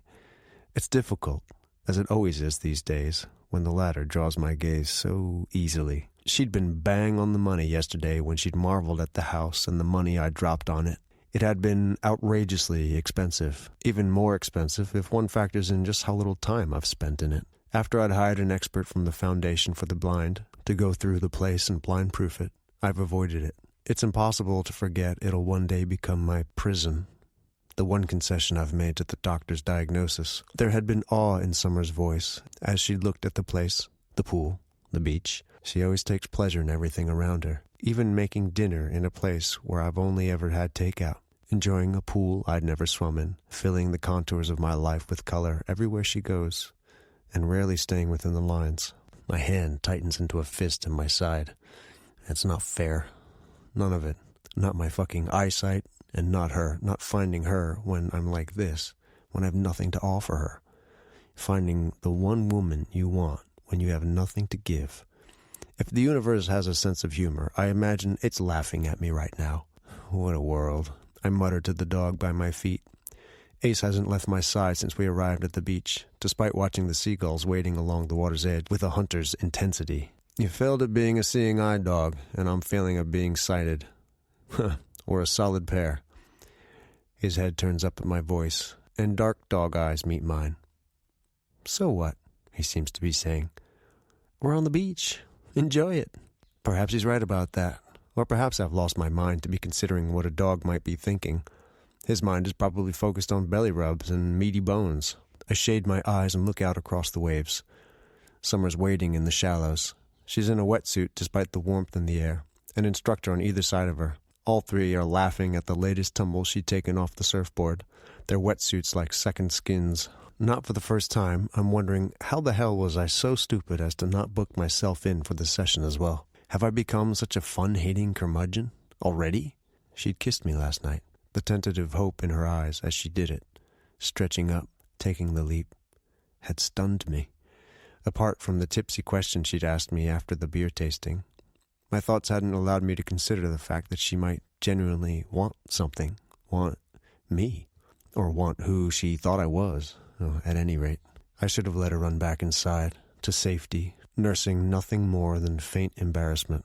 But after that first tantalizing taste, and now I can't concentrate for shit. I closed my laptop and surrendered to the joy of watching her out in the water. She's grinning when she walks up the beach to me later. Tendrils of wet blonde hair snake over her neck and hang on a braid down her back. "That," she says, "was awesome." It looked like it. "Were you watching the whole time? You must have seen me fall off a bajillion times." I shake my head. "You did great by the end. Even the instructors thought so." She snorts and looks over her shoulder to where they're disassembling a windsurfing board. "Brody has surfed since he could walk, and Luke has competed for the state twice. How did you manage to get them to instruct me?"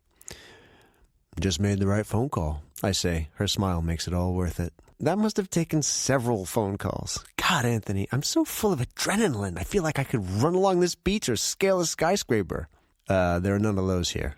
She turns around, offering me her back, and lifts her braid out of the way. "Help me with the zipper?" I grasp the metal between my fingers and tug the wet fabric down. It splits in a straight line down the curve of her spine, all the way to her red bikini bottoms. 2 small dimples rest on either side of her spine, right there, at the low of her back. "There you go." She struggles out of the arms of the wetsuit and laughs when it gets stuck. "These are great when they're on and awful pretty much all the time when they're not." I remember. "You've surfed too?" "Yes, but it was a long time ago." "Can't be that long," she says, still grinning. "I figured you out." "You have?" "Yes. You're only 6 years older than me, but you can't have spent all those years business building. You told me you used to climb. What else did you do?" "Oh, a lot of things." So descriptive," she says, and there's teasing in her voice. "A bit of hiking, kayaking, skydived once." "Whoa, that's intense." She sits down on one of the lounge chairs and peels her wetsuit down long, tan legs. I look out onto the ocean. "Did you like it?" "Yes, but I have no desire to do it again." She chuckles. "I feel the same way, and I haven't even done it." "How about windsurfing?" I ask. "Think it's something you'll do again?" "Honestly, yes. I wasn't expecting to feel that way. It was something I added to my bucket list because it felt like a challenge, something completely unlike me. But it was fun." I look back to her, shaking off sand from the wetsuit. Water droplets across her skin shimmer like diamonds under the sun. "You want to walk back?" She tosses her wetsuit over her arm. "Sure. Along the beach?" "Yes. Let me just return this to Brody." Because I'm shameless, I watch as she jogs across the beach to where the 2 instructors are working. If I'd had trouble being around her before, it's nothing to what seeing her in a bikini does. She has the body to match her wide, beautiful smile, and before I met her, I'd never thought of describing anyone like that. Now I don't think I'll ever want anyone else. Summer shrugs into a sundress when she returns and takes Ace's leash from me. "Thanks for watching him," she says. "I don't mind." She puts on a pair of sunglasses and sweeps her wet hair to the side. "Did you get some work done at least?" Some, yes. I feel kind of guilty for not working." "But your aunt gave you these days off, didn't she?" "Yes, but the company is in such a delicate state. I can't." "No, Ace, don't touch that." She tugs softly on the leash, and the golden trots away from a jellyfish resting on the shore. Her phone dings, and she digs it out of her bag. "Oh, look at this," she says, showing it to me. I have to shield my eyes from the sunlight to make out what's on the screen. "They're fixing the windows." "Yes, Vivian stopped by to check on the progress." "Where'd you tell her you were this weekend?" Summer smiles. "Well, I said I was with a friend by the beach." "Right. So, not a lie." "No, I agree. Not a lie." She pushes a tendril of hair back and turns to the shoreline, slips off her sandals and carries them in her free hand. "I'm going to walk along the water's edge." It's a moment's hesitation, but then I toe off my loafers and join her. The sand is wet and warm beneath my feet, the water reaching me cool and refreshing. "Do you walk here often?" I shake my head.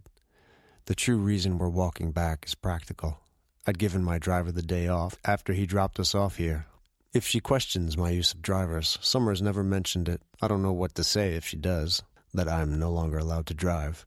"My family has a house not far from here," I say, "so I know these beaches pretty well, even if it's been a long time since I spent the weekend here." "They do. Did you spend your summers here?" "Yes, most of them." "Together with your brother?" "With my brother," I confirm. "That must be lovely. You know, having a sibling and all. You know I'm an only child." She kicks up water, and we both watch as Ace glances sharply that way. She does it again, and he lunges after the wave, only to have it recede beneath his closing jaws. We were close growing up, I say. Not so much anymore. How come? Because I'm not pleasant to be around anymore, I think. And I don't know why I'm different around you. Why I like myself more when you're next to me. We've grown apart. People do that sometimes, she says. So does that mean your brother is the one who works in the family business? The family business, I repeat. Yes, she says, eyes sliding to mine with mirth. You know, the one bearing your last name? Right, that one. Remind me, how long did it take for you to connect those dots? This time the water she kicks is in my direction. I step away, raising my leg, preparing to strike. No, she says. Mercy! The splash I send her way barely reaches the hem of her dress, but she laughs regardless, the sound like a school bell ringing out for summer break. It's still softening my nerves when she sidles up to me again. Why don't you work in the hotel industry, actually? Unless it's a sore subject. It's not. I put my hands in my pockets and turn my face up against the sun. That's something I'll still have later. Not the light itself, but the warmth. Do you know that company I worked on before Opate? No. It was a small tech startup. They were 3 college grads working out of their studio apartment in Brooklyn when we bought their company and gave them the financial and human capital to expand. They must have been so grateful. Well, grateful now, perhaps. Desperate back then. But have you ever used Ryder, Summer, the app? Yes, of course. My friends and I sometimes use it to order food after a night out. Why? She looks up at me, her eyes widening. No, don't tell me. Yes. The 3 college grads were the ones who started Ryder? They were. And while I was doing that, I was helping my business partners work on a medical company, a startup within the finance industry, a consulting firm. My brother has spent the same years managing an already mature business. Sometimes he'll scout locations for new hotels. Sometimes. You like the new, she says. The untested. I like there to be stakes, and there are very few in managing the Winter Corporation. I'm standing with my back to the kitchen, hands in pockets, when Ace's claws against the hardwood floors signal Summer's arrival. He's rarely far from where she is. I keep my gaze on the sunset outside the window. Ignoring the kiss between us had been difficult enough during the day. Spending the evening with her without demanding another will be torture, but the idea of leaving feels far worse. You're done with work? She says. How'd it go? It went well. Did you get something to eat? Yes. There's a soft rustle of fabric behind me. It's not difficult to imagine her snuggling up on the couch, bare legs pulled up beneath her, one vulnerable ankle peeking out. Thank you for today, she says. Truly, Anthony, I don't know how to thank you for this entire weekend. Letting me stay here, the windsurfing, thank you. No, you shouldn't thank me. I shouldn't? No. A low ache at my temples signals another migraine. An unwelcome reminder of what I'll never forget. I've never enjoyed being in this house, but I have this weekend. Anthony? I turn towards her, unable to resist any longer. Yes? She rises from the couch and covers the distance between us, barefooted, and with her blonde curls tumbling around her shoulders. Freckles dance across her nose, and uncertainty is bright in her eyes. Should I apologize for last night? No, Summer. Are you sure? You shut yourself into your office as soon as we got back from the beach. She moves closer, and every nerve in my body lights up. Anthony, I don't understand quite. I kiss her. Her soft gasp ricochets through me, and a rubber band of want pulls taut and snaps inside me. My mouth moves over hers again and again, teasing her full lips open. Her hands lock around my neck and fit there like they were meant to be, like she's always been made for my arms. Her lips are too soft to tear myself away, but I do it, raising my head to meet her eyes, needing to know how she feels. She gives a dazed laugh. Wow, so you do find me attractive? Of course I do. I shift my mouth to her cheek, wanting her soft skin beneath my lips. It wasn't about that. Never about that. Well, then why? Oh. Her breath turns shaky when I move my lips down her neck. Her hair is still damp from the shower earlier, and the scent of shampoo and summer mixed together is the headiest of perfumes. Knowing I shouldn't, and unable to stop, I circle her waist with my hands and blaze a path for her collarbone. Surrendering to her feels like putting down a weight I didn't know I carried. Warm fingers slip beneath the collar of my shirt. They burn against my skin. "Kiss me again," she murmurs, and God help me, but I do. I kiss her until I know her lips better than my own, until the intimacy between us sings like a melody and the heat beneath my skin is a wildfire. I want her like I've never wanted before. Summer smiles against me. I don't think there was anything better than seeing that smile, but feeling it against my own lips. Tops it, her hands undo a button on my shirt, and then another. They sweep in soft, tantalizing strokes over my chest. We make it to the couch, falling onto it like we've never done anything else. Like the time we spent lying on opposite couches was just practice for this. Summer lifts a hand and runs it over my cheek, trailing over my stubble down to my neck. "I want you," she says. I kiss her again, and she falls back onto the cushions. The flimsy dress she's wearing molds to the curves of her body, and with me on top, I feel every single one. She shifts beneath me and spreads her legs to cradle my body. The simple, welcoming gesture makes me groan. "Anthony," she murmurs again, arching up against me. Need hums in my blood. The urge, the one I haven't been able to shake for weeks around her, is at fever pitch. I find the swell of her breast and smooth my thumb over a peaked nipple. Her soft exhale is like music to my ears, all of her a symphony I can't wait to listen to. Can't wait to touch. I undo the flimsy strap of her summer dress tied around her neck. It comes undone and Summer smiles at me, eyes trusting, as she pulls down her dress. She's not wearing a bra. It's like a collision in my mind. The two images, the heartbreaking, trusting way she's gazed up at me, and the pink hardness of her nipples. Every part of my body screams at me to throw myself into this, into her, to ignore the gnawing guilt that I'm not doing right by her. It's the painful twist in my heart that lets me get the words out. "Summer, you know I know," she murmurs. "I know you don't do relationships. You deserve someone who does." The stark truth of those words is a sledgehammer against my skull. "Perhaps, but I want you." Her hands are soft in my hair, pulling me down, and I can't resist, not when she's warm and luscious beneath me and her breasts beckon. The graceful lines of her feel like a sucker punch I'll never recover from. So I bend and take a nipple in my mouth. Summer gives a soft moan of pleasure and arches her back. Tending to her this way is enough, I think, flicking my tongue. It has to be enough. I switch over to the other side and relish the moment, focusing on the softness of her body beneath me, ignoring the painful aching need it's inspired in me. Even when she raises her hips, "Anthony," she murmurs. I press down, giving us both pressure, but no dangerous friction. The contact alone is enough to make my vision dance. "No, not tonight."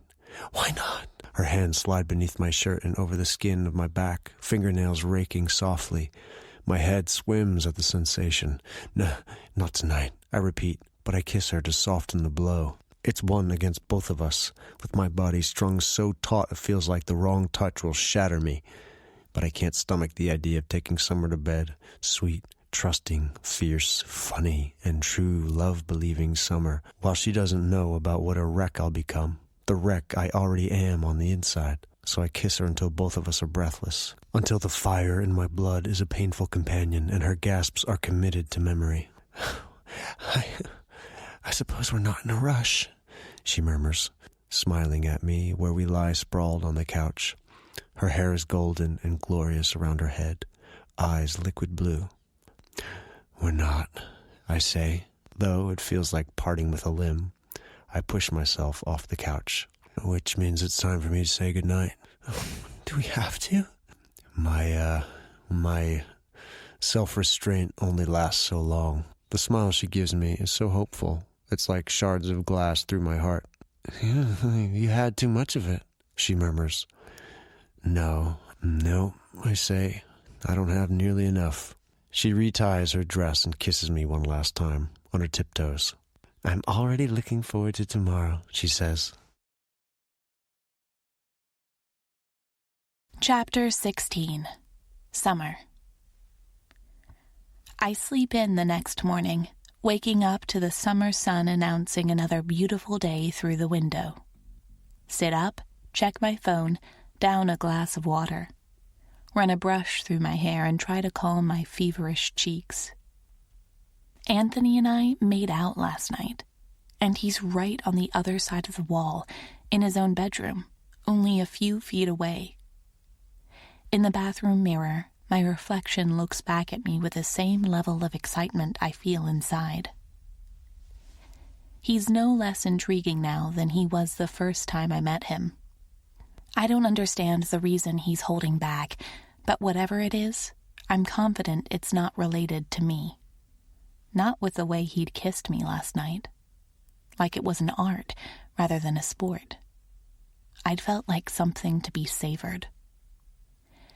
Ace nudges my ensuite bathroom door open and presses a cold nose to my hand. "Sorry," I say. "Let's go for our morning walk." He dances away on light paws with a doggish grin, and perhaps he can sense my mood, because I feel like dancing too. Or running. Which is what we do, the two of us on the beach under the morning sun. I'm whistling when we finally return to Anthony's house, scale the steps 2 at a time, and wipe sweat from my brow. The patio chairs are empty, as are the lounge chairs by the pool. He's not in the kitchen either when I've showered. The door to his bedroom is still closed. A quick glance at the clock puts it at 11. I wouldn't have pegged Anthony Winter as a late sleeper. It's another piece filling in the puzzle of his character, added to the tableau already in place. The man whose humor is dry and black, who is hard-working and reserved. Cynical, but kind. I'm still humming to myself as I look through his kitchen cabinets. If he's sleeping, I might as well make us some breakfast. Everybody likes pancakes, right? Ace keeps me company as I cook. I sing old tunes as I find the butter, eggs, flour, and milk. Anthony must have called ahead and asked some anonymous staff member to stock the house for us. It's a small reminder of just how different a life he lives from me. But, I tell myself, he'd sat opposite me at the beer tasting. He'd helped when I needed him that night, with Ace's chocolate poisoning. When the batter runs out, I've got a high stack of pancakes ready. I set the kitchen table and find an unopened bottle of maple syrup. But still no Anthony. It's almost midday. I send him a quick text. "Is everything all right? I've made pancakes for brunch." The minutes pass by in slow agony as I wait for a reply that never comes. Worry gnaws at my insides, warring with hunger. I pad down the corridor and stop outside his shut bedroom door. There are no sounds from within. He doesn't strike me as the kind of man who stays in bed till midday. I knock. "Anthony, are you okay?" A faint rustle on the other side, and then his voice. It's hoarse. "Yes." "Are you hungry?" "No," he says. There's a long pause. "Coffee might help." "I can get you coffee." "Okay." I make a cup in record time and return to his bedroom door. "Can I come in?" It takes him longer than it should to answer. "Yeah." I push open the door just as he props himself up in bed. The drapes are half drawn, and the sunlight that filters in sends uneven patterns across his king-size bed. "Summer?" he asks. He's shirtless, dark hair dusting across his chest. The sheet pools around his waist. "Yes, it's me. I've got your coffee. Here, be careful, it's hot." He closes his eyes as soon as he has the cup in hand and leans against the headrest, raises it to his lips and takes a sip. "Are you okay?" He lowers the cup with a sigh. Yes, it'll pass. What is it? Migraine. Oh. I take the cup from him and put it on his bedside table, beside an e-book reader and a pair of glasses. I'd never seen him wear them. Do you want me to pull the drapes? No, thanks.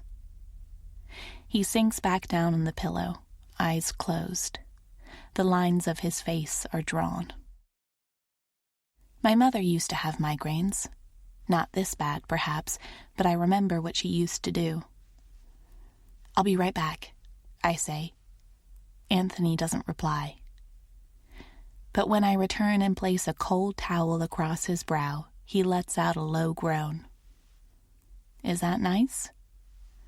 It's very cold, he breathes. Christ, I think I can taste blood. Shit. I sit down beside him on the bed, and he cracks open one eye. Summer? I'm here. Do you get them often? Sometimes. Had he been lying like this all night? A quick glance across the bed confirms what I already know. There's more than enough space. You don't have to stay. Anthony presses the heels of his hands against his eyes, teeth gritting together. Shit. I climb onto the bed beside him, sitting cross-legged, grab one of his spare pillows and put it in my lap. I can rub your temples if you think it'll help. He peels his hands away from his eyes, but doesn't open them. Fuck, Summer. You should be lying on the beach or something. I want to be here. Will you let me? I don't understand why, he mutters, but shifts on the bed, lifting his head up. I scoot closer, and he puts it back down in my lap with a soft groan. I tug the cold compress into place and start rubbing his temples in light circles. It's been a long time since I did this for my mother, but I remember the motions. He lets out a soft breath as I run my fingers through his hair, so I do it again. Dig my fingers into the muscles of his neck and shoulders. His skin is hot to the touch. I don't know how long we sit there for, him in pain and me trying to take what I can away. Ace joins us. He's rarely allowed on beds, but he jumps straight up this time, curls up beside Anthony and rests his head right next to Anthony's hand. The next time I look up, Anthony's fingers are buried in Ace's fur. You're good at that, he murmurs. Massaging? Is it helping? A bit, yeah. I slide my thumbs over his cheekbones and down along the strong muscles of his neck. Do you want a painkiller? They don't work. Oh. Should be over soon. Despite his words, it's nearly an hour before his hand comes up to rest on mine. Thanks. You're feeling better? Yeah. Ace lifts his head as we rearrange, Anthony lifting his head and me scooting back. He removes the compress from his head with a groan. I've never thought about doing that before. Did it help? Yes. I smile at him. I'm glad. He looks back, eyes dark, before turning them down on himself. The sheet is tangled around his legs and slants across his hips. A happy trail wanders across strung stomach muscles, disappearing beneath the sheet. The outline pressed against it makes it evident he's not wearing underwear. Anthony cocks one knee. Did you say you'd made breakfast? Pancakes, yes. They're in the kitchen. I push off the bed, edging closer to the door. My cheeks feel hot. Do you want some? Yes, later.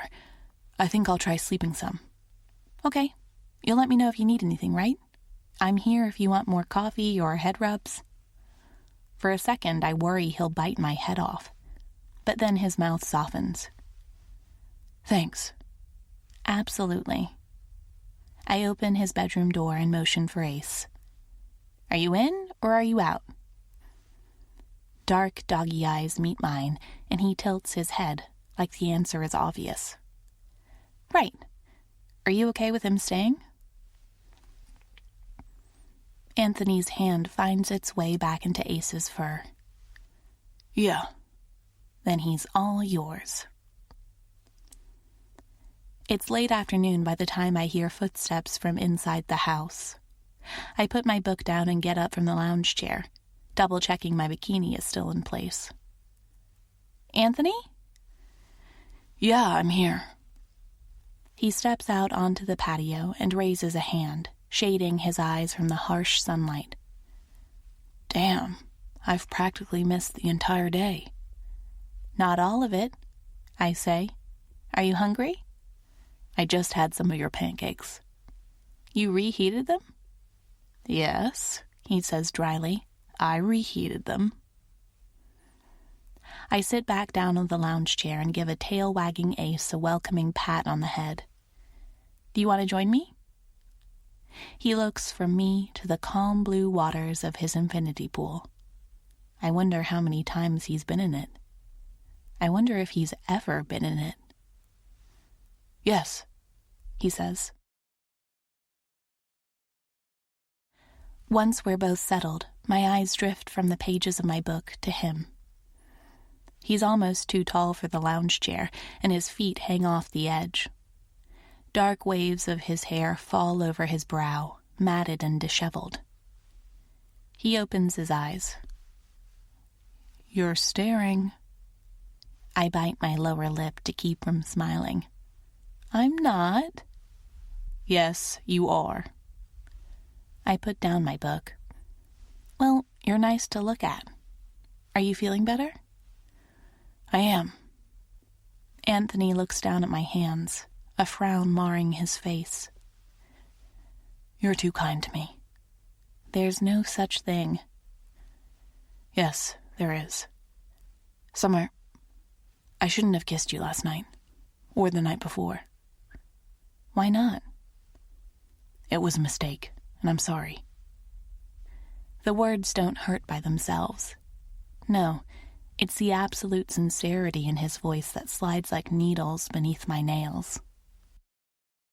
A mistake? I murmur. That's really what you think? Yes. I can't sit here, or the burning behind my eyes will give me away. I push off the lounge chair and turn toward the door, but a large hand around my wrist stops me. No, Summer. Don't you see? I couldn't bear it if I hurt you, and I can't bear having you just to lose you either. Do you understand?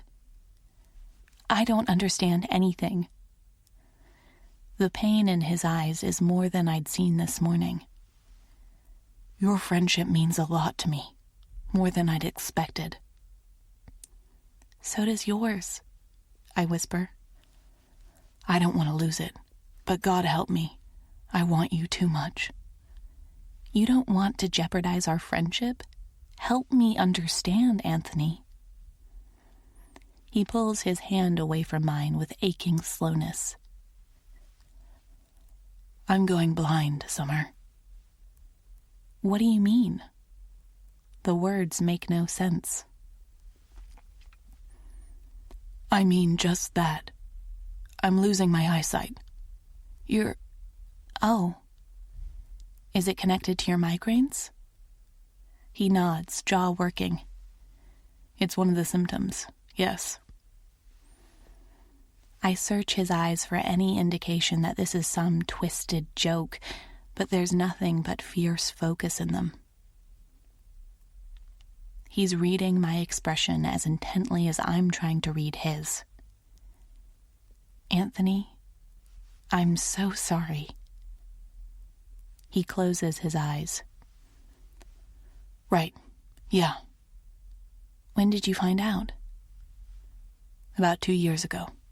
I complained about the font being too small on a menu, and my friend looked at me like I was joking.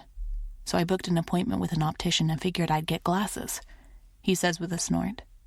I wish. What's the diagnosis? I mean, can the doctors do anything?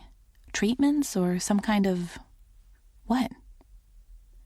He's laughing, but there's no humor in it. This is one area where your optimism can't help, Summer.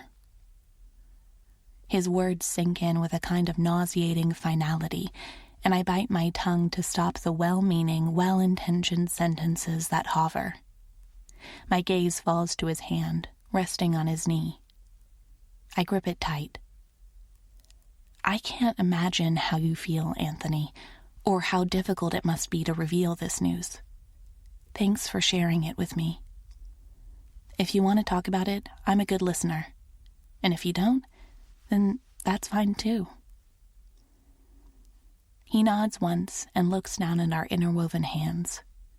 Neither of us speaks for a long time. When we do, it's Anthony's voice that breaks the silence. It's rough around the edges. Should we walk along the beach again? You're sure you're up for it? He stands, hands sliding away from mine. I'm not blind yet. Right, yeah, that's not what I meant. Relax, Summer.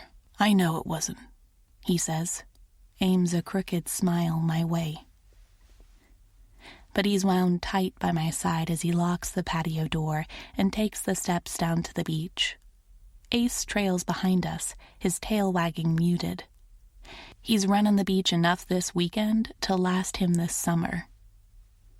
We walk for a long time before I dare break the silence between us. He's staring straight ahead, jaw tense. Are there treatments? I ask. Ways of living with it? I think I've heard of technologies that might help. Voice to text and devices you speak to and they turn on.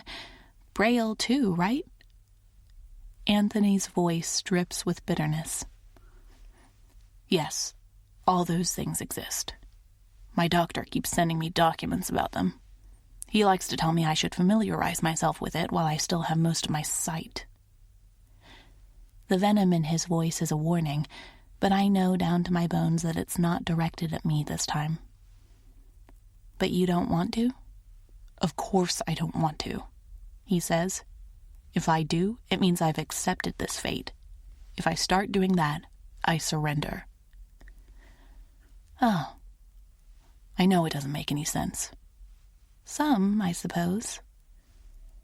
The house was the biggest concession, he says. The house? The beach house? Yes. Haven't you noticed? I frown. No. What?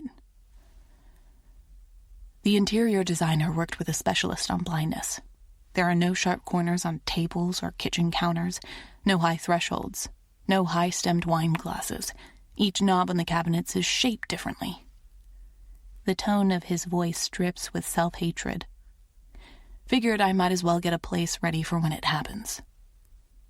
When it happens, I repeat softly. Do you know when that might be? The million-dollar question. I don't, and neither does the doctor. Retinitis pigmentosa rarely shows up at my age, but when it does, it progresses fast. Most people have it diagnosed in childhood. It's genetic. Nothing I can do to change it. Nothing I did caused it. My heart aches for him, and against it all, my eyes burn. I keep my eyes trained on the beach and fight against the instinct. If there's one thing he'd hate, it's being cried over. What's it like now? I ask. My vision? Yes. Tolerable, I suppose. Night vision was among the first things to go, he says. Memories click into place of Anthony asking me to read menus. Second is peripheral vision. I don't drive anymore, which you might have noticed.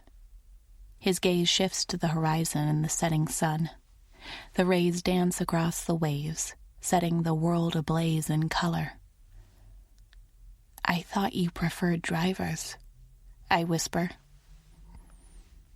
He shakes his head, Some days I'd give anything to be allowed behind the wheel again. I swallow at the knot in my throat. He clears his, breaks eye contact with me. We walk slowly, in silence, along the beach in the setting sun. None of the questions that hover on the tip of my tongue feel right, not when he looks away from me more than he looks at me. Blindness. The weight of what he's just told me hasn't settled yet, but I can feel it. And if I can, it must be crushing him, strong as he is.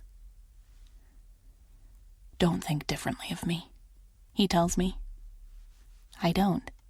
If anything, I feel... If you're going to say something with the word compassion, sorry, or pity in it, don't. Summer, I can't bear it. He's walking a knife's edge with despair, I realize. And each day is a new struggle to keep his balance. I wasn't. I lie. The edge feels close enough to cut me, too. I feel grateful you told me. Anthony doesn't reply. He turns his face back to the golden sliver of sun kissing the horizon. We should start to head back. Sure. I whistle for Ace and he bounds toward us, as happy to walk back to the house as he was to walk away from it. Neither of us speaks until we're almost at his house, and then only of practical matters. He goes to lie down again, and I order dinner for us. My eyes lock on the knobs in the kitchen when I've clicked off the call to the restaurant. The quirky design choice is to ensure Anthony will be able to tell the difference between the cabinets by touch one day. Tears slip down my face, and I'm grateful he's not there to see them. I have the distinct feeling that Anthony gave me a gift tonight by telling me. Life is unfair and ephemeral and yet so heartbreakingly beautiful, and I hope he'll see that one day, eyesight or no. Chapter 17. Summer. Anthony's mood is difficult to read at dinner. His eyes contain a challenge, as if he's daring me to regard him differently, daring me to treat him with anything that resembles pity. So windsurfing is done, he says, looking at me over the rim of his glass. But there's one thing on your bucket list you can do here that you haven't. Not yet. There is? Skinny dipping in the ocean. Keeping his gaze, I put my napkin on the table, put down the chopsticks, and push up from the chair. His eyes track every movement, and I let that steady me, despite the pounding of my heart. You're right, I say. He watches as I walk the short distance to the patio doors. As I push them open. The beach is covered in darkness, but that does nothing to stop the sound of waves lapping against the shore in invitation. Behind me, there's the sound of another chair being pushed back. I lose my nerve halfway down his patio steps. Anthony's deep voice rings out behind me, and not for the first time, I wonder if he's capable of reading my mind. It's pitch dark out here, he says. If there's moonlight to see by, it's not enough for me. I won't be able to see you. My feet sink down into the still warm sand, and I pull off my dress in one smooth motion, letting it drop onto the beach. The wind feels soft against my skin. All right, I murmur. Let's do this, then. The rustle of clothing makes me turn my head. Anthony's hands are moving over the buttons of his shirt, undoing them one by one. Fire shoots through my veins. You're going swimming too? His hands pause. If I may? Yes, of course. I don't need to add that my eyes are good enough in the moonlight that I'll be able to make out his form. We both know that. I look at him as I reach up to undo the clasp of my bra. He doesn't look back at me. He can't see at all, I realize. The light out here is enough for me to make out the shapes and contours of things, but what had he told me? Night vision was the first to go. I'm almost done, I tell him. He nods and reaches for his pants, and if he can be out here, if he can tell me about his diagnosis, then I can damn well do this. My heart pounds as I drop my panties and stand naked as the day I was born on Anthony's beach in Montauk. The ocean is completely dark, ready to swallow us whole. I'm ready, I say. Let's, then. We walk side by side out to the water, and I keep sneaking glances at him, but he doesn't seem to need any assistance. Maybe he'd bite my head off if I offered. The water feels like ice around my ankles. Wow, that's cold. Hesitating makes it worse. True, but maybe this is something we should do in, like, the Cayman Islands? Anthony snorts. It'll feel better in a bit. You're saying we have to be in the water for a while? Long enough to really merit checking this off on your bucket list. I cross my arms over my chest as we wade deeper. No bikini top there. No, only my skin, reminding me just how naked I am. A quick glance down confirms what I already know. My nipples are hard from the chill of the water. I don't dare look his way until we're waist deep. Anthony groans. Fuck, you're right. Cayman Islands it is. Too late. We're going to be swimming for a while. I brace my feet against the sandy ocean floor, and in a smooth motion, I dive clear through the icy surface. The water is dark and salty around me as I kick forward, a cold rush against my senses. I surface with a gasp. Holy shit! You're committed, Anthony calls. I laugh, kicking water. The ocean is soft against my skin. Unhindered by a swimsuit, I feel completely submerged, one with the water. It's nice when you get used to it. He mutters something and steps further into the water. Moonlight outlines the strong lines of his shoulders rising from the water's surface. Have you done this before? I ask. Swum naked? Yes. Sure, but it was a long time ago, he says. I turn onto my back and float, taking in the stars in the sky above. Tiny pinpricks of light that stretch as far as the eye can see. You can't see me? I ask. Adrenaline runs through my body, making my veins burn. No. Anthony's deep voice carries across the water. I cross the ocean floor to where he's standing. A soft current plays with my legs, too weak to do anything but tease. But you can touch me, I say. Summer? I find his hand resting on the water's surface. It flips over and grips mine. Summer. Yes? My toes bury themselves in the sand as I reach up and press my lips to his.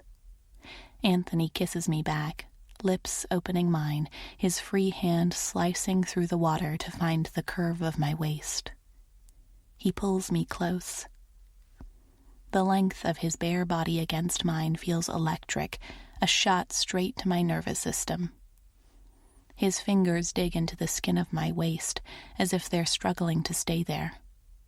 Mine know no such restraints as I explore his chest, shoulders, the nape of his neck.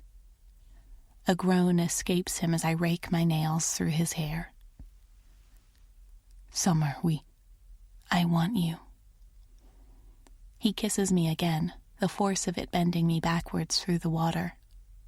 His hands lose their restraint and slide down to grip my ass, pulling me up tight against him. My awareness drops to the hard length of him trapped between our bodies. It feels hot against my skin, despite the chill of the water. One of his hands trails up the side of my body and cups my breast, a thumb flicking over my nipple. I hold on to his shoulders and jump up, wrapping my legs around his waist. He supports me, strong arms beneath my thighs. Clad in nothing but seawater and moonlight, pressed so tightly together I can feel the beating of his heart, our bodies learn one another. "Summer," he murmurs, bends his head to mine, and kisses me with reverence. I don't know when I first register the chilly wind on my lower back, or when the cold water on my thighs is replaced by night air. I only know that when he raises his head from mine, we're no longer in the water. He's carried me onto the shore. "Let's go inside," Anthony murmurs. I slide down his body and find my footing on the sand. He groans at the friction, his hardness clear to my night-adjusted eyes. My mouth feels dry and my heart full. "Yes," I whisper, "please." I bend to scoop up our clothing and walk toward the house. I'm halfway up the steps before I turn and see him, standing by the base of the stairs, turned too much to the left. My own idiocy leaves me shamed. In the darkness, he can't make out the first step. "Here," I murmur and take his hand. His jaw works, but he says nothing, finding his footing, letting me draw him toward the patio doors and the living room. My heart aches, then, with want and tenderness for him. I reach for the living room lights and turn them on. Anthony shuts the patio door behind us and turns to look at me. I feel electrified beneath his burning gaze, taking all of me in. He looks like an ancient general, a conquering hero returned from sea, a man who needs with every breath he takes. His body is the tall, strong form of a man who uses it for work. Chest hair, strong thighs, rugged features that I'd once considered plain. How had I been so blind? "You still want me?" he says. It's a statement and a question, evident in the lines of his body and the way he's holding himself back. Had he thought I wouldn't, after he told me about his vision? Had he thought I would turn him away? Yes, so much. He reaches out and takes a strand of my wet hair between his fingers. "You'll catch a cold." "No, I won't," I whisper. I go to bed with wet hair all the time. Anthony's lips curve. "In that case..." My gasp of surprise turns into a breathless laugh as he lifts me up, carries me through the living room and into his bedroom, shutting the door in the face of an all-too-curious golden retriever. I slide down his body, feet touching the floor, but I keep my arms around his neck. His hands are reverent and soft over my naked skin. They sweep in arcs over my bare back and down my hips, like he's mapping my body. I touch him the same way, trace the strong, wide curve of his shoulders and the groove down his stomach, grasp the hard length of him in my hand. He groans against my lips, breath quickening when I start to stroke. "So it wasn't that cold in the water?" I tease. His answering chuckle is hoarse. He rests his forehead against mine, chest rising and falling with the force of his breathing. I smooth my thumb over the blunt head, and he groans. It's been a long time since I've touched a man like this, and he's deliciously soft and hard and silky at the same time. He tips my head back and kisses me, tongue slipping between my lips, mimicking the movement of his hips against my hand. I'm so full of him my head is swimming, and he's not even inside of me yet. Anthony walks me back to his bed and lifts me again. Effortless for him, it seems. He lays me down on the soft linen. I cradle him between my legs as he moves down my body, mouth tracing collarbones across my breasts, finding the hard peak of a nipple. He bites down. I gasp, legs widening in a plea. Anthony hears it. His hand slides up my inner thigh, closer and closer still, until his fingers finally brush over my most sensitive skin. He gives a low groan of approval and switches nipples, fingers moving. My breath hitches in my throat as his thumb brushes over the right spot. He hears that, too, fingers returning without mercy to the swollen nub, taking it between two knuckles and rubbing until I have to hold on to his shoulders for support. He presses his lips against my neck and whispers how hard he is for me, how good I feel, how much he longs to be inside of me. I break apart with an ease I didn't know I could, cheeks flushing with the force of my orgasm. Anthony kisses me and knots a hand in my wet hair, reaches for a pillow and props it up beneath my hips, hands spreading my inner thighs, looking down at me. He doesn't say a thing, but it's there in his touch, the reverence. I've never felt more wanted. I reach between my legs and grasp his erection again, pull him forward, pressed against me. Condom, he says. I hadn't even thought of that, and I always think about that. Do you have one? Anthony nods and reaches for his bedside drawer. The crackle of foil follows, and we both watch as he rolls it on in a smooth motion. Nerves and a throbbing ache mingle inside of me, watching as he presses my legs apart with his knees and reaches down to guide himself inside. I sigh with pleasure at the first entry. It's like I'm welcoming him home, and as I wrap my legs around his hips and run my hands over his broad back, I realize it's never felt like that with anyone before. Anthony braces himself above me, burying himself to the hilt with a groan. I clasp his face between my hands and kiss him as he starts to move. Tears blur behind my eyes with the force of it all, my own pleasure heightening my emotions. Anthony drives an arm beneath my neck and bends his head to my collarbone. Wet, salty hair falls against my cheek, but his breath is hot. I hold him as his body surges with power, his hips speeding up. One of his arms locks beneath my knee and pulls my leg up, the fit growing deeper. The new angle sends waves of pleasure through my body with each quick thrust until I'm hovering at the edge. It's Anthony's own pleasure that sends me over it. He loses control as he crests, thrusts growing erratic. He groans against my neck with the force of his release, and I grip him tightly through my own, my world beginning and ending with us, as close as two people can be. Chapter 18. Summer. The round knob is for the plate cabinet, Anthony says, voice dry. The triangle is for the glass cabinet.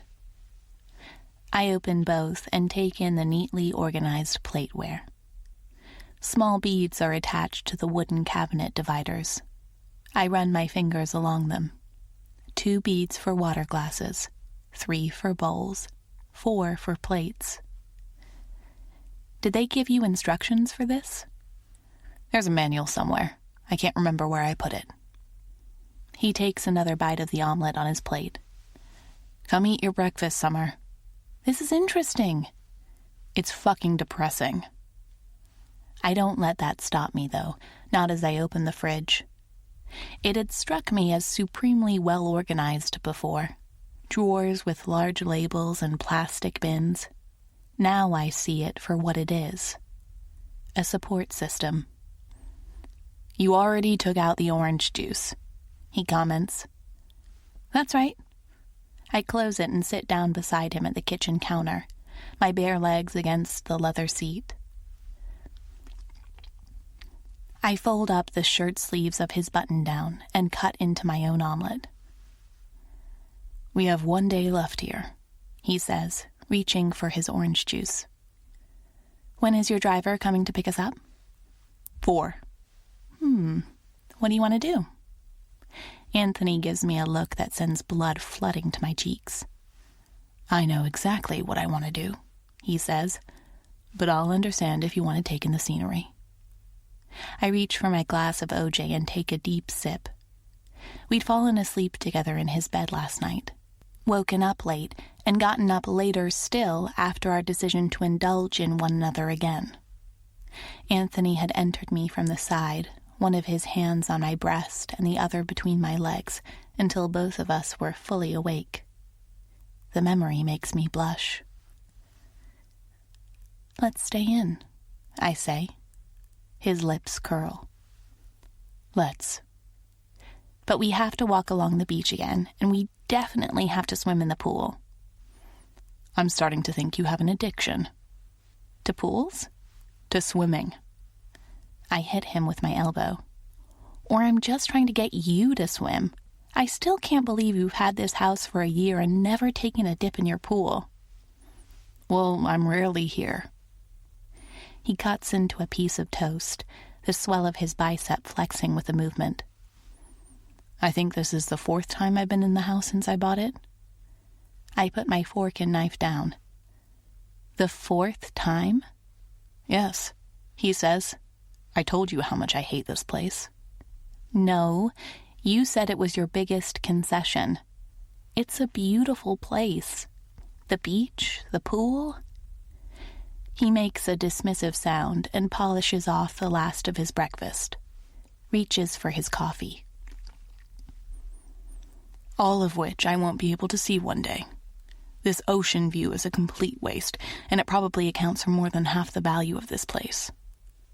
The view, perhaps, but you'll still be able to enjoy the beach when you can't see it. I almost stumble over the words, but they make it out in one piece. You don't need your eyes to swim, and listening to the waves is lovely. I suppose so. How did your family and friends respond? Are they supportive? He pushes his plate away and turns on the chair, an eyebrow raised at me. Oh, I'm sorry. Was that an insensitive question? I'm really sorry. Anthony shakes his head. I'm not hurt, he says. I'm just wondering how you'll fit in all your swimming if you're planning on spending the day asking me every blind question under the sun. Every blind question under the sun? Yes.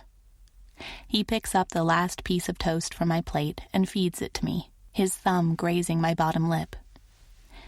If I can choose between swimming, fucking you, and talking about my vision, I know which one I'll rank last. Well, when you put it that way... I do. Can I just ask you one last question before we head out into the sun? Anthony sighs but doesn't object, turning my chair to face him. Skilled hands move over the 2 buttons on my shirt I managed to close. I'll endure it, he says. Do you have a bucket list of your own, with things you want to see before it happens? He opens his own old button-down I'm wearing, smooths his fingers over one of my breasts, his gaze on the nipple he's teasing into hardness between his fingers. No, he says, and the tone of his voice makes it clear the conversation is over. Until I do, though, I intend to enjoy myself. I slide off the stool and slip the shirt from my shoulders, intent on helping him do just that. I cut through the warm, smooth water of the infinity pool to where he's lounging on the steps. His arms are on the edge of the pool, eyes closed, tilted up to the sun. You look like a lizard, I tell him, soaking up the rays. And you look like a siren, he responds, not opening his eyes. Sing for me as well, and I'll be lost here forever. I grin, shoot a glance to where my discarded bikini top rests on the lounge chair. I'm not sure I want you to drown yet. I'm not done with you. Thank God, he says, because I'm sure as hell not done with you. I turn onto my back and float, the clouds dancing above us across the azure sky. This place is a private, privileged paradise, and as much as I love my apartment in the city, not a single part of me looks forward to leaving. Have you given those singing lessons of yours any more thought? He asks. I close my eyes. No. Will you sing for me now? Probably not. So I'll have to camp outside your shower. Good to know. Laughing, I turn over and swim toward him, my strokes splitting the water. You really liked it that much? Yes. I've never known anyone who could sing. Can't remember the last time I went to a concert either. He runs a hand through his wet hair. The sun has begun to darken his olive skin, hinting at the deep tan he'd have after a week of this. Well, who knows, I say. If we put on some good music in the car on the way back home. He reaches for me and I settle on his lap, the water divine and temperate around us. It laps in soft waves over my exposed breasts, and Anthony looks down, a soft half-smile on his face. Good thing you advised me to take my top off, I say. Thanks for reminding me of the dangers of tan lines. I'm nothing if not altruistic. His hand cups my left breast, nearly covering it whole. Of course you are. I'm so generous, in fact, that I might just book you in for an open mic night without telling you. No, Anthony, you wouldn't dare. Wouldn't I? He raises a dark eyebrow and meets my gaze. You know, I'd very much like to have a word with that idiot ex of yours. He's not worth it. You're absolutely right he isn't, Anthony says, pulling me closer. I rest my cheek against his sun-warmed shoulder, his hand moving in soft sweeps over my bare back. I close my eyes and bask in the closeness. It's a long time before he speaks again. I can feel the rumble of his voice through his chest and into mine. I hated Ace when I first met him. I turn my head to where my dog is resting in the shade, his tongue half out and eyes closed. I noticed, I murmur. And then you told me he'd originally been trained as a guide dog, he says. What are the fucking odds? I link my hands behind his neck and lean back, meet his gaze. Is that something you've ever... Don't, he says. I can't. None of those things. I don't want to consider them. All right, we won't then. But does this mean you hate Ace less now? Because I hate to break it to you, but he really likes you. He does? Are you kidding me? Every time you come into my office, his wagging tail gives him away. He's followed you everywhere this weekend. Anthony's scowl softens, disappears, as he glances to Ace. He's flipped over onto his back, all four paws up in the air. He's a good dog. I grin at him. Praise? From Anthony Winter? I'm capable of it, in small doses. His hands slide down and grip my ass. When something really impresses me. Oh? Yes, like you, for example. And this, not to mention these two, or here, where I cut him off with a kiss. His hands return to my waist and tug me close as I lose myself in him, and he in me, in the beautiful place where time stops altogether. We're both breathing hard when I lean back, brace my legs against the edge of the pool, and push away from him, back out into the deep. Running away? Yes, I say. Look up into the sky with the largest, goofiest smile on my face. My heart feels like it might explode. You're welcome to try to catch me. I quite like the view from here. I swim the length of the pool once, twice. Think about his words and his situation. My mind finds its way back to what he'd shared with me over the weekend. Why'd you choose Montauk for this house? I ask him. Was it because your family has a summer house nearby? He leans back on his forearms and tilts his head back to the sun. Eyes closed again. It's close enough to the city. I know the place well. Came onto the market at the right time. I push away from the wall and start on a third lap. Must be nice to be close to them, too. He doesn't comment on that. Takes a long time to say anything, actually.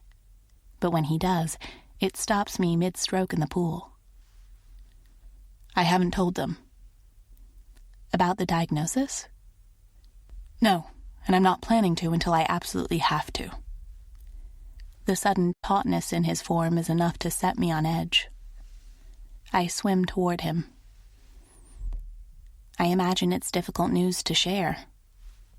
I suppose, he says with a shrug. I've only really told you. The shock that ripples through me doesn't reach my face. I'm very careful about that. Thanks for sharing it with me. He reaches for me when I'm close enough, and I find myself once again in his lap. Despite his relaxed features, the body beneath mine is rigid. We are in deep water again. Your business partners and friends don't know either, then? I ask. No. I walk my hands up his chest and wrap them around his neck. The knife's edge he's treading feels closer than it has for hours, within sighting distance.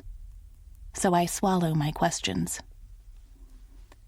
I'm grateful you trusted me with it, Anthony. He reaches up and cups my cheek, eyes inscrutable. It's not the first time I can't read him. I doubt it will be the last. Thanks for listening, he murmurs. Kisses me again, and like so many times before, it derails my thoughts entirely. I'm breathing hard when I lift my head. So? I ask. What happens when we get back to New York? He groans. Is it crazy that I wish we could just stay here? For the first time ever, I quite like the privacy of this house. I push a lock of half-dried hair from his forehead. I have couples to set up, matches to make, love to create, and sparks to fly. Right, you have to shoot Cupid's bow. Exactly. Hey, does this, you and me, mean I technically won the bet? Because you did go on a date with me too, you know. I remember. So do I. We saved some rainforest together. You saved it. Well, contributed to saving it. You were valuable moral support, he says. I accept, I say. Now, does it or does it not mean that I was right about Opate Match? Anthony grins, and it's a full-fledged smile, wide and true and dazzling. It takes my breath away. Don't gloat, Summer, he says, but the way he kisses me is a clear yes. Chapter 19. Anthony. Summer's small bed is wedged in the corner of her too-small bedroom, and the linens are always rumpled. They smell like her, though, of shampoo and perfume and warm woman. The cups in her kitchen are mismatched. Her bowls are handmade, courtesy of a course in ceramics she took with her mother one summer. And as I've learned over the week since we got back from Montauk, she isn't all sunshine. Nope, she's not human until she's had her first cup of coffee in the morning. Discovering that had been a balm to my own inadequacies, despite the mountain they represent next to her speed bump. We're lying on her couch, her back pressed to my front, a discarded pizza box on the floor from her favorite restaurant. I close my eyes and breathe in the scent of her hair. I'd never thought I had an addictive personality, but clearly I just never tried the right drug, because summer is all I crave. Here in this small, eclectic apartment, the rest of the world doesn't exist. All the shit I don't like to deal with, the shit I ignore, can't touch us here. Here I have fun. I'm alive. The bitter contrast to my own dark and empty townhouse was enough to drive me straight to bed yesterday, curtains drawn. "Oh, listen to this," Summer says. She's reading the paper and has been entertaining me over the past half an hour by reading things aloud that she finds interesting. She finds a lot of things interesting. I find critiquing her findings interesting. It's a solid combo. "The city is hiring street artists to paint murals of famous birds in 5 different subway stations," she says. "Isn't that nice?" "Birds? Did you say famous birds?" "Yeah, you can vote online for which ones will be featured." "Oh, should we do it? Let me find the website." That's the stupidest thing I've ever heard. She nudges me with her elbow, but I lift my leg over hers, trapping her deliciously close to my body. "It's harmless and fun," she says. There are people with serious bird phobias. Anyone with half a brain who watched Hitchcock will have developed one. This will give people panic attacks on the subway. People aren't that afraid of birds. Oh, yes, they are. Who came up with this idea? It's the mayor's office.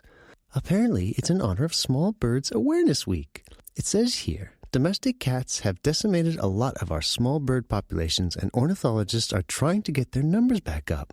I close my eyes and slip my hand under her shirt, finding a bare hip. Right. Well, I'm sure the Coalition for Worms and Bugs will have something to say about that. Their numbers have been skyrocketed thanks to the bird loss. Summer laughs, her tummy shaking beneath my hand, and I wonder how it's possible to be so perfectly happy as I am in this moment. Not a twinge of a migraine. The darkness kept at bay by her sunshine. I never want to leave this couch. There's a rustle as she turns the pages. She rearranges her head placement on my arm. Ooh, page 6. It's all garbage. Yes, but it's fun garbage. I snort. My mother and Summer could have a field day for that. What was said and what wasn't was often the most important topic of discussion in the Winter household when I grew up. It's pretty tame today. Oliver Langston publicly apologized for his affair. Pfft, ridiculous, I say. Why? I snort. He should be apologizing to his wife, not to the people of New York. He didn't wrong any of us. Well, we don't know how many other women he had affairs with, Summer says. Perhaps this was the most convenient way to apologize to them all. You know, saved on his phone bill. I laugh at that, brushing her hair away with my nose. Imagine that. She reads on, but then she sighs a soft surprised. Oh, another hypocritical politician? It's about your family. So, close enough, I say. Read it to me. Well, it's a public announcement of the upcoming nuptials between Isaac Winter and Cordelia Jacobs. There's a bit of speculation here, too. Read it to me. I repeat. She clears her throat. One can't help but wonder if the joining of the Winters and Jacobs families is a dynastic move of premeditated proportions, not unlike, in fact, the Winter Corporation's recent expansion to the Caribbean, where Robert Jacobs has built his famous golf courses. What came first, the chicken or the egg? The love or the business deal? Pfft, I snort. Clever. A rustle and soft thud as Summer puts the paper down. I'm sorry. About what? Well, about them talking about your family like that. I mean, I don't know if I'd like it if my marriage was put in the paper with a heavy insinuation that it's arranged. Well, you'd mind, because it wouldn't be true. She shifts in my arms, turns over on her back. It's true? True enough. My brother had known Delia his whole life. So had I, for that matter, and my opinion hasn't changed much since I met her at 16. But how my brother chooses to live his life isn't any of my business. Are you close?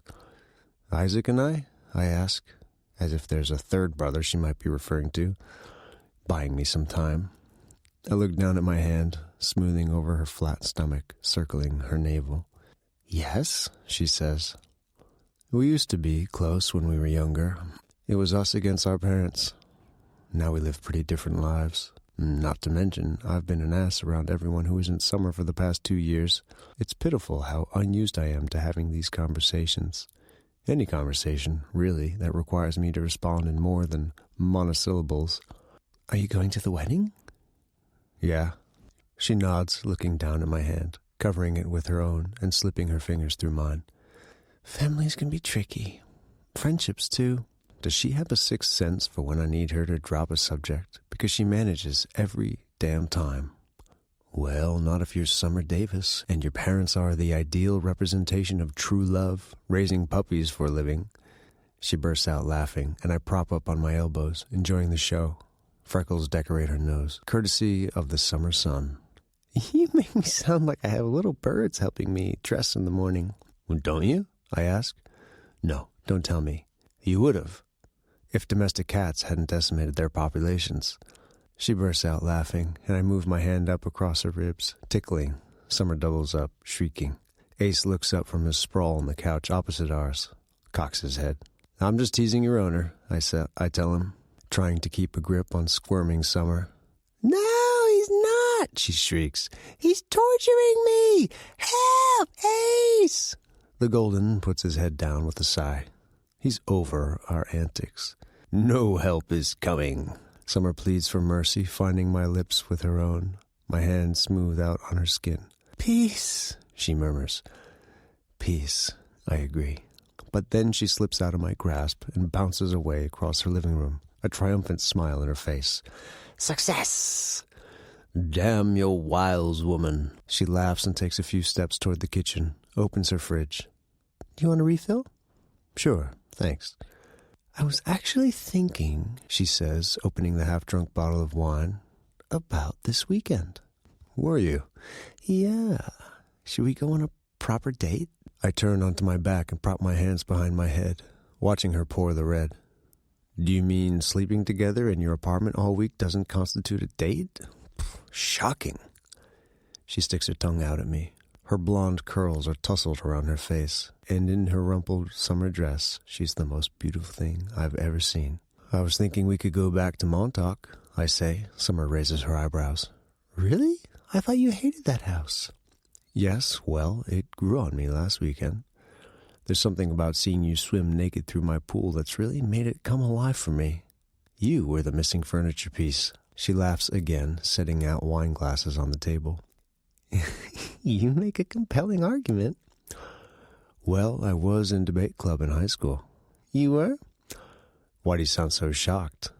She shrugs, sinking down on the plush oriental carpet with crossed legs, much too far away for my taste. I don't know, really. You seem like the quiet type. I was, but it looked good for grades. Besides, I usually ended debates, not started them. I can see that. She looks down at a wine glass, spinning it around on the long stem. There's actually a thing happening this weekend. Oh? Yeah, it's one of my best friend's birthday parties. She's invited a bunch of her friends to a bar in Midtown Saturday night. Well, sounds nice. Yes, I think it could be fun, actually. I haven't seen Posey in a while. The thing is... I know it's coming before she says it. Still, I ask, what? My ex-boyfriend will likely be there. My muscles lock in anger, like she's flipped a switch. The fact that she dated someone who was so manipulative, who belittled and mocked and broke her down brick by brick. Her, this woman who deserves so much, who deserves everything. I want to go for my friend. I don't want to go because of Robin. She shrugs, looking at me with an apologetic smile. I'm sorry. I'm sure you don't want to hear about this. I sit up and brace my arms against my knees. I'll come with you, if you want. Are you sure? I'm sure. Oh, Anthony, I'd really like that. The thread of unease inside me lessens with her smile. It'll be crowded and dimly lit. My worst nightmare, but perhaps it won't be quite as bad if she's there. We don't have to stay long. We can stay for as long as you want, I say, and wonder who I've become to be promising this. More than likely, I'll be miserable and in a bad mood from the darkness and the constant chatter of her friends. It'll be a headache-inducing experience. Thank you, Anthony, she says, smiling. It's filled with trust and hope and tenderness. No pity, either. So far, I haven't gotten the crushing sense of it from her. Even if her optimism about my eyesight feels delusional at times, I envy her for it, and I like her for it. She reaches up and pulls my hair back into a ponytail. Do you want to sleep here tonight, too? I gestured down to my rumpled clothing, the half-eaten pizza, the glass of wine. She laughs. So, that's a yes. Thank God. You're so much nicer to have in bed than Ace. Oh, spare me the compliments, will you? You're making me uncomfortable over here. Summer puts her glass down on the coffee table. Ooh, that reminds me. I have something to show you.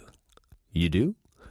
Yes, I saw this article in yesterday's paper. You're going to love this. You mean I'm going to trash it? Exactly, she says, smiling. I think I have it in my purse. She disappears into her bedroom. Ace gives a soft whine and flips over on his couch. The two of us, both obsessed with her, both following her everywhere. I shake my head and rise from the couch, stretching, glance at the printed bucket list with her goals still proudly pinned to her wall. With the lights on, it's easy enough for me to read it this time. She's ticked off windsurfing, skinny dipping too, but so many of the goals remain unfinished.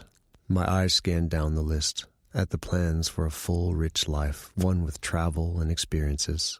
A few years from now, and most of these things won't be possible for me anymore. I stop at goal 27. Become a mother. Something I can't be a part of either. Just like my fucking vision, Summer's presence in my life has an expiration date. She might not realize it yet, but she will. The life she's dreaming of can't include me. You really love looking at that list, don't you? She says, yesterday's paper tucked under her arm. I reach out and wrap mine around her shoulders, giving the list a final glance over the top of her head. Just looking for more things I can help make happen, I say, before I have to leave you. Chapter 20. Summer. Anthony is waiting for me outside the bar. He's leaning against the building, glancing left and right, hands in the pockets of his gray slacks. I can make out his clenched jaw, even from this distance. It mirrors the butterflies in my own stomach. I pull my handbag up higher on my shoulder and step straight into his arms. Hi. His hands settle on the low of my back. Hi.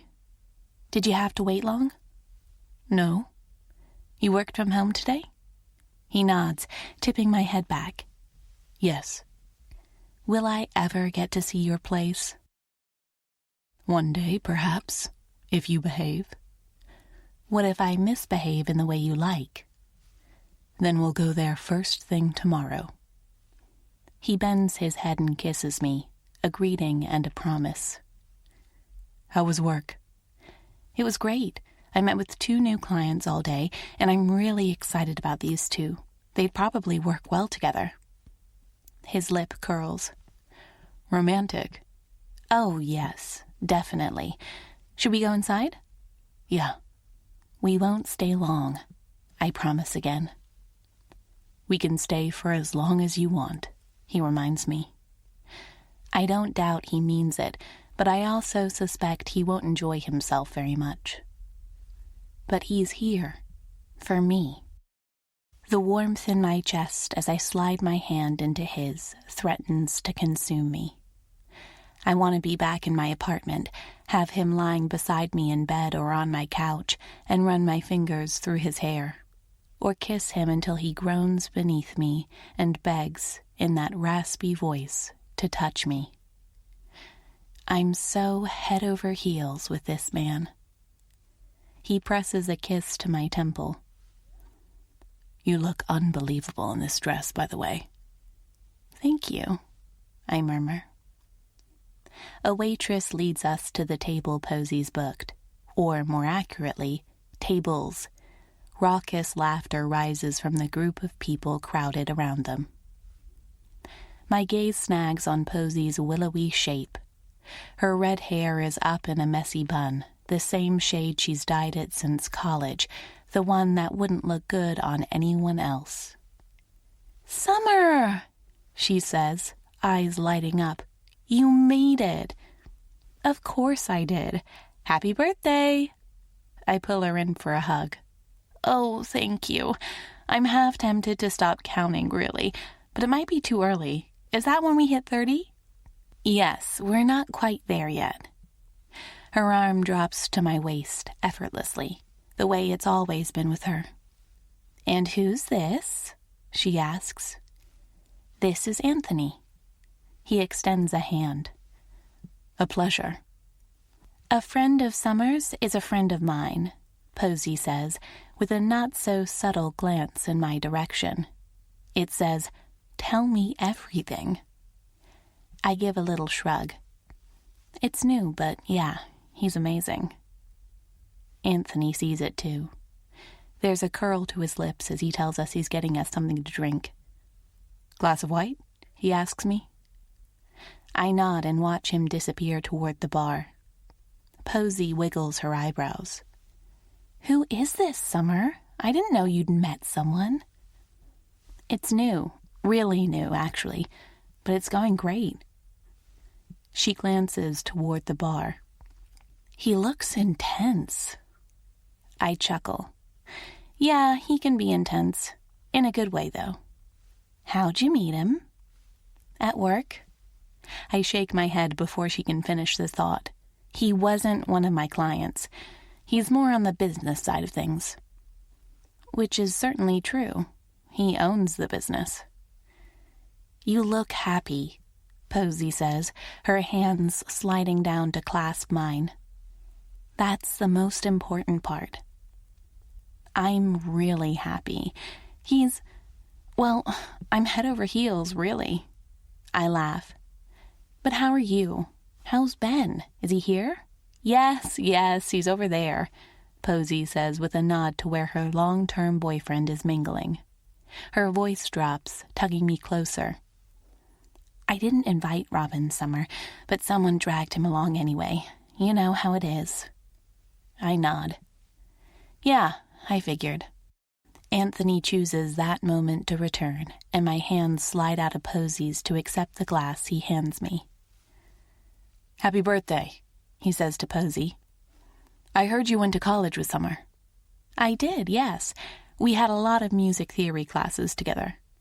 Posey's a virtuoso, I say. Think Mozart or Bach, but better. She laughs. God, no. Don't listen to Summer. I play a few instruments, that's all. 5, right? Well, I added cello recently. I'm not competent yet. Your version of not competent is another person's mastery, I protest.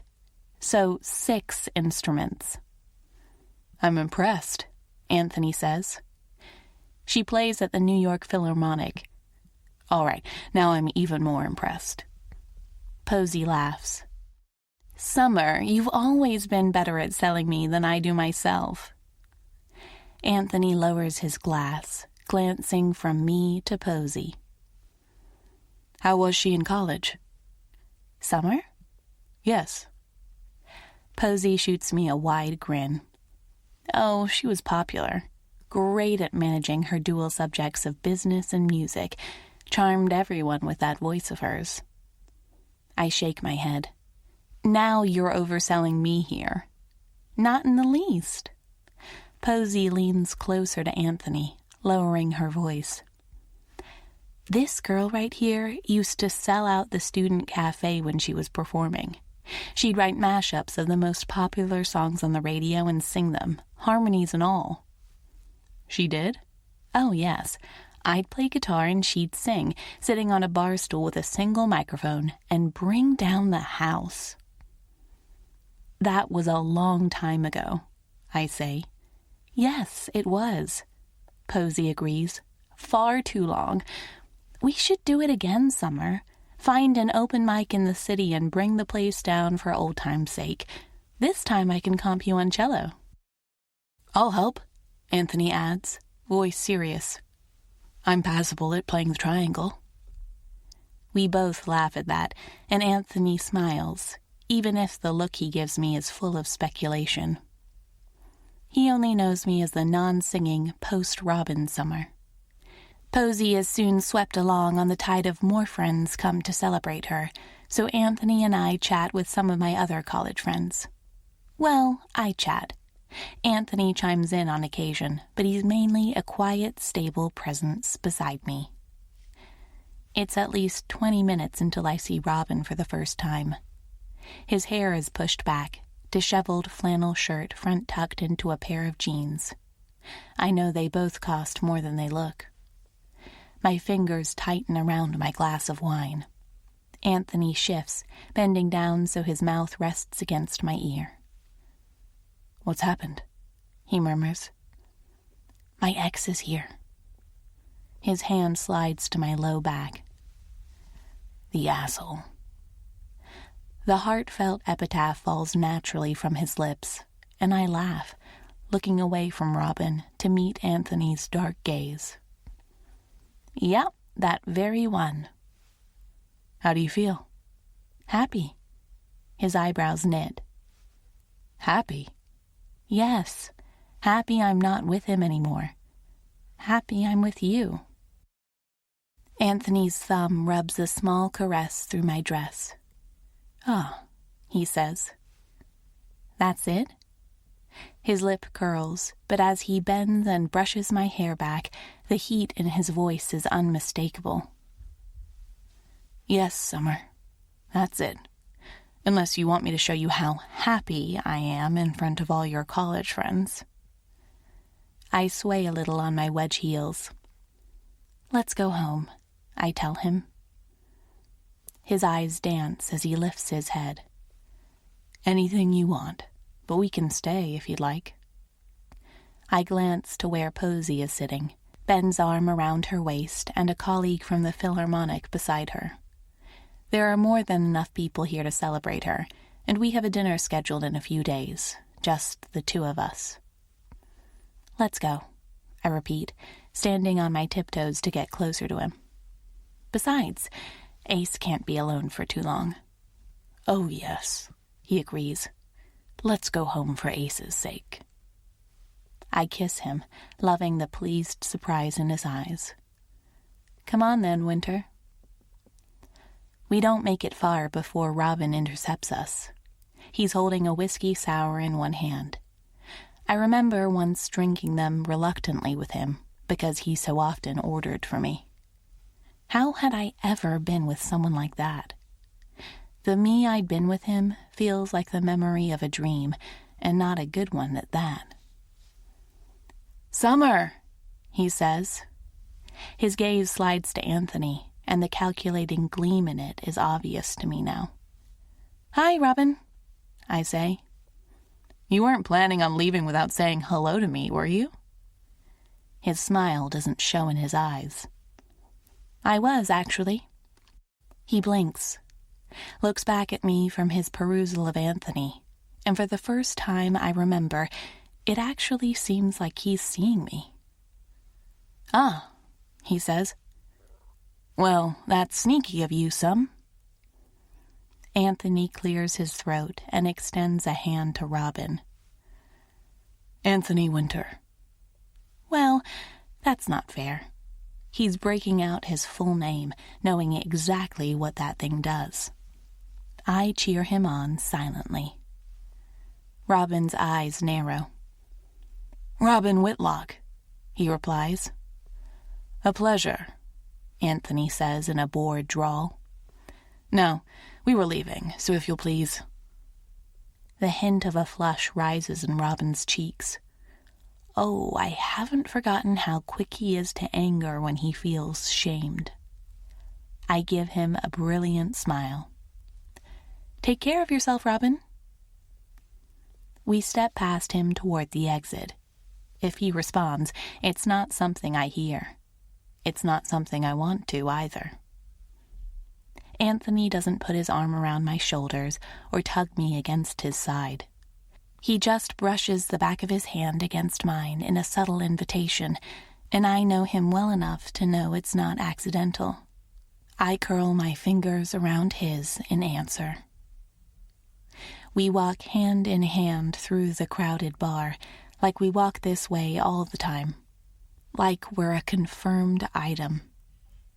My heart beats fast, and it's not only from the confrontation with Robin. Anthony stops a few feet from the door. It's such an abrupt stop that I startle, looking up at him. He's watching a couple in the opposite corner. There's nothing special about them. A dark-haired woman is sitting in the crook of a tall man's arm. They look a bit mismatched, perhaps. He has a leather jacket on, and she wears a tweed blazer. As we watch, the man turns her face up to his and kisses her. "Anthony?" I ask. The look on his face sets my heart into overdrive. He looks outraged, betrayed, confused. "My fucking eyes," he mutters.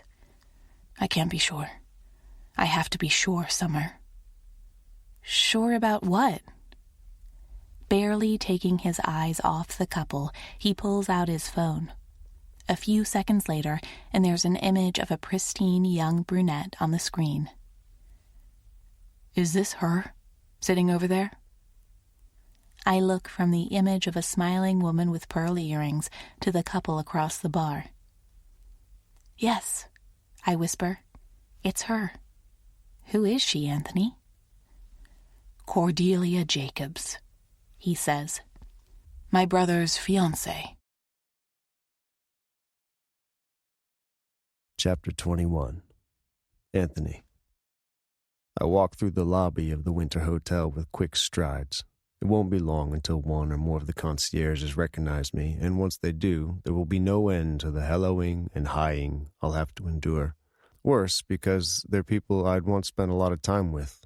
Marcel at reception had looked after Isaac and me when we were children, letting us ride the luggage trolleys down the corridor sometimes when we visited. The plush carpet gives way underneath my feet as I walk up the marble staircases. The railing is polished to gleaming, the way it's always been. And if my brother has a say in it, the way it'll always be. The Winter Hotel is an institution. It's my family's greatest accomplishment. It's also my family's ball and chain. Isaac's office is on the second floor. He'll be here, because he's always here on Thursday afternoons. And my older brother is as regular as clockwork. My mother likes to joke that it started with his birth, with him arriving at noon on the expected day. The attendant stares at me open-mouthed as I swipe my key card to access the staff corridor. Perhaps I'm a ghost around here. A tale passed down to new employees, a name whispered. The lost son. I give a nod and shut the door behind me, knock twice on Isaac's office door. "Enter," he calls. Yes. "Come on in" is doubtless too many words. Not efficient enough. Isaac's eyes widen when he sees me and he pushes back from his desk. "Anthony!" "Yes." "I didn't know you were coming in today." "It's an impromptu sort of thing." He nods, glances to the chair opposite his desk. "Well, I'm glad. It's been a long time." "It has." "You're answering my email in person," he says, smiling. "Does this mean you accept?" "Accept? Being my best man." My stomach sinks, and I do something I haven't done since this office belonged to our dad. I sit down in the chair opposite him. Wish I was anywhere but here. "Isaac, about that. I saw Cordelia yesterday, and she wasn't alone." The taxi pulls up outside of Summer's Soho apartment. I pay him more than I should and wave away the change. My steps feel heavy and my head thick as I call her on the intercom. "Come in," she sing-songs. But when she opens the door for me and sees my expression, the smile on her face is wiped clean. "It didn't go well." "Not particularly." I wrap my arms around her waist and kick the door shut behind me, nestle my head against the crook of her neck. God, I adore the way she smells. She runs a hand over my hair. "That bad, huh?" "That bad." "Well, I suppose there's no good way to tell anyone they're being cheated on." "It was worse." "Worse?" I lift my head with a sigh and finally say hello to Ace, who's eager and bouncing around my legs. His ears are silky beneath my hands. My brother didn't believe me. For once, it seems like I've struck Summer speechless. She just stares at me. "What?" I sigh. He didn't believe me. "Something smells amazing. Are you cooking dinner?" "Yes, there's lasagna in the oven. You like that, right?" Turning towards the kitchen, I have to fight a sudden burning behind my eyes. There's no way she'd understand how much this normalcy means, how rare it is in my life, how much I'll miss it when it's gone. "Yes," I say, "I like lasagna." Summer says nothing, just runs a hand over my arm, touching me casually, easily. I bend to give Ace a final pat to get myself under control. "Did he say why he didn't believe you?" she asks, opening the fridge. Wine? Yes, thanks. I sit down on one of her small kitchen chairs, stretching out my legs. She'll have to step over them as she moves around. That's how small this place is. I accept the wine glass she hands me. I've burned a lot of bridges with my family. Oh? Yeah, more than... yeah. How come? She arranges vegetables on a cutting board as we speak, searching for a knife, making a salad, asking me without looking at me. I run a hand over my face and feel a century old. I haven't been particularly nice since I found out about my eyes. You've been nice to me. I'm quiet for a beat. Yes, well, you're an exception. You're nice to your business partners. I work with them. Still, nice. You're really nice to my friends the other night, too. My lip lifts. Yes. I'd made semi-pleasant small talk for 45 minutes. It had been a small price to pay, to be alongside her for the night. I'm capable, I suppose, but not always. And you haven't been nice to your family, she says.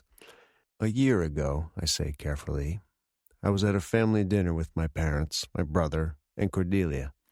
Mom asked me about the future, my dating life, specifically, and I nearly bit my mother's head off at the dinner table. I close my eyes because the shame and self-loathing that floats inside of me can't handle Summer's gaze. I didn't trust myself around them for a long time. Not sure if I do still. Summer's voice is soft. It's okay to be angry about your vision, Anthony. To feel cheated or bitter. Yeah, well, they don't know any of that. They only know I've become an unsociable asshole. Do you think they'd understand if you told them? I open my eyes to see her leaning against her miniature kitchen counter. She has a small tomato stain on her lilac dress and an expression so soft it slices right through me. Yes, I murmur. They would. But they'll also snap into fix-it mode, start looking for ways to solve this problem or to adapt. And you don't want that, she completes, because adapting is surrendering. I know it makes no sense. Oh, it does, in a way, even if it doesn't serve you. She brushes her hands down her thighs, a thoughtful tone in her voice. Do you also want to protect them from it? Yes. I figured you might. Well, it'll crush my parents, my mother in particular. How could it not? She gives a slow nod. As long as they don't know, they don't get hurt. And as long as they don't know, it's not real. I shift on the chair, feeling too hot, too seen. Yeah. Again, it makes sense in a way, she says, but I think they might appreciate you letting them in. And who knows? They might be helpful. Yes. The idea of being helped stings, though. So does the idea of becoming reliant on others. It's what I can't bear to let happen to myself. Exercising that sneaky sixth sense of hers, she turns back to the salad, hums a little melody in perfect pitch and sways her hips in tune.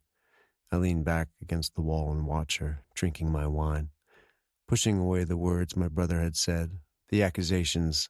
It's not enough that you ignore your family, you're trying to sabotage us now, too? None of that exists here. Not to mention Summer is infinitely more interesting than me and my miserable future. How did it feel the other night? I ask, seeing him. Her humming stops, but not her swaying, as if she's still singing in her head. It felt great, she said. Honestly, I didn't expect it to, but it did. I cross my legs at the ankles as she jumps over them to reach the sink. When I think of him and me and who I was when I was with him, it feels so long ago. It's hard to see her shining goodness, her smiles and laughter and jokes, and imagine her with someone who told her she couldn't sing.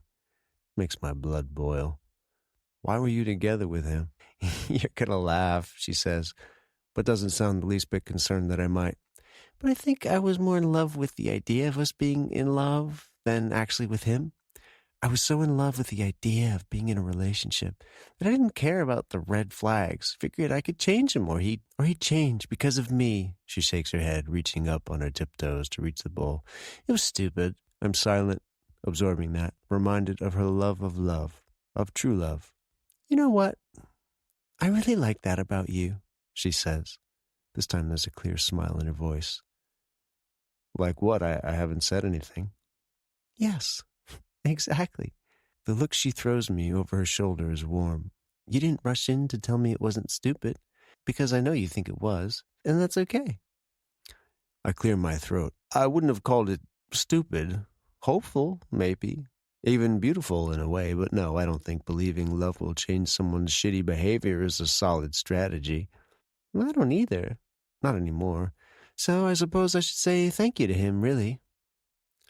Maybe that's taking it a step too far. He's still an asshole. She laughs, looking down at the chopping board. I can see the curve of her lips from where I'm sitting. You still believe in true love, I said. He didn't ruin that? Well, for a while, maybe, she says. She looks across the room to Ace, who's lying down and watching her move in the kitchen with attentive self-interest. But I see it too much to ever doubt its existence. Your parents. My parents, she agrees, but also in my friends and stories I read in the world. In every call I receive from one of Opate's clients gushing about the match we set up. It's everywhere, if you look hard enough. I wish I could see the world the way you do. She puts down the knife and turns, eyes meeting mine. You mean that? I run a hand over my face. Yeah. How come? I see it the way you do, I suppose, but in reverse. You see evidence that love doesn't exist everywhere? A shift in the seat, rearranging my legs, run a hand through my hair. Not everywhere. Summer doesn't push. She finishes the salad instead, puts 2 plates on the table and bends to check the oven. 2 minutes. My ex, I say. It didn't end well. I found out about the diagnosis a month later. She told me it wasn't working anymore. Oh, I'm sorry, Anthony. Yeah, well, I was pretty foolish, I suppose, to think she'd stay. Who'd want to shackle themselves to a man who'll need help for the coming decades? I shake my head. She did the right thing. You don't believe that, Summer says. Not really, or it wouldn't have hurt. I look down at the plate in front of me, fiddle with the fork. Yeah, I suppose. You talk as if you'll become paralyzed. You won't. There are ways to live. My raised hand stops her. Please, Summer, Please. I won't then. Just don't talk disparaging about yourself to me, okay? I happen to really like you, and no one talks bad to you in front of me. Not even you. I roll my eyes. My savior. Now, do you want extra Parmesan with your lasagna? If the question is between cheese and more cheese, there's only one answer. Her smile lights up her face, a difficult topic dispelled. It must be effortless for her. See, I know there's a reason I keep you around. My infinite wisdom, yes, happy to oblige. Our knees touch under the table as we eat and talk about everything and nothing. It's cramped, the table is tiny, but the wine is drinkable and her food delicious, impressive, homemade, cooked for us. For me. I insist on doing the dishes afterwards and endure her laughter. You've never done this before, she says, reaching past me for the dish soap. Of course I have. You fill the sink up first. I just hadn't gotten to that part. You've clearly never lived in a place without a dishwasher, she says. It shows. I don't cook either. What do you live off of when you're not at mine? Our elbows rub together as we inefficiently wash a dish. My fingers graze over hers beneath the soapy surface. I order in mostly. All the time? Like, for every meal? I shrug. Well, I suppose. Yes. Wow, she breathes. Her hip bumps into mine, and I keep mine there, our bodies side to side. I'll never tire of hers. I haven't thought about it much lately, but there's such a difference between us. I glance down. We're different in some areas, yeah. I meant financially, she says, shaking her head. Sorry, perhaps I shouldn't have used the F word. F word stands for finance. Man, I've always wondered. She laughs, reaching for the plug, drains the sink. I just mean when it's only the two of us here, I usually forget that you technically own my aunt's business, that your last name is on hotels all over the country, or that you can afford to order takeout nonstop. I lean against the counter and watch her flit around the kitchen. She needs to step past me every time she passes, and on one such pass, I catch her, wrap my hands around her waist. I think I prefer it when it's just the two of us here. She runs her hands up my shoulder. I think I do too. Does it bother you? I ask. The difference. Her hands smooth my hair back from my forehead, and this close with the kitchen light, I can make out the light green color of her eyes. No, although... No. Although what? I don't know how to tell my aunt about us. I mean, technically, I don't really know if there's anything to tell yet. You said you don't do relationships. Her eyes are on the lock of my hair she's smoothing back. The tentative hope in her voice feels like a stab, the sweetest poison. In the end, I give her a compromise. Are you happy, Summer? With me? She nods and her eyes meet mine. Yes, she says. I'm glad, I say, tilting her head up to meet mine. I'm happy with you too. Chapter 22. Summer. I wake up to a warm bed, a warm man, and a door being softly nudged open. Ace's nose bumps against my hand a few seconds later. I turn my fingers into his fur, one hand on each of my boys, I think, tracing Anthony's arm around my waist with my other. He stayed the night, as he's often done, carried me from the couch to the bed. Despite my cracked bedroom window, the summer air is stifling. Our bodies stick together in the heat. Neither of us has moved away. He grumbles behind me as I shift, arm flexing around my waist. Just checking the time. You don't need the time, he says, voice raspy. It's Saturday. Saturdays are worth seizing. Christ, have you ever just spent half the day in bed, doing nothing? I turn onto my back, and his hand slips beneath my camisole, large hand splayed on my stomach. There's a thud as Ace lies down beside the bed. Of course I have. Really, Anthony says. When? Well, do you want a specific date? Specificity would help. I turn and look at him. Disheveled hair, soft eyes. To think I'd sized him up is not for me. Unguarded and newly awake, he's glorious. A secret only I get to know. See, he says, you can't think of any. You're a seize-the-day kind of girl. Guilty, I admit. Take me away to the dungeons. I surrender. About that, where are your dungeons around here? We haven't installed any yet. Working on it. Just what this place needs. That reminds me, I still haven't seen how you live. Oh, I have plenty of dungeons. You do? Yeah, that's why I haven't taken you there. Scared I'll run if I see them? He shakes his head. A lock of dark hair falls over his forehead, and I smooth it back. They're only something I showed at true connoisseurs. I haven't passed the test yet, then. No, doubt you'd like them either. He turns over, lifts himself onto his free arm. His right hand makes lazy circles on my stomach. You're hopeless in the doom and gloom department. I could try, dress in all black and start scowling. You could teach me that. I don't wear all black. I raise an eyebrow. Not all the time, I don't. At the office, you always do. That's because I'm wearing a suit there. Suits come in other colors than black. He looks up at the ceiling, like he's beseeching a higher power to give him strength, but he's smiling. I can tell. It's too early to argue with you. Now, how would you know it's early? You didn't let me look at a watch.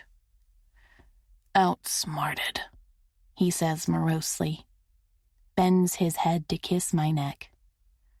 Are you as warm as me? Yes, I say, and hook my leg over his hip. It does nothing to keep either of us cool. I hate the city on days like this, he murmurs against my skin. Do you have any plans this weekend? No, not really. Montauk, he murmurs. Montauk, I whisper back. It should feel strange packing my things with him in the apartment, or getting into the car with a driver he summons with a few clicks on his phone. But it doesn't. Not as he makes dry comments about what I pack that make me laugh, or when he's the one to leash Ace and give an approving click of his tongue when my dog heels. Not as we arrive at the beach house paradise, the place he loathed for what it represented. "Home, sweet home," he says dryly.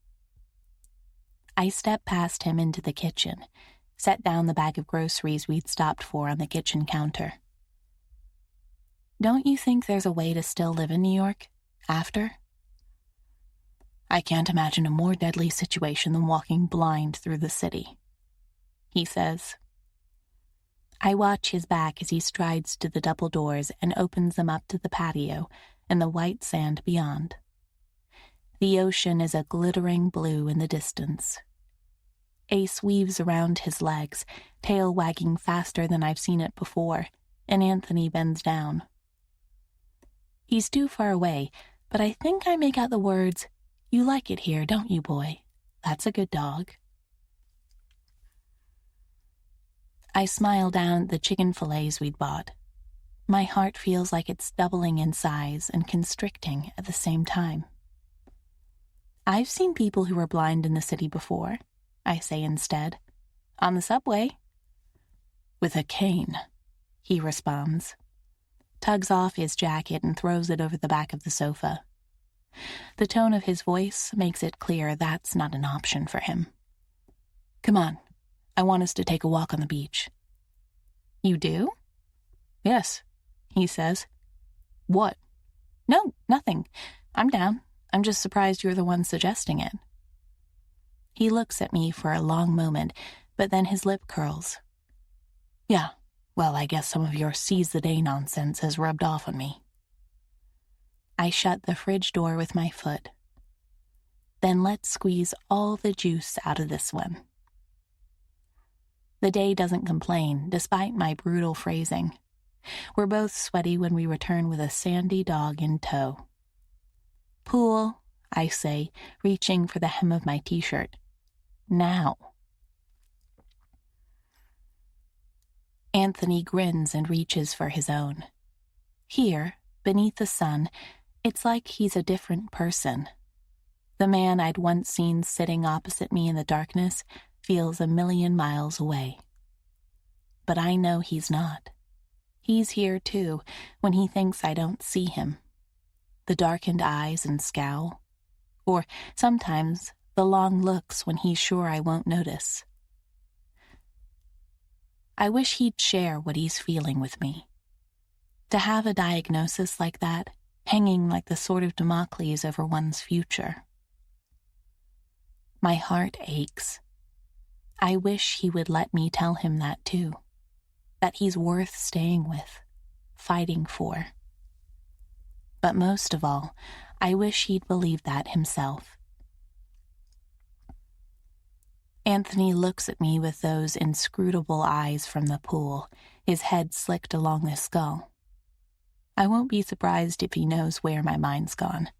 My parents still tease me about my lack of a poker face. "Coming in?" he asks. I nod, stepping out of my shorts, and dive into his arms.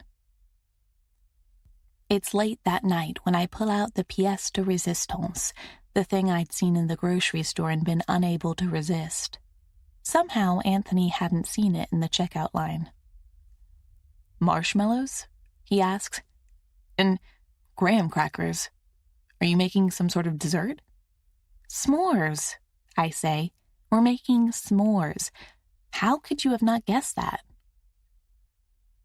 He turns a chocolate bar over in his hands. "Right. I don't think I've ever had it." "Please tell me you're joking." "Okay, I'm joking." "You're not very convincing." He raises an eyebrow. "If it's so important to you, you should have asked me about it when you created my dating profile. It should make for a good prompt." "I would have," I grumble, "if I knew I was planning on dating you myself." Anthony laughs and reaches for one of the marshmallows. He pops it into his mouth and chews. "These are really not that good," he says. It comes out half mangled. I laugh, pushing at him. "They're much better half melted and gooey." "Mm-hmm. You sure about that?" 100%. How have you never had these? He shrugs. "I've never been camping, but I trust you. You're a great cook." The earnestness in his voice is what makes me blush. I make simple pasta dishes and know the incredibly complicated recipe for s'mores. But he's entirely genuine. "Thank you," I murmur. But it must be easy to impress a guy who mostly eats takeout. His crooked smile is back. He reaches past me for the tray and we make it out to the patio. "I don't know," he says. "My mother used to cook a lot." "Used to?" I ask. "Still does, I suppose. But I haven't been there for a while," he says, pulling out my chair for me. It's such a quaint, old-school movement that I smile, but Anthony looks lost in thought. I light the candles, wrap a blanket around my shoulders, and pull my legs up beneath me. The sun is setting, and it won't be long until the sky is star-filled and luminous. "My parents have a family dinner every Sunday, without fail," he continues. "They'll invite people over, aunts, uncles, family friends." That sounds nice. "Yeah, it can be." "When was the last time you went?" Anthony looks out to the ocean. "I think it was around Christmas." It's July now. I swallow, looking down at the lit candles. My parents would be heartbroken if I didn't want to remain in close contact with them. So would I, for that matter. "Anyway," he says, reaching for one of the skewers and turning it over in his large hands. "I imagine our childhoods were pretty different." "You mean mine wasn't s'mores deprived?" His lip quirks. "Right. You probably sat at the campfire every summer evening with your loving parents, surrounded by a pack of well-trained dogs and grilled s'mores." You make it sound so idyllic. "Wasn't it?" he challenges. I skewer a marshmallow. Sometimes it was like that. There were certainly always dogs around. "And your friends," he adds, "who your parents treated like their own kids. You were popular in school, but not in the cliquey kind of way. No, everyone just wanted to be your friend, and you found everyone interesting." I look at him, and he looks back at me, an eyebrow raised. "Am I wrong?" Not really, I suppose. I don't know if everyone wanted to be my friend, but I was friendly with most. "That's a yes, then." Think you have me all figured out? "I had you all figured out the first day I met you." I laugh, glad to be such a mystery. Anthony doesn't laugh. He lowers his skewer instead. "You are, though. The mystery is how you do it."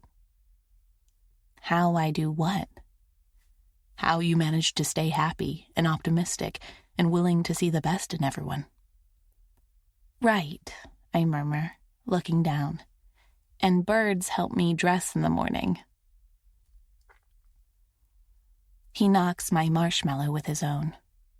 "Hey, I'm not mocking you. I know I've teased you about it before, but Summer, your optimism is genuine. That's the way you see the world. It's impressive. It's a complete fucking mystery to me how you do it, but it's breathtaking." I meet his gaze, dark and earnest. I don't think a man has ever looked at me the way he does, like he's trying to memorize my every feature. I'm not always happy.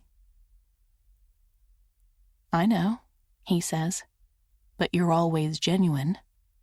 An open book, or so I've been told. You let people see you, Summer. That's strength.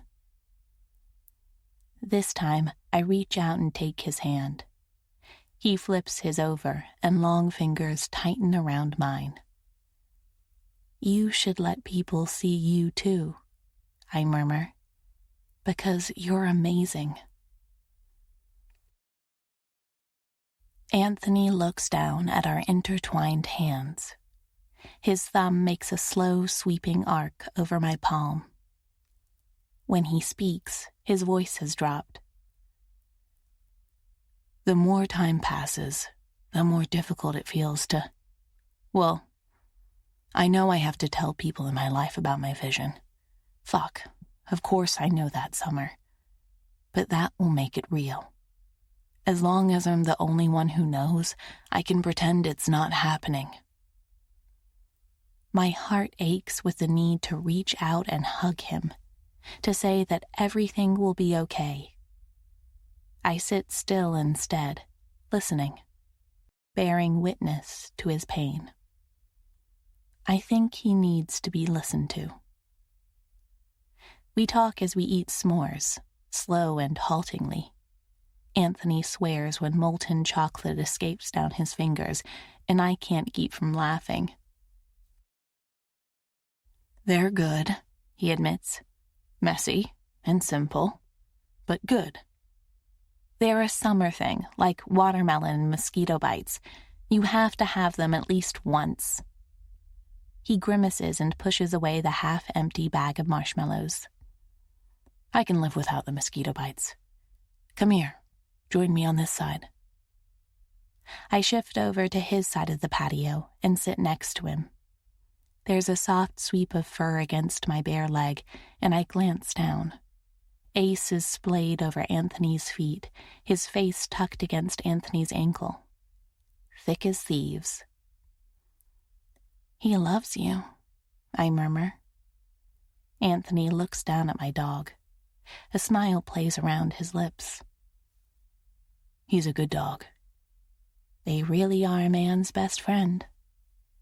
Yeah, he says, and I wonder if he's thinking the same thing I am, about guide dogs. They are. I nestle against his side, and he snorts, lifting his arm and draping it over my shoulders. The night is beautiful, warm and calm, the ocean a soft sigh against the nearby shore. I love this place, I say. Anthony's hand moves over my shoulder. Then I'm glad I got it.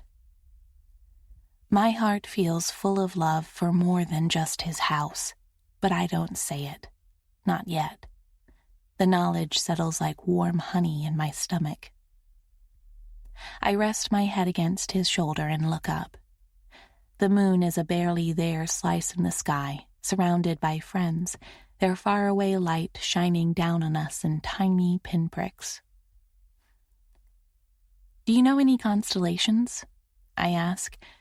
I've never been able to pick out anything apart from the Little and Big Dipper. Anthony doesn't answer right away. When he does, his voice is thoughtful. I can't remember the last time I saw the stars. You mean? Yes, he says.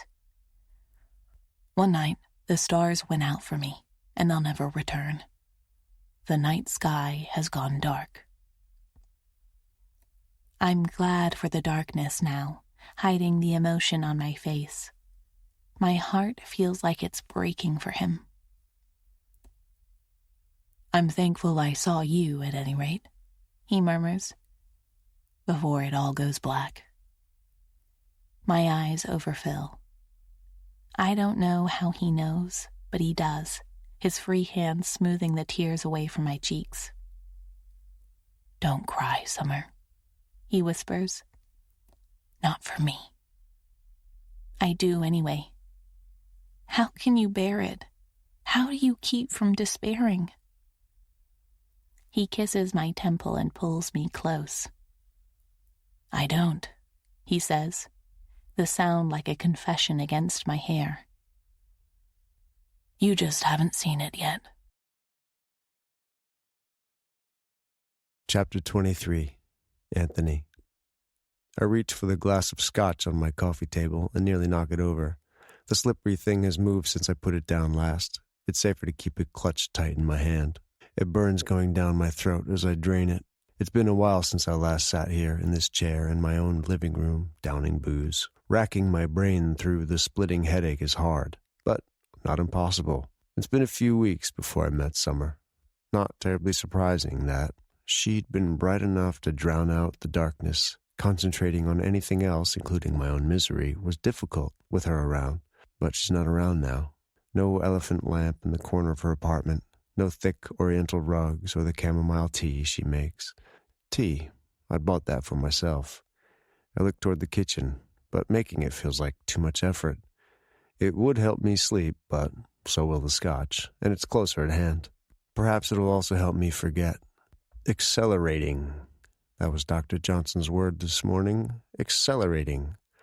I prefer it when it's used in relation to fast cars and not mentioned in the same sentence as retinus pigmentosa, vision degradation, blindness. It's like I'm in a fight and I'm swinging, but my arms are getting tired and I'm losing.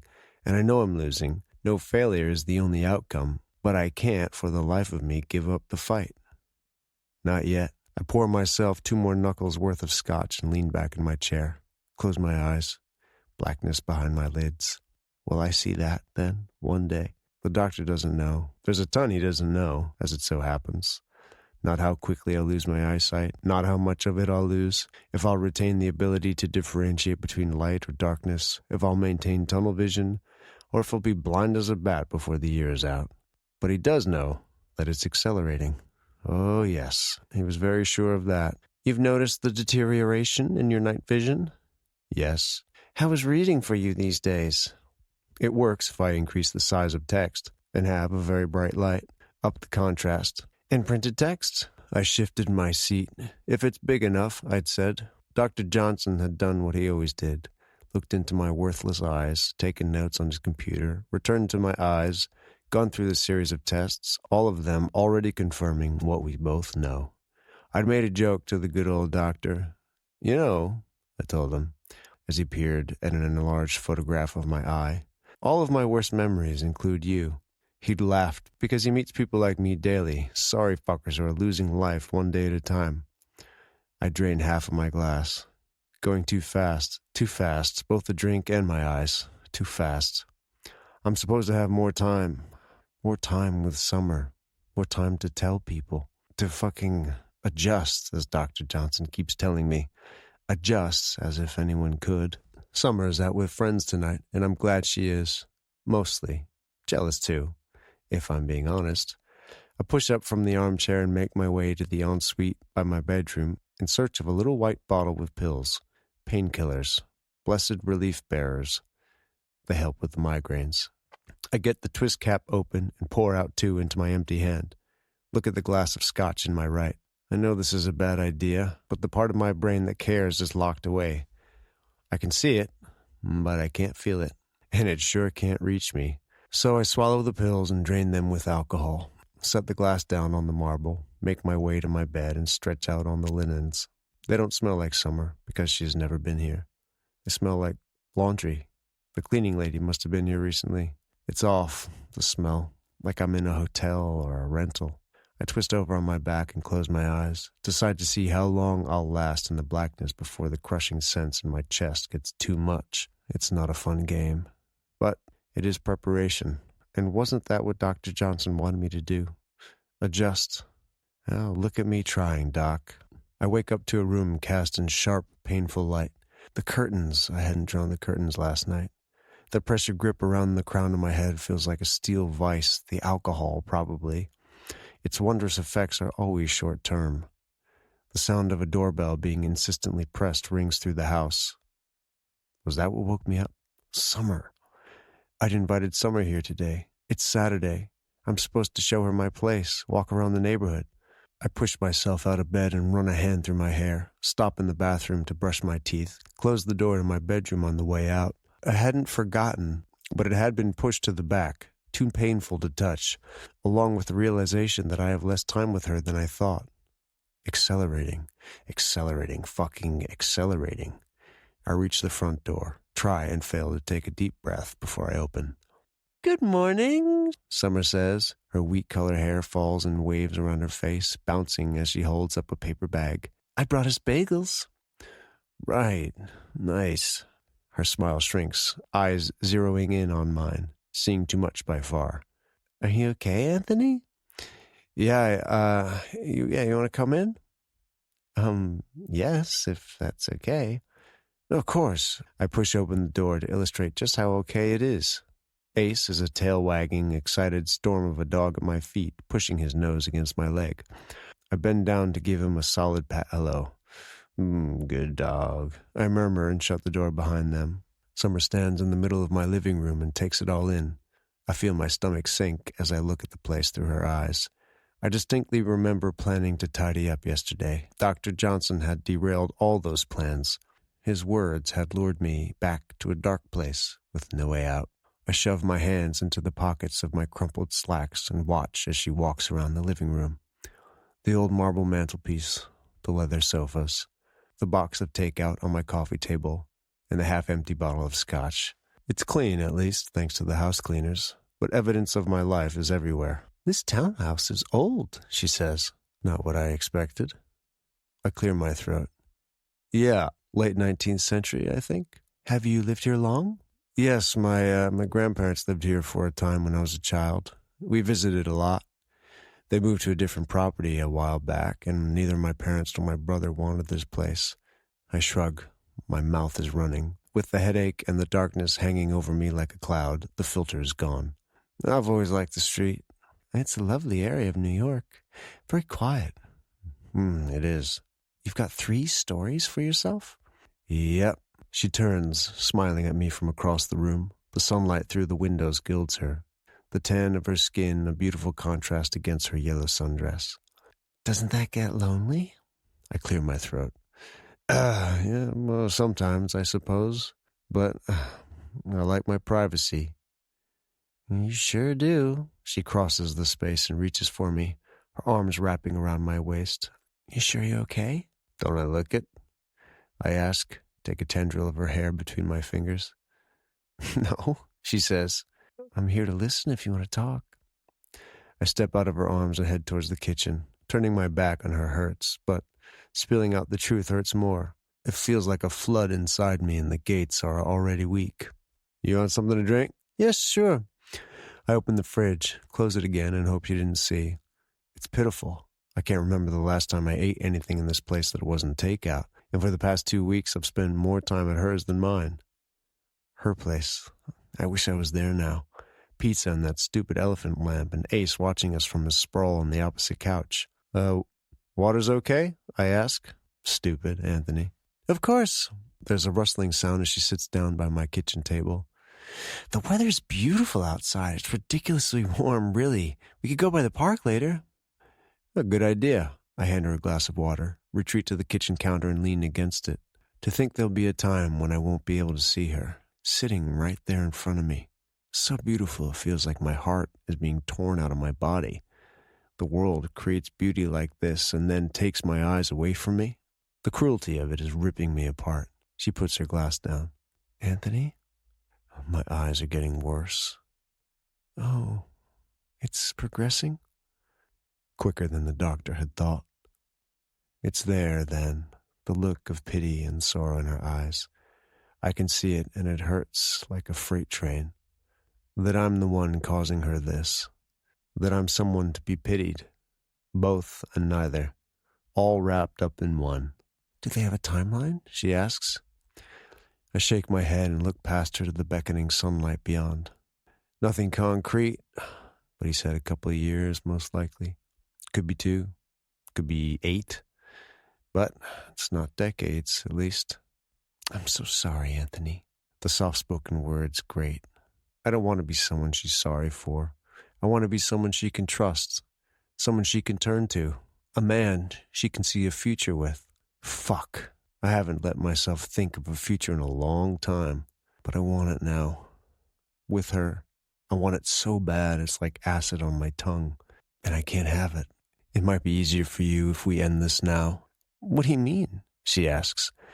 It might be easier for you if you don't get too invested in this before I'm out of the picture. Ending it now as opposed to in a year or two. Anthony, she says with infuriating calm. You're not dying. I have to smile at that. It's humorless, like me, like the pathetic existence I have to look forward to. I might as well be. My way of life is dying, my career, my interests. You bought the house in Montauk as a getaway, she whispers. Yes, well, I suppose I should start learning where everything is. It'll be a prison soon enough. She shakes her head. Is this why you told me once you had no interest in relationships? In love? The words slip through my teeth like nails beneath a tire, puncturing something on their way out. I'm not going to be a burden on anyone, Summer. I refuse. She pushes her chair back and stands. You wouldn't be a burden, Anthony. You can't possibly think that. I can't possibly think that. So you'll never get tired of me not being able to navigate the house we live in? Never resentful that I can't take you places? That I'll slow you down? Hinder your trips? Stand in the way of all those dreams of yours? Your bucket list, Summer? I won't be able to tell you if your haircut looks good, let alone hike with you to Machu Picchu. There's a stunned look on her face. She hasn't considered this, then. Good. I've had enough time to consider it for the both of us. There are ways, she murmurs. Ways to learn to live with it. Guide dogs, white canes, braille. I know this won't defeat you. How do you know that? Because you're stronger than this, Anthony. You're the strongest person I've met. I shake my head at her. You don't understand. She buries her hand in Ace's fur. He's pressed against her leg, looking between us. I don't. You're right. But that doesn't mean I don't want to be here, because I do, Anthony. You want children, I say. It's on your bucket list. The look she gives me is wide-eyed. She's not following, but she nods. I tap a finger against my temple. What kind of husband would I make? What kind of father? A good one? A tear rolls down her cheek, and in the king of all ironies, I can see it with shattering clarity. A useless one, I correct her. I refuse to become someone you have to take care of. Summer, I would rather die than be anything less than a true partner to you. The small shake of her head is one of denial as her illusions shatter. Because the truth is, I'll never be the man she wants me to be. Never able to live up to her fantasies of true love and 2.5 children. You should find someone else. I tell her, nod to the door. Use your own matchmaking service, Summer. Find a man who can take you on trips and give you children, who doesn't spend the night passed out on painkillers and alcohol. You want a relationship like your parents have. It's my choice too, she says. It's my choice, who I want in my life. And I want you. Now, maybe, but you won't in the future. She takes a step closer. Her eyes are wet, but the set of her mouth is sharp. Stop telling me what I want, damn it. Anthony, would you rather your pride kept you company at night than me? This has nothing to do with my pride, doesn't it? Because I think it starts and ends with that. She shakes her head again, blowing out a breath. I don't agree with you, Anthony. I don't agree with how you see yourself or your future. You will, in time. No, I won't. She reaches up and puts a hand on my cheek. I can't handle the emotion shining in her eyes, so I do what I usually hate. I shut my eyes. I disagree with a lot of things you've said today, she says shakily. Your life isn't over, and I won't let you throw the rest of it away. And as for me, don't you dare make decisions for me about what I can and can't handle, or decide what I do or do not want. Her hand slides off my cheek, and when I open my eyes again, she's back by the kitchen table. A flush is stark on her cheeks. I think it's best if I left for today, she says. I nod. She should leave and never come back if she knows what's good for her. Her eyes fill again, like I've given the wrong response. But the vulnerability is gone as she turns on her heels and heads towards my front door. Ace stays seated in the kitchen, a soft whine escaping his throat. Come on, Ace, she calls out. I've never heard her use steel in her voice before when speaking to him. He gives me one last long, brown-eyed look. Go on, boy, I tell him. He turns, shoulders down and tails between his legs. trotting to where summer has already left. Chapter 24. Summer. I sink back onto my chair with a sigh. That was the longest meeting with a client I've ever had. He'd been meticulous about the details, and the fast prompts I'd given him had become opportunities for soliloquies. But between the shyness in his expression and the depth of intellect his responses betrayed, finding a match for him won't be difficult. I already have a few ideas, but I'll have to look through our client database to be sure. A tentative knock on the door to my office, and Susie sticks her head in. We share a look. I was so close to coming up with a fake meeting for you just to get you out of that one, she says. Thanks. We should have some sort of signal for that. We should. Like, if you call out to reception twice in quick succession. Or I can email you. Or you can email me, she says, grinning. Did it go okay? Absolutely. I think he's just anxious to get his responses right, and, well, not everyone is comfortable with the idea of using a dating service. Very true. She steps into my office, leaving the door open behind her, and looks at herself in the gilded mirror. Runs a finger below her eyes to catch any falling mascara. You look great, I tell her. I love this green dress on you. She beams. Thank you. It was a thrift store find. Vintage Hermes. Really? Yes. Had to get it dry cleaned, but it was worth it. You should tell Vivian about that store, if you haven't already. She might give you a raise on that alone. We both laugh. My aunt's eclectic taste in everything expensive and historic is evident in the decor of our office, not to mention her own flawless outfits. I will, Susie says. She hasn't come into the office yet today, though. Not even while I had my meeting? She shakes her head. Do you know what's going on? No, I say, frowning. We haven't had one of our usual lunches in weeks. When I see her, she's usually leaving, or so am I, like ships passing in the night. Maybe she's just conducting more business outside of the office, I suggest. It's not unusual for Vivian to meet with high-profile clients at restaurants or cafes. Hers has always been a casual touch. Yes, Susie agrees. At any rate, she'll be in this afternoon. Ryan is coming by to show us the latest prototypes for the app. Oh, he is? She pulls out a tube of lipstick and applies it carefully in the mirror. I raise my eyebrows. Susie? Yes? She asks, all innocence. But then she breaks into a wide smile. Okay, fine. He's absolutely delicious. I laugh. Of course he is. You've met him, don't you agree? Oh, Summer, is it completely unprofessional if I ask him out? I know he's working for Actor and all, and they technically own us now. I smile at her. There is nothing I can say to that, not when I've spent nearly all of my free time of the past month with Anthony. Susie dating his employee pales in comparison. I've been meaning to tell Vivian that, too, but... Summer? You really don't think I should, do you? No, I think you should go right ahead. You're brave, Susie. She beams at me again. Thank you. What's the worst thing that can happen? That he says no. So simple and so true. After she's left, I take her place in front of the large mirror, smooth a hand over my dress, and repeat her process of double-checking that my mascara hasn't smudged.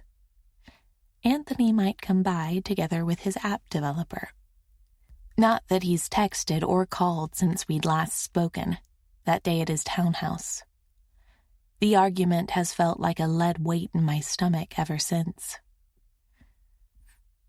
There had been such bitterness in his voice, the force of it sliding between my ribs like a steel blade.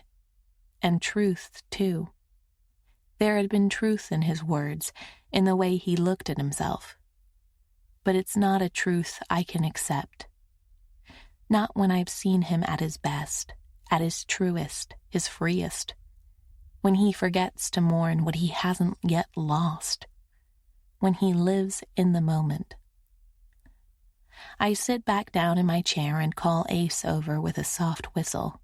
His tail wags low, and he burrows his head between my knees, letting me wrap my arms around him, bury my hands in his soft fur. "What do you do?" I whisper to him, "when the person you love refuses to love himself?" A single tentative lick to my neck. I close my eyes and fight against the sudden rush of tears. He's losing his eyesight.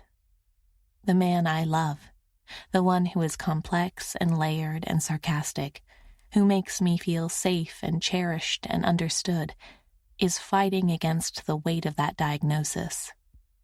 And there's nothing I can do to take it away, to solve it. Nothing he can do either. Doesn't mean life isn't worth living. Doesn't mean he should give up. But I cry nonetheless for what he's losing and miss him with a fierceness that takes my breath away.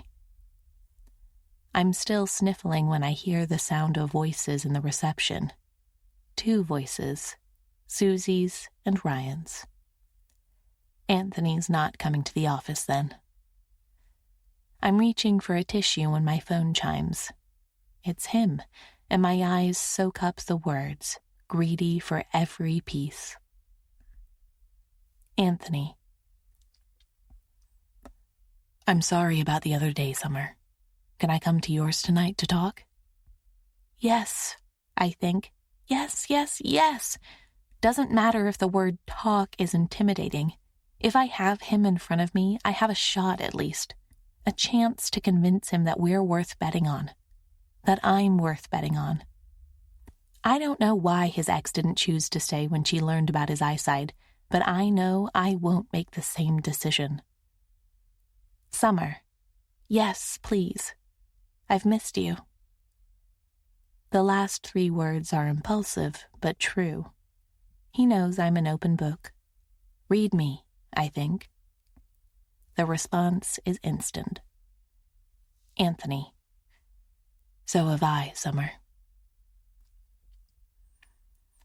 I buzz him up from downstairs, nerves dancing through my stomach. Ace greets him before I do. He greets my dog before me, too. Both of us wary to look at each other. "Hi, buddy," Anthony murmurs and runs a large tan hand through Ace's white blonde fur. His tail is whipping so fast it's a blur. Anthony straightens to his full height and gives me that close-mouthed half smile of his. "Hey." "Hi," I say, and head straight to him. He opens his arms and I surrender into them, bury my face against his chest and breathe in the scent of him, the fabric of his sweater soft beneath my cheek. "It's only been 2 days," Anthony says, "but it feels like forever." It does, I agree. I barely made it through my days without someone narrating the newspaper for me. "I'm sorry. I neglected my duties." "It's okay," I say, taking a step back and finding his hand with mine. "You're here now." His eyes soften, but he doesn't smile. "I am." He kisses me for a long time after that, lips moving over mine in insistent, familiar patterns. I lock my hands behind his neck and hold on through it all. His eyes are glazed when he lifts his head and smooths a thumb over my lips. They feel swollen. "Let's sit down." The simple words cut through my haze of lust with a sharp sting of reality. I follow him to my couches, and we take the right one, the one we've laid entangled on so many times. He sits down, but if he wants us to sit properly, I won't let him. I prop myself up against the pillows and throw my legs over his. Anthony half smiles, his free hand settling around my bare ankle. "You've been good?" I nod. "You?" "Yeah." 2 days, I murmur. He snorts. 2 days. Ridiculous. "And yet," I say. "And yet," he agrees. "Summer, I want to apologize for Saturday." It takes me a moment to find the courage to say the next words out loud, but I do. Do you feel bad for saying things you don't believe? Or bad because you didn't want me to hear them? He keeps his eyes on me for a long time, but I don't look away. Watch me stay, I think. Watch me not shrink from this.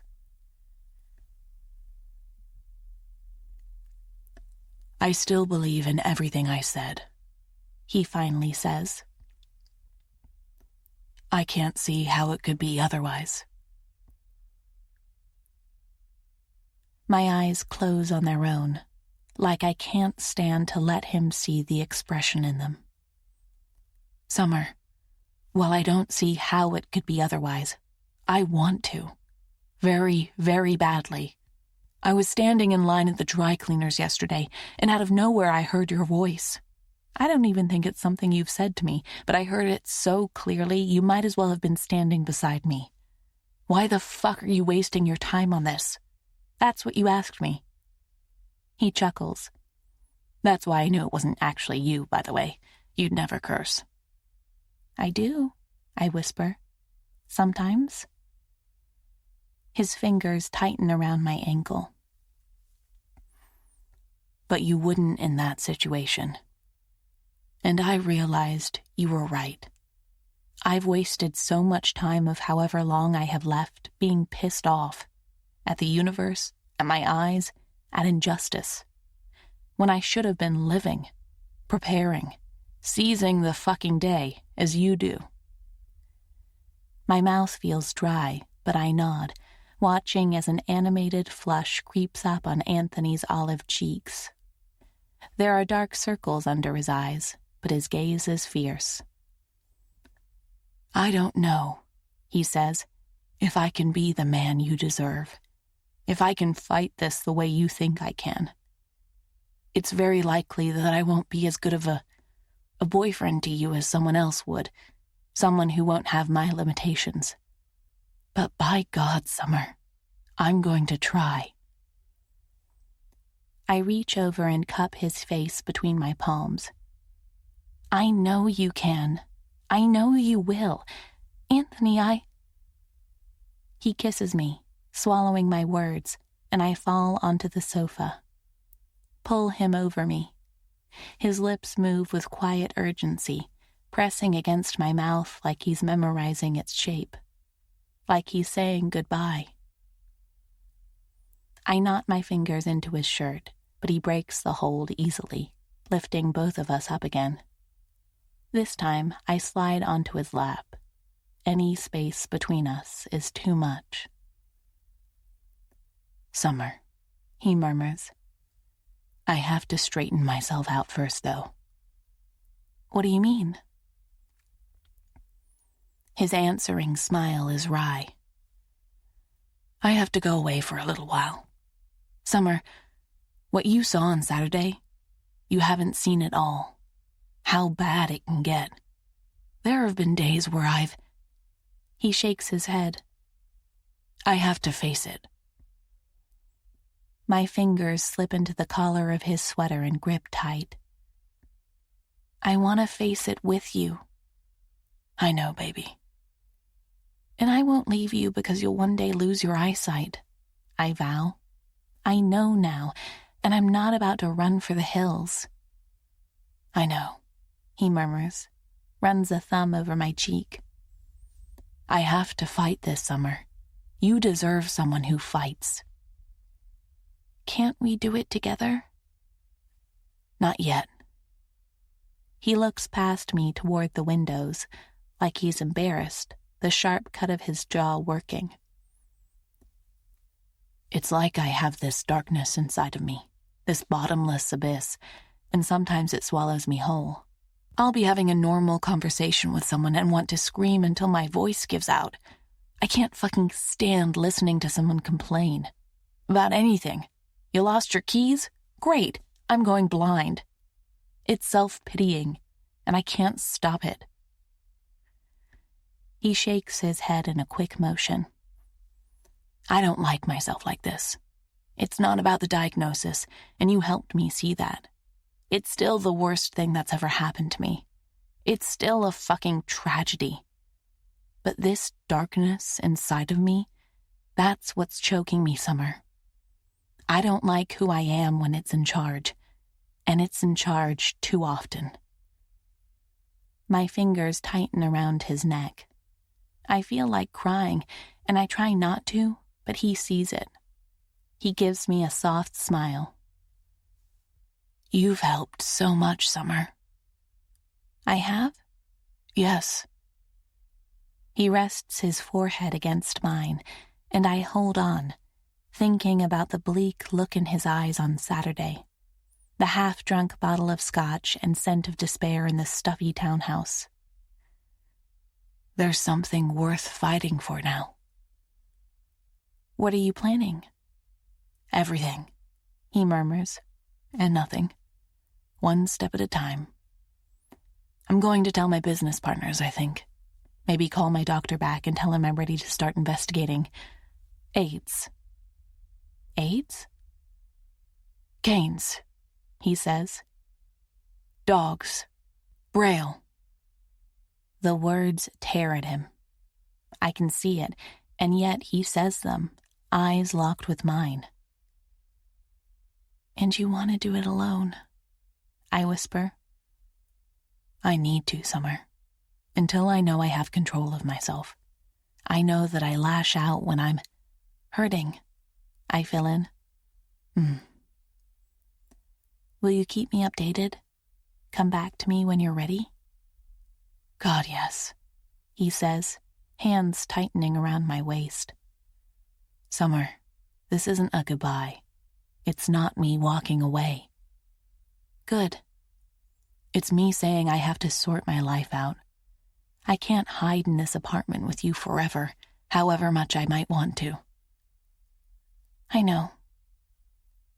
I'll miss you every day, he murmurs, touches my lips with his, and this time the kisses are filled with words neither of us have spoken yet. He stands, my legs locked around his waist, and walks us to the bedroom. I close the door and watch him through hooded eyes. He watches me back, the want and love stark in his gaze. I lift my dress over my head and revel in it, shake my hair out, undo my bra, tossing it away. He drinks me in, taking off his own clothes with fast movements. I run my hand through his chest hair, and he shudders. How many times have we done this before? And still, today feels different, every touch laden with meaning. He runs feather-light fingers up my bare arms. I'm so grateful, he says, that I'll have the memory of your beauty for however long I get to keep it. That's when my tears fall. He kisses them away, and I kiss him back, pouring everything I feel into the touch. We're gentle with each other, each touch slow, like we're drawing it out, like we don't want it to end. When he reaches for a condom from my bedside table, I run my hand over his broad back. I've booked an appointment with my OB/GYN next week. He pauses, chest rising with his heavy breathing. You did? For birth control, I say. We haven't spoken about a relationship, about making us official. But that had been where we'd been heading, at least for me, and so... I'd made the call. Anthony shudders, eyes glazing over. He runs a hand down the inside of my thigh. Very good thinking, he murmurs. I watch him put the condom on with practiced hands, and then he's pushing into me with delicious slowness, both of us exhaling at the pleasure. In the weeks since we first did this, Anthony and I have explored plenty. There have been fast times, hard times, ones where we both laughed afterwards at how loud it had gotten, or where my skin smarted from the force. This isn't one of those times. He holds himself above me as he moves, and I rise to meet him, burying my hands in his hair and wondering if this is how it feels to fall in love with someone, to lose your footing and plummet to that final depth where you know you'll never be the same person again for having had them in your life. Tears leak out of my eyes again, sliding down my temples and dampening my hair. Anthony feels them, lifts himself up on an elbow to look at me. The concern and emotion on his face undoes me. I tighten my grip on him. Anthony, I murmur, I love... He halts my words with a kiss and shudders in my arms. Don't, Summer. Please. I won't be able. Please. Okay, I murmur. I won't. He smooths my hair back with his free hand, still buried deep inside me. Not until I'm back with you. Not until I'm better. Okay, I whisper, lock my legs behind his back. It's not that I don't. This time, I'm the one who stops his words with my lips. They aren't needed, not as we cling to each other in my small bed, chasing away the future one touch at a time. Chapter 25. Anthony. My grand dedication to change starts small, minuscule in the grand scheme of things. It doesn't involve a cane or braille or any of the things I've avoided in the dark, curtain-drawn cave of my townhouse. It starts with taking out old takeaway boxes. They pile up in the weeks between the cleaners, for no other reason than I don't care about this place, or about myself, really, when I'm, well. But I'm going to have to start.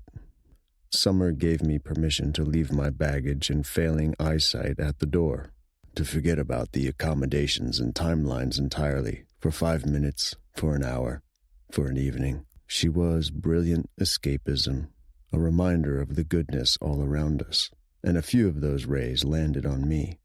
But I want more than evenings in her apartment, more than her having to sneak about, worrying about what her aunt will say.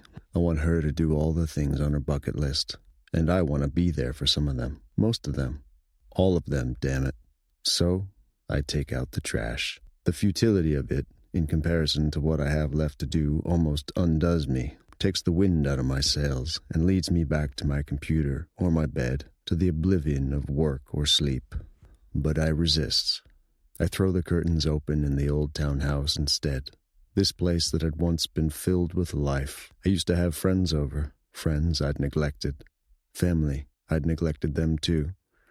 My walk around the grocery store is pathetic, but I do it. Buy some of the things I've seen Summer use, stock my fridge, and then I stare at my phone, at that scary, silent glass object resting on my kitchen counter. Call Dr. Johnson is the one point on this little to-do list of mine that I don't want to do. Correction, one of many, but it's at the very top. I can't see myself walking with a cane, a fumbling idiot on the street. That'll be me, having to rely on the world at large for my safety. What do I do if I'm lost? Hold up my hand and wear a placid, come help me smile? Dear God, I'll be at the complete mercy of voice activation on my phone. Siri already misunderstands me half the time. The floor sways beneath my feet, threatens to give out. This can't be happening. But it is, I remind myself, fighting with the bottomless pit inside me. It is. And running from it won't make my eyes stop worsening. Won't do a damn thing. So I reach for my phone. 3 hours later, I'm walking with Tristan in Central Park. He's staring down at his phone, sorting through email. He's not Dr. Johnson. He's also confused as to why I showed up at the Aksha Capitol and asked if he wanted to take a walking meeting. Hell, he's probably confused as to why I haven't said a word in the past 5 minutes, despite asking him out here. I hardly know why myself. "How's Freddie?" I ask. He smiles, sliding his phone into his pocket. "Good. Great, actually. I've almost convinced her to move in with Joshua and me." "Damn, that's great." "Yeah, it is." He shakes his head, a fond smile on his face.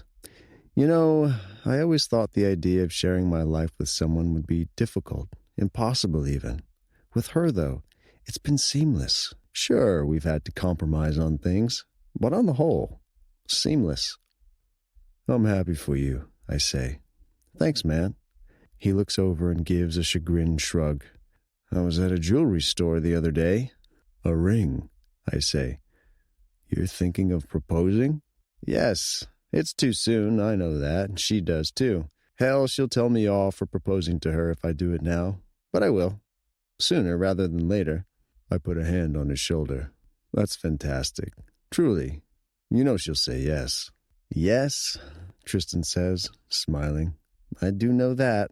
I've never once thought about engagement rings, but now I wonder what Summer would like. What's her style? Understated, I think. Perhaps an original design, something she can be a part of herself. I can already see her chatting up an attendant, the two of them becoming fast pals as they bond over precious gems. "Anthony?" Tristan asks. "Was there something in particular you wanted to talk to me about? Is everything okay with Opate?" "Yes, the app is almost ready to launch. We'll run a trial period of 3 months, iron out any bugs, and by then it should be ready to launch nationwide." "Excellent," he says. "Well, keep us in the loop." "Will do." I don't know how to say the rest. The words sit in my throat, choking me. With Summer, it was easier, but there's no way to start this conversation. I find it, though. It's not surprising which path my mind takes.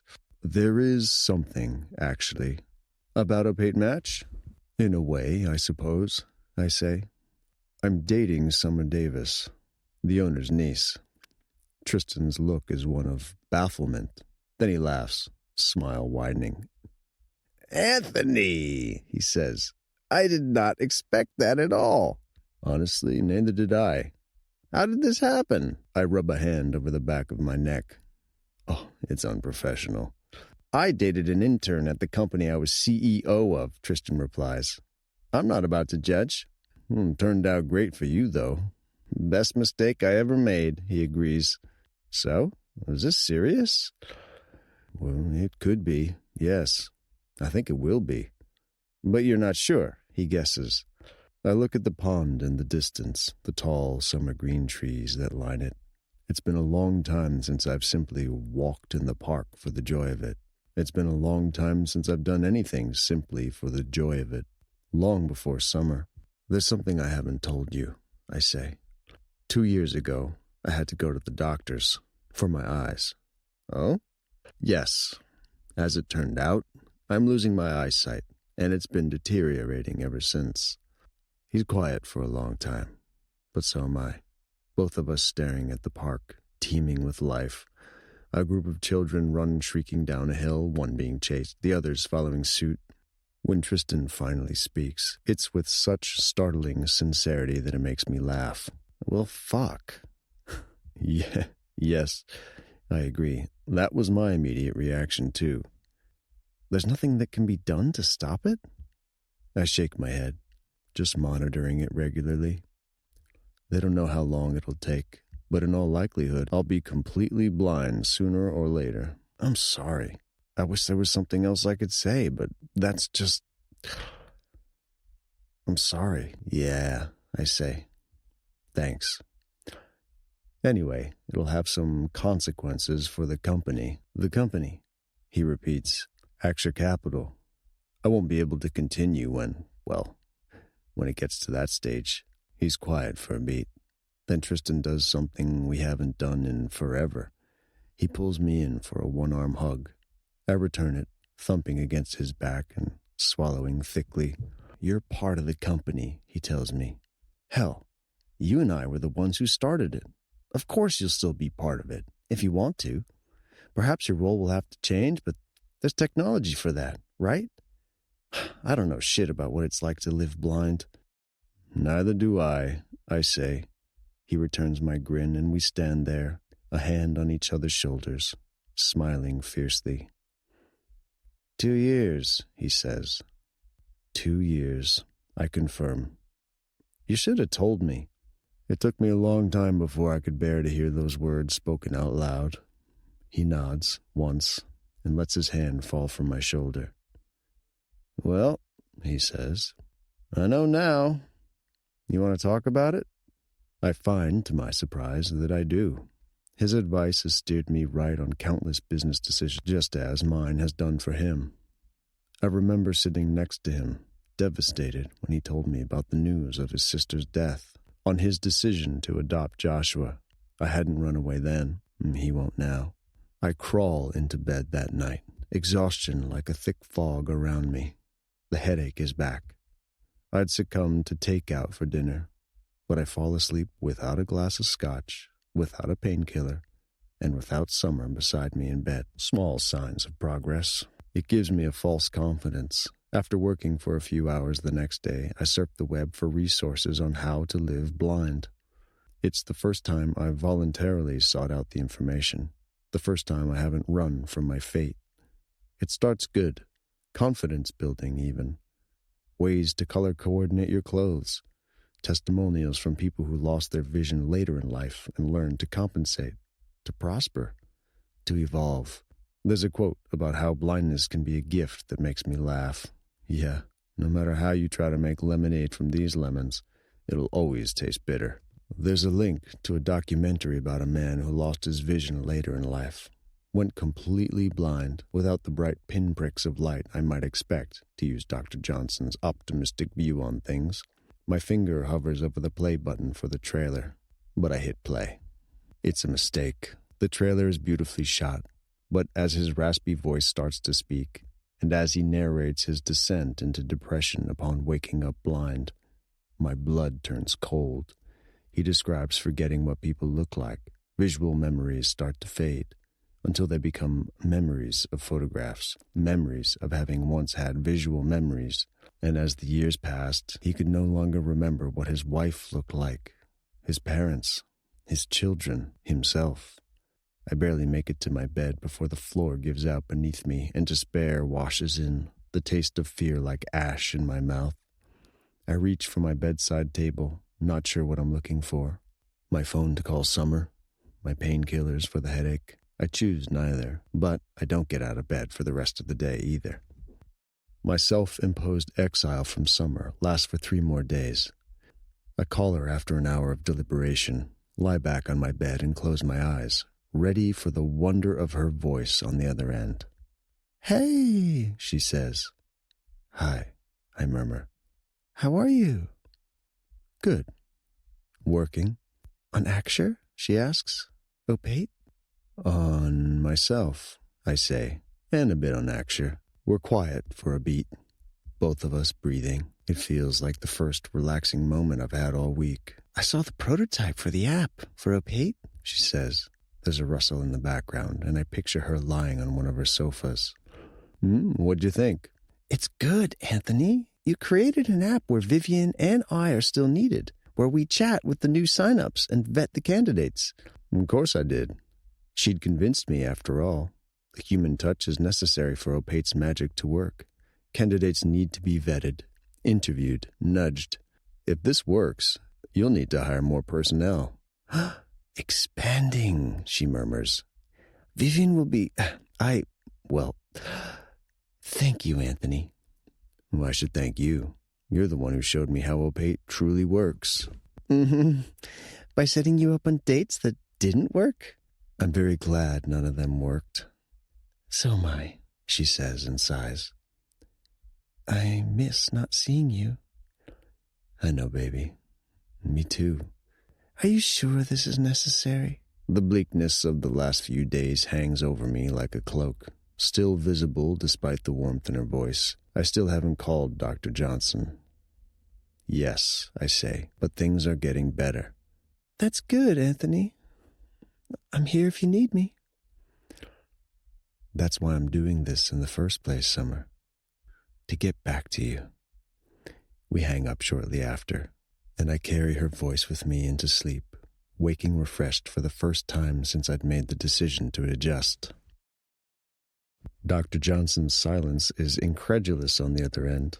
It has taken me another week to make the call, but now I'm on the phone. He doesn't seem inclined to believe me. You'd like me to put you in contact with the Foundation for the Blind, he repeats. Is that correct, Mr. Winter? Yes, I say. My skin feels sticky with sweat, and it's not just from the sweltering July heat. You told me you could recommend a specialist who can help walk me through what I might expect. I did, yes. I've emailed you his contact details. Twice, in fact. Right. Well, I deleted both emails. His silence is incredulous again. But then he chuckles. Of course you did. Well, I'm happy to send his information over again. He'll set up meetings with people who've gone through the same thing as you're currently experiencing. Many of them are happy to share how they managed. Yes. Good.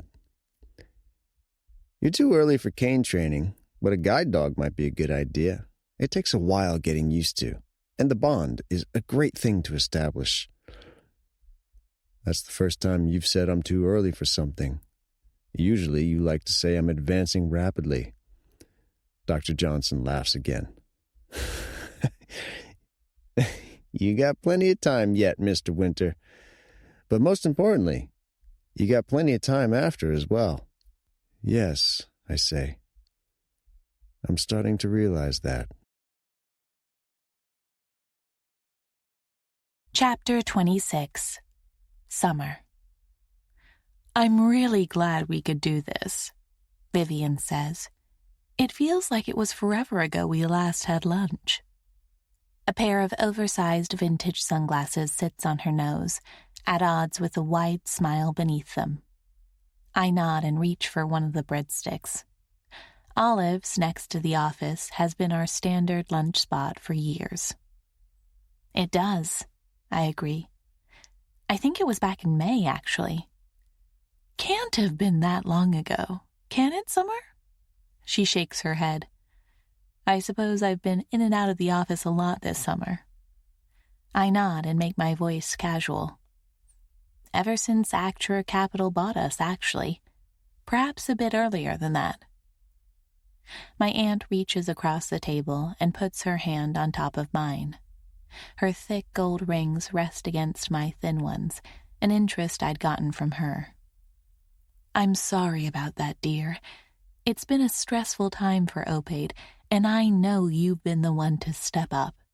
Thank you, Summer. Truly. Smiling, I squeeze her hand. I love Opaid. I'm only happy to see it succeed. I'm glad. You're the... well... Vivian's smile turns chagrined. You're the daughter I would have wanted, if I'd ever wanted children. If I'd ever had any. Wow, thank you. My dear brother is good at many things, but he's the best at raising kids. You're a gem. She finishes, taking her hand back. I don't know how to respond to that. Luckily, I don't have to, because Vivian isn't done.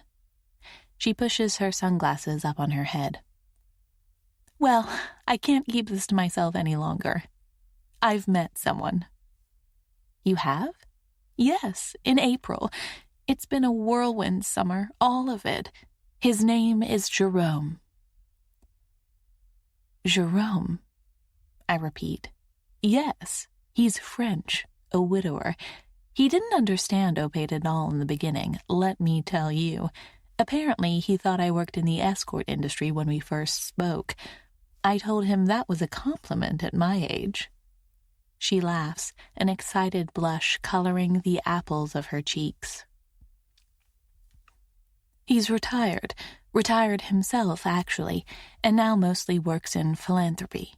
Oh, Summer, I don't recognize myself. You're in love.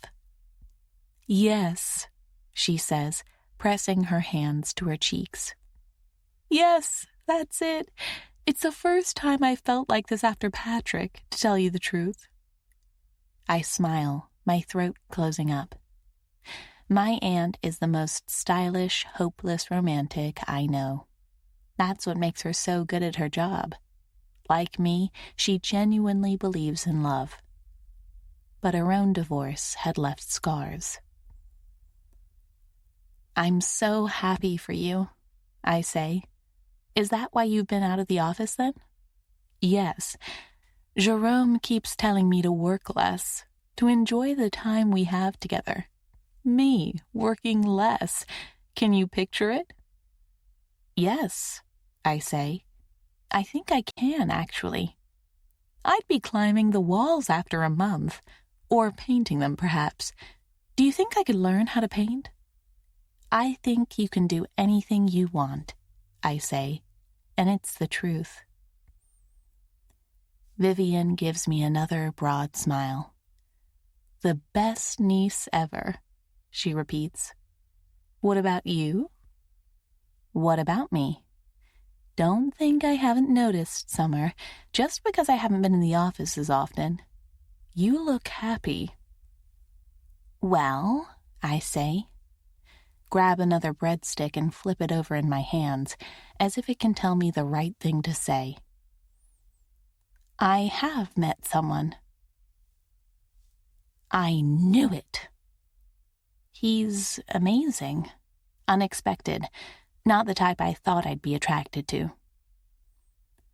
Vivian nods, eyes burning. That's often the case, darling. Opposites attract and all that. Yes, I've seen it 100 times with our own clients, but I still didn't believe it myself. But I really like him.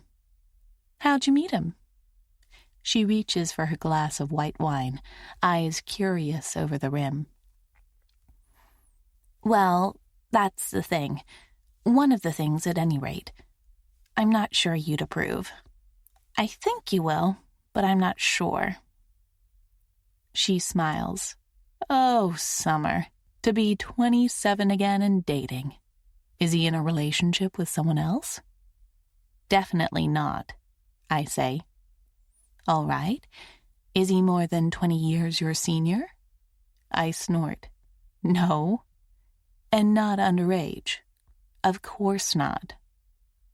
She leans back in her chair and crosses one leg over the other in a pose as nonchalant as it is elegant.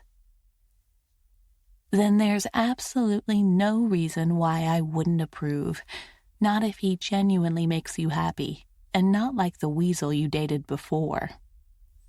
They're nothing alike, and he does, make me happy. Even if the time he's taking for himself feels like it's stretching into an eternity. One phone call and a couple of texts hasn't been enough. But he'd asked for time, and if it means he comes back to me ready to fight, I'm Time's biggest fan. Then I'm happy for you, Vivian says. Look at us, both in love. To love, I say, raising my glass. To love, she agrees, and we toast our glasses together. And to beautiful, brilliant nieces who will soon be offered a promotion. I put my glass down. Seriously? She laughs. Yes. I spoke to Anthony Winter just yesterday about the new app they've designed for Opate. You've seen it, right? Susie spoke about a meeting with Ryan. I've seen it. She'd spoken to Anthony? Once we move into the beta phase, we'll need to expand. I'll be hands-on for a long while, but I'm thinking of cutting down on my hours a bit. Spend more time with Jerome. She nods my way. Are you interested in taking on more responsibility, Summer? Yes. Absolutely yes. I'm ready. I know you are, dear, she says, eyes sparkling. I trained you, after all. Vivian tells me to go home after lunch, and after 2 glasses of wine, I'm more than happy with that arrangement. Opate usually closes early on Fridays anyway. That's when most of our clients go on the dates we've set up. More work for them, less work for us. Ace keeps close to my side as I walk the familiar path home. New York is unusually cool today, the temperature comfortable rather than sweltering. I'm going running tomorrow with Susie. On Sunday evening, there's another get-together at Posey and Ben's, and it'll be Robin-free, she assures me. A fun weekend. But Anthony won't be here to comment on my newspaper reading, to drink the last orange juice, or to heat me up at toasty 104 degrees during the already warm nights. I contemplate calling him again just to hear the rasp of his voice tell me something, anything. I'm so deep in thought that I nearly knock into a person handing out flyers on the sidewalk. "Oh, I'm sorry," I say. "Really sorry." The woman chuckles and hands me a flyer. "Not a problem. Got your attention that way." I look down at the piece of paper in my hand, the enlarged microphone, the elaborate font on top that spells out 3 innocuous words. Open mic night. "Huh," I say. "Thank you." "Come on by," she says. "Either to listen or to perform." Yeah, thank you." I make it another block before I find my phone. Call Posey's number. She answers immediately, surprise in her voice. "Hey, Summer, you're not canceling Sunday, are you?" "No," I say. "Tell me, do you want to play guitar with me next weekend? Like we used to?" Chapter 27. Anthony. I run a hand through my hair and glare at the tiny, folded plastic thing on my kitchen counter, so small, harmless. But since I took it out of the packaging, I haven't been able to touch it. It's too early for cane training, Dr. Johnson had said, but the specialist I'd talked to had told me to order one anyway. "Get used to it," he said. "It can be a great mobility tool. It's freedom. You'll see." So here I am, staring at the thing like it might attack me, and wondering how the hell it'll give me freedom. All we need to do is get acquainted, I think. Shake hands, so to speak. Perhaps I'm pushing this. In the afternoon, I have a meeting with a man who has the same diagnosis with me, but 10 years down the line. I'd started writing a list of questions for him yesterday. And by starting, I mean I'd stared at a blank notepad, a pen in hand, and felt like dying.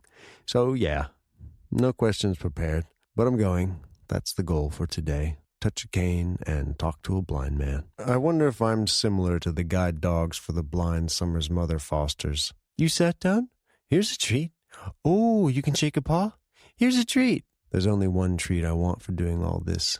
And though she might be too big to eat in one bite, she's delicious.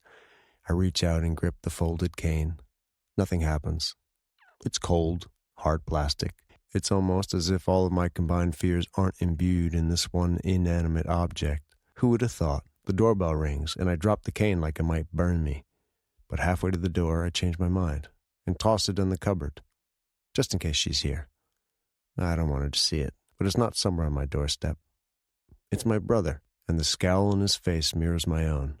We haven't spoken since the harsh words in his office. "You were right," he says in greeting and steps past me into the house. I shut the door. "Ah, you were fucking right," he repeats and strides into the living room, only to stop dead. "You don't keep your booze in the same place Granddad did?" Cabinet on the left, top shelf. He finds my scotch and pours himself a glass. Tugs at his collar again. It's sweltering outside, but Isaac is in a 3-piece suit. "For what it's worth," I say. "I wish I wasn't." His lip curls in wry non-humor as he drains the glass, pouring himself another. "I just found out.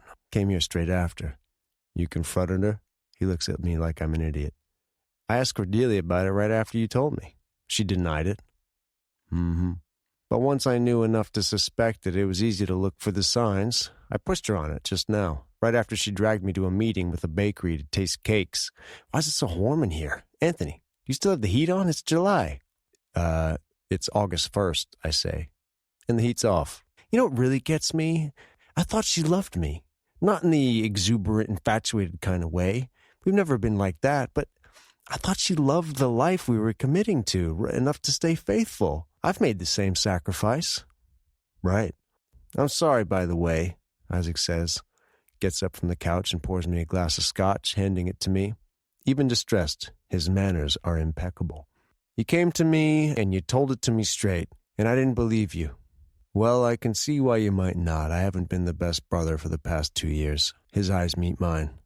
No, not really. I'm aware, I say. Take off your jacket, Isaac. You look like you're melting. Yes, because I couldn't get a cab from the damn bakery and walked all the way here. But he does what I've told him, and he tosses it over the back of the couch. You never liked us together. Nope, I say. I never did. I thought you were an asshole because of it. I know you did. Well, now I wonder if you're the smartest of us all, he says, running a hand through his hair. I wonder if old Rupert Jacobs will still want us to partner with his golf courses. Is that sad? That the first thing I thought when she confessed to cheating on me was to get angry that she might have screwed up our business deal, too. I think, I say carefully, that it tells you everything you need to know about that relationship. He looks at me for a long while. You've changed. It's easy to shake my head, to find the words. Isaac, I've withdrawn from you, from the family, for too long. Of course I've changed. Yes, he says, eyes turning wary. I'm sorry about that. Same eyes narrow. If you're saying this just because you pity me now. I laugh, unable to help myself, because it's just what I would have thought in his shoes. The pride running through me is just as strong in his veins, bred into us by parents who saved I love yous for special occasions and told stories about the family legacy for bedtime. Anthony, he complains, putting the glass down. No, I say. I don't pity you. Sorry. Then why are you laughing? Because we're so similar. Christ, Isaac. That's why I've stayed away. Confusion is stark on his features. I gesture to the armchair again, raising my glass of scotch. He has a seat, still staring at me. Look, 2 years ago I went to an optician because it was getting harder to read. Instead of being prescribed glasses, he sent me to a doctor. It turned out I'm losing my vision. He stares at me. What? I'm losing my eyesight. It's deteriorating rapidly, or so they tell me. There's no pity in his gaze, and that fortifies me. Isaac's reaction is a benchmark for my parents. If he can take it, so can they. You're not serious, he says. Serious as death, I reply, smiling wryly. Wish I wasn't, though. Isaac looks down into his glass, turns it around in his hands. Once, twice. A memory strikes me of him doing just that after we got into Grandfather's liquor cabinet. He'd been 12, sitting just like that with his contraband in hand, and I thought he was the coolest, taking charge and knowing what to do. That's why you've stayed away, he says. I nod. Couldn't bring myself to tell you until now. Couldn't say it, really. Out loud, he lifts his gaze to mine. I hope you take this the right way, Anthony, he says. But I wish your fiancé had cheated on you instead. I laugh at that. Here we are, both of our lives in shambles. Yeah, so do I, to tell you the truth. Isaac comes over for dinner the next day. He's the one who makes the call, showing up 30 minutes later. I open my fridge for his perusal, and he shakes his head. Nothing in here goes together. Did you use a delivery service? Picked it out myself, I say. Well, it sucks. Let's order something. One night won't fix everything between us. I know the things I've said in the past, the anger, the irrationality, hanging up on the phone. It won't be undone by sharing what's been going on. But it's a start. After he leaves, I take out the trash and wipe down the kitchen counter, fetch the cane from its hiding place and put it back on the kitchen counter. Isaac knows. Tristan knows. Only our 2 remaining business partners and my parents left. My phone rings, and seeing the name on it, my heart does a double take. It's been 3 weeks. 3 weeks, and it feels like I'm cutting out my own heart with this self-imposed exile. I've questioned the necessity of it more than once. But yesterday, after talking to Ivan about his journey with blindness, had been so drained I hadn't made it out of bed for 12 hours. I answer it. Hi, baby. Hello, she says, one small word. I close my eyes, listening to the warm silence across the line. How are you doing? Good, I say. Can you tell me about what you've been doing? I push away from the kitchen counter, stretch out on my couch instead, and imagine she's lying beside me, tucked beneath my arm. Anthony? I want to, I admit. I want to tell you everything, but I'm afraid that if I do, I won't continue. Continue making changes? Yes. Why? I close my eyes again. It's Summer on the other line. Summer, who's never run from me and my problems, who laughs and loves freely. Because it's so fucking hard. As soon as I've done these things, I want to get in a cab and go to you. I want to disappear into your apartment, watch you organize your mismatched mugs on the shelf you have above the sink. Well, they're collectibles, she murmurs. But if I'm there, Summer, I'll never leave. I know that now. I'll sit on your tiny kitchen chair and ask you to explain the story behind every single one of those mugs because you're irresistible when you light up because of something you're passionate about. I won't walk out the door and fix myself. You don't need fixing, she says. I do. You showed me that. I did? Anthony, I like you the way you are. I like who I am with you, I murmur. But I want to be that man all the time. I'm working toward being him, baby. She hadn't seen it all. Hadn't seen me snap at my family, at my business partners, at random waiters in restaurants. I hope she never has to. And I can't risk letting myself snap at her. There's faint sniffling on the other line. I'll be here, she promises. When you're ready. It won't take long, I vow. I wouldn't survive this if it was long. I miss you, she says. So much more than I anticipated. Just sleeping at night feels difficult without you in my bed. Oh, fuck, baby, I know. Just hearing you mention my bed makes me excited. Her laugh tightens my chest. I need that sound in my life like I need air. Like that plastic cane. It shows me the way forward. I miss that too, she says. A lot. Soon. Good, because I'm not the only one who misses you. Ace does too. Are you sure about that? Oh yes, he's lying by my side right now, and I swear his ears perk up whenever you say something. Hey, buddy. Yep, ears perked up. I laugh and she joins in. The sound, everything to me. Everything. Guess what? She says. I've decided to do something. Oh? Yes, on Saturday, I'm going to an open mic night with Posey. To perform. You are? Yeah. Feels like my stomach might give out, though, and it's only a Monday. I push up into sitting. You've got this. I heard you sing. Your friends have heard you sing. Summer, you're amazing. Yeah. Do you know how rare it is to sing well? Not a single person in that crowd will be thinking, oh, I could do better than that. There might be other performers there. Then they'll be thinking how much they want to be up there on stage with you. You're great, you know, she says, sighing. I never used to be like this. I love to perform. I want to find that love again. You will, I say. I have no doubt you will. And Summer, yes? The people who care about you won't judge you, and the people who do, you don't care about them. Well, you're right about that. Of course I am. Where is it? The open mic night? Yes. At a place called Barella? On Saturday? A tentative note of hope creeps into her voice. I've invited a few friends, but there's still space. I want to say the words as badly as she wants to hear them. Promise to be there, to listen, to support. The chance to be there for someone is a responsibility. But it's not heavy. It's liberating. Knowing you're needed and wanted, needing and wanting someone in return. But I can't do that for her until I know I'm in control of myself. I'll be there if I can, I tell her. If I'm ready. Oh, that's okay. I know you. Have to figure things out. I am, though. Day by day. Good, she murmurs. My gaze settles on the newspaper I've tossed onto my living room table. I reach for it. Do you have your copy of the Times? Yes, she says. I stuffed it into my bag from work. Let me get it. I open it up in the meantime, scan the pages. Open page 12, I say. Let me make the world bleak for you. She laughs again. You don't make the world bleak. You make it fun. Well, I'm happy you can see it that way. I can. Oh, there was something I read that made me think of you right away. Large Bird Awareness Week? That's funny, she says, voice light. No, it was about Bergdorf Goodman. Made me think of the dresses you sent me. Oh, I remember.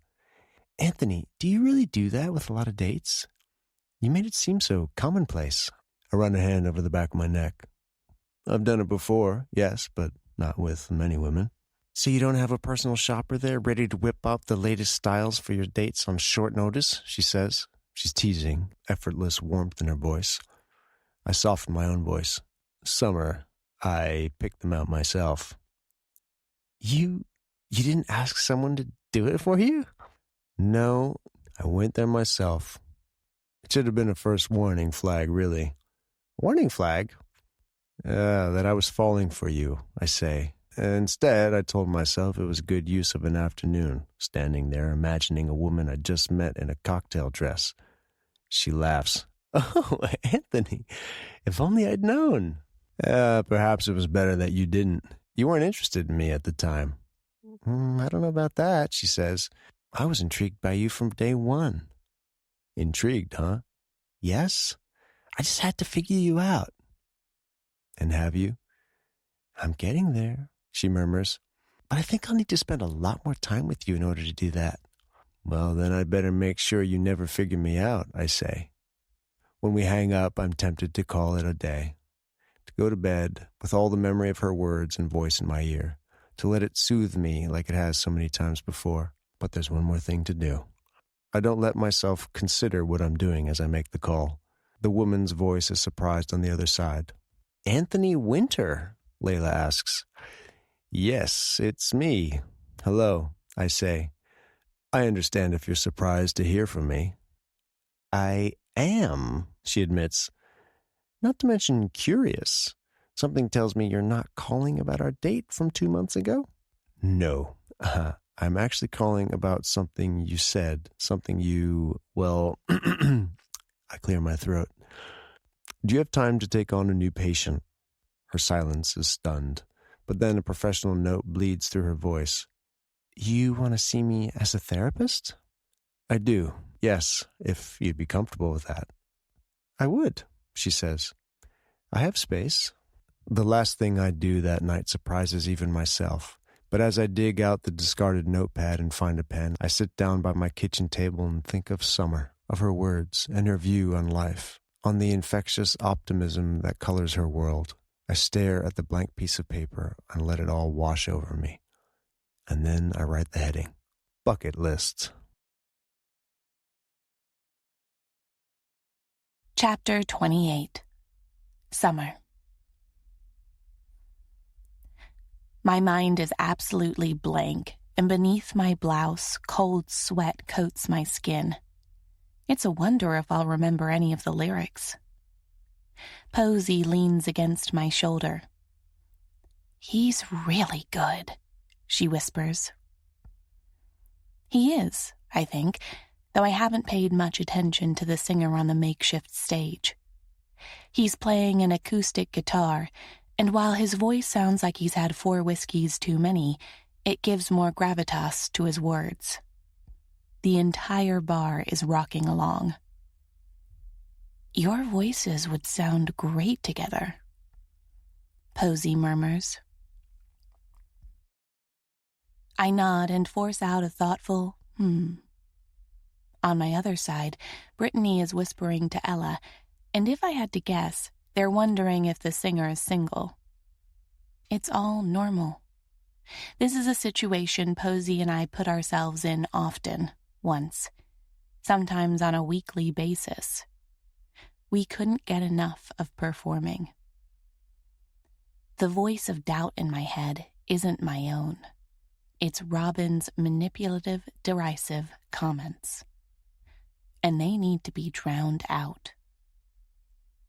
Posey must sense my nerves, because the next I know, there's a giant glass of water in front of me. I drain half of it and clear my throat. We'd spent an evening practicing, the two of us in her apartment like old times. Only, once upon a time, I would have been in flip-flops, the couch would have been second-hand, and her guitar case had been covered in band stickers. We've grown up since then. Whiskey Voice finishes to win applause that brings down the house. He looks stunned by the response, but bows his head, half smiling, and steps off the stage. This is it. Nerves feel like a ball in my throat, choking me. I won't get a single sound out. This is us, Posey whispers. My muscles move without conscious thought for me, disconnected, taking me up the stage amidst scattered, encouraging applause. I have to lower the mic from Whiskey Voice, and focusing on that instead of the crowd is good. So is clearing my throat and looking at Posey. I don't need to sing to all of these people. I just need to sing to her in the tune of her guitar. But as I scan the crowd, looking for that one face I hope is here, I know they're waiting for more. They want an introduction. Hi, I croak. The silence stretches on and laughs spread, as if I'm doing this on purpose. I crack a smile and the laughs increase. They fortify me. Come on, guys, I'm not here to do stand-up. The lights are dimmed, and as the terror inside me locks itself into a tiny ball, memories take over. I've done this before. This is my thing. Well, we've got a tough act to follow, I say, looking at Whiskey Voice. Thanks for that, by the way. He pretends to take a bow amidst chuckles. I smile, finding my footing. But we'll give it our best shot. My name is Summer, and this is Posey. She gives a little wave. What's better than the radio hits of today? I ask. The answer? All of them, played at the same time. Why don't you see how many you can recognize? I nod to Posey, and she starts to play, her hand moving over the strings of her guitar. Familiar notes drift out. I open my mouth and close my eyes, and the words come. They sneak their way past the fear, and they don't sound any worse for it. I sing, watching the reactions of the crowd, until we're one. Me singing, them listening, all of us in the moment together. They take notice when I shift into another song, picking out the chorus of a dance hall hit. A sharp chord change and we shift again, drifting effortlessly into a popular ballad. Laughs ring out when we include 2 sentences from a well-known rap song. The harmonies from that drift into the chorus of the summer's hottest hit, and I sing, my heel tapping along to the beat. I'm made up of energy, so much of it, seeing the delight in their eyes and becoming one with the song. That's when I spot him. He's in the back, leaning against the wall, arms crossed over his chest. His eyes are on me. I look at his dear face and feel my voice take on a life of its own, the words effortless, and it's him I'm singing to now. He smiles, like he hears it too.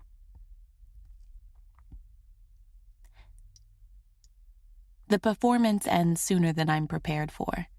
The last note rings out and people erupt into applause, some scattered laughs, and a high-pitched "Bravo!" tossed our way. Posey and I give identical theatrical bows, grin at each other as we step off the stage on giddy legs. She pulls me in for a hug, and I grip her back. That was so much fun! Her nod against my shoulder is vigorous, and she's grinning when she leans back. They loved it. They did, it seems. 2 guys give us a great job on the way back to our seats, and the bartender is already there, setting down a complimentary tray of shots for us and our friends. My friends stand for hugs. I reciprocate, but my eyes are on the tall shadow in the back. "Summer?" Posey asks. "Do you want your shot?" "I'll be right back," I say, already moving through the throngs of people.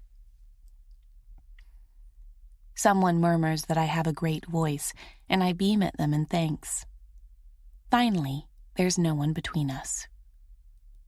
I walk into his arms. He pulls me in for a hug just shy of bone-crushing, and I bury my face against his chest, breathing in the familiar scent of him.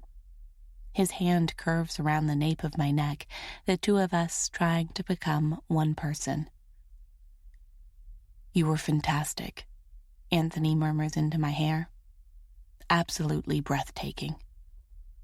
I fight against the happy tears burning beneath my lids.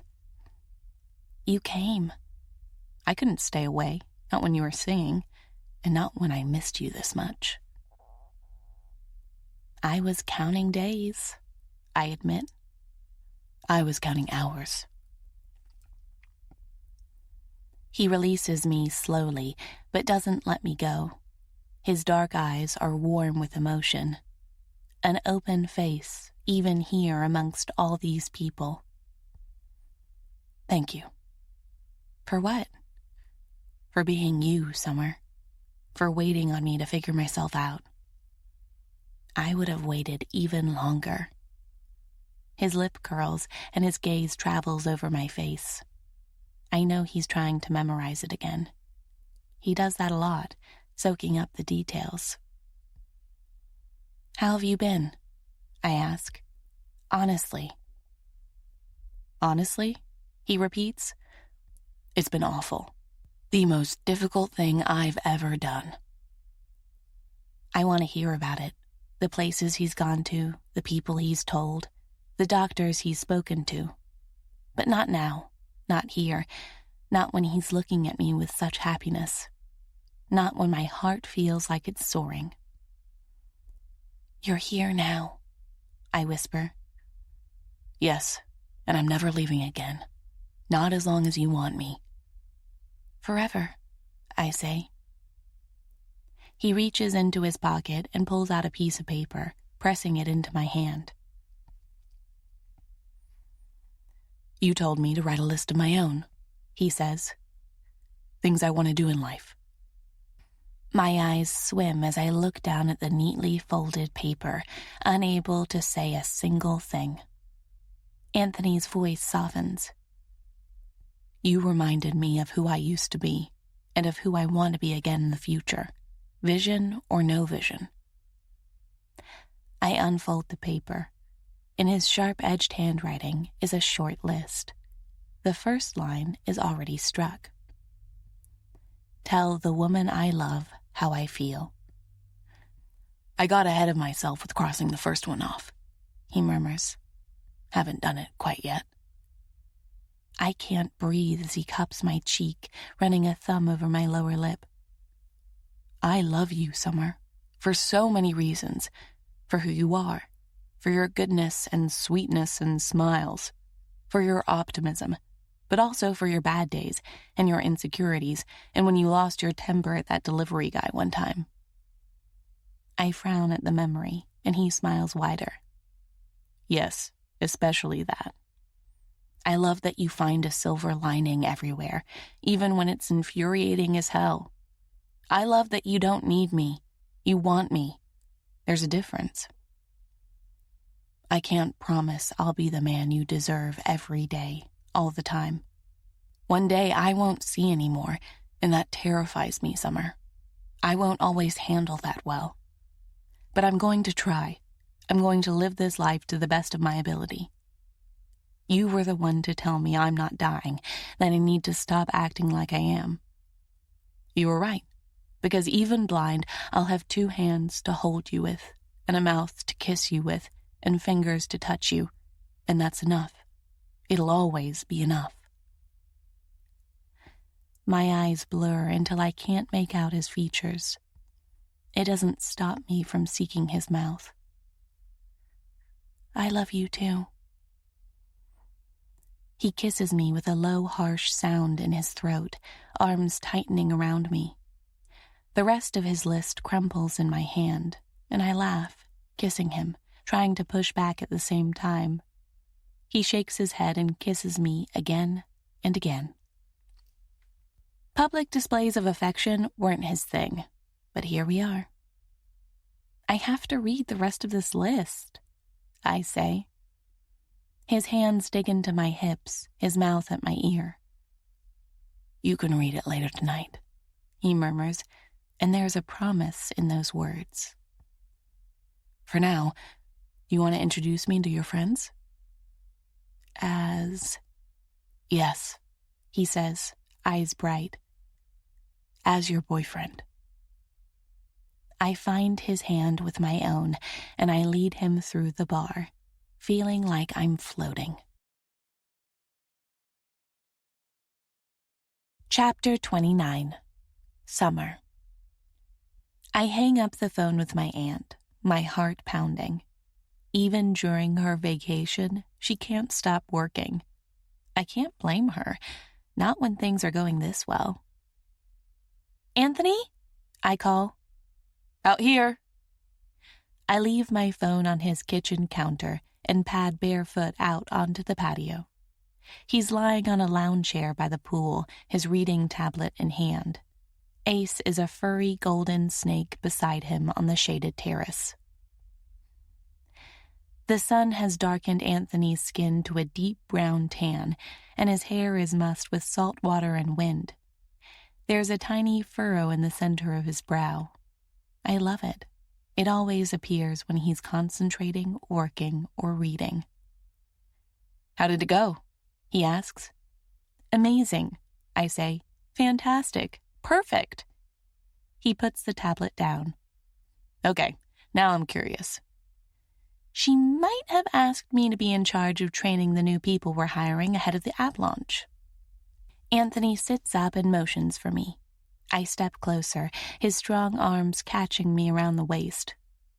Of course you were asked. You're going to be a great instructor. You think? Absolutely. I think it could be really fun. I could create manuals, maybe a team-building exercise too. That's important, right? He smiles. Very. I run a hand through his salt-roughened hair. She asked me to say hi to you, by the way. Jerome did too. The skeptical look on his face makes me laugh. Okay, I admit I don't think Jerome actually said that, but Vivian claims he did, so I rolled with it. He says, tugging me down onto his lap. I settle a leg on either side of him, and the lounge chair squeaks under our combined weight. You're sure she's okay with us? I'm sure, I say, pressing a teasing kiss to his cheek. Most definitely. She didn't mind at all. She didn't mind at all. Didn't she tell you that herself? Yes, he admits. He'd spoken to my aunt about us at the office a few weeks ago. Dressed in a suit. Very professional, because, as he said, he didn't want her to think he was anything but serious in his attentions toward me. I told him he wasn't asking my father for my hand. He'd winked and said, not yet, and I'd been completely speechless. But, Anthony continues, she might say one thing to me and another thing to you in private. Well, as a matter of fact, she has said some things to me in private, I say, locking my arms behind his neck. Oh? She said she's glad I've finally found a good man. Anthony closes his eyes at that. He's still not good at accepting compliments. Right. She did, I insist. You know, this is the woman who started a matchmaking company out of her Soho apartment in the 90s. She's eccentric, elegant, free-spirited, love personified. So she really doesn't mind that I seduced her niece right under her nose. You seduced me, did you? Oh, yes, he says. Wasn't that obvious from our very first meeting? You were the one who insisted on setting me up with other women. I don't think you knew you were seducing me either. I was always very clear about that, he says, grinning. But the soft caress of his hands on my hips tells me there's partial truth in the words. I kiss him, and he kisses me back, tasting like the sangria I'd made us after lunch. But he's still distracted. It's there in the slow, careful use of his lips. What? I ask. Are you okay with it, Summer? With me being your boss? I smile. Vivian is my boss. He rolls his eyes and I laugh, pressing my lips to his again. Yes, I'm okay with it. We'd figure something out if you weren't, he says. You know that? Yes, I murmur. I know that. If you're okay with dating one of your employees. Well, you're not my employee. You're Vivian's. Right. Besides, I say, you're a very hands-off boss. Anthony puts his hands on my bare waist, gripping me tight. Am I? I laugh, closing the distance between us. He kisses me slowly and thoroughly, a warmth spreading through my limbs that has nothing to do with the late summer sunshine. Happiness feels like an ever-present drug these days, hits available at all times. He gives a low groan of contentment and rests his head against my collarbone. I trail my fingers over the breadth of his shoulders, the skin sun-warm beneath my touch. What were you reading? The same book. The memoir? Yeah. He's describing his journey with Braille now. Any good? I ask. The adjustments he's making, the things he's learning, isn't a forbidden topic, but it's sometimes a sore one. Yes, though it still seems like a damn nightmare to learn. I run my nails softly down his back, and he sighs with pleasure, gripping me tighter. You've got time to learn, I say. It could be years still. The doctor said you might end up retaining partial sight for decades. The doctor says a lot of things, Anthony comments, in a tone that makes it clear what he thinks of Dr. Johnson's cheery remarks. But, he says, voice stronger, I'm not focusing on that. Preparing for the future, but embracing the present. You sound like a fortune cookie, I tease, but my heart swells at the words. It's what I've wanted him to believe all along. Maybe that's the next company I should buy. Definitely, I agree. Or an astrology firm. A palm reading business, he suggests. Maybe a life coaching consultancy? You know, I think I could have a career writing self-help books after I lose my sight. I laugh and he joins in, eyes dark and warm on mine. Being here with me fully, in the house he bought as a prison, but if the week we've spent together here is any indication, it's the sentence we'd both suffer gladly. His hand presses gently into the muscles between my shoulder blades. Still sore? I shake my head. Much better now. Still as much fun? A lot more, I say, now that you're doing it with me. Anthony chuckles. Neither of us is great. That's certainly true. Windsurfing the second time had hardly been easier than the first, and I doubt it'll ever be something I'm good at, but trying it with Anthony on board had been too good of an opportunity to pass up. What about you? Not sore? I run my hand down his arms and the strong muscle beneath. I've gone weightlifting with him once, too. It's not something I'm planning on doing again. The word sore is a kind description for the ache in my muscles the next day. Anthony presses a kiss to my temple. No, of course not. You're the athlete. He chuckles. You're the runner. Okay, fine. We're both athletic. We are. There is one sport, though, that we're particularly good at, he says, eyes glittering. A team sport. I grin at him. Oh, we're Olympic gold medalists. They wouldn't even let us compete, he says, nipping at my bottom lip. It would be unfair to all the other contestants. Unsportsmanlike. His hands slide down and grip my ass. Very, he agrees. We can't have that. Glad we're agreed, I say. Now we don't have to train for the next Olympics anymore. But training is so much fun. I laugh and kiss him again, and this time the heat that sparks between us settles deep in my stomach. It's never really stopped burning since I met him. Much as I want to, though, we have some place to be tonight, and I know he's distancing himself from that very thing. So I lean back in his arms and lock my legs around his back. So, I say. He sighs. So, we've done something for my bucket list yesterday. Now we're going to do something that's on yours. He closes his eyes.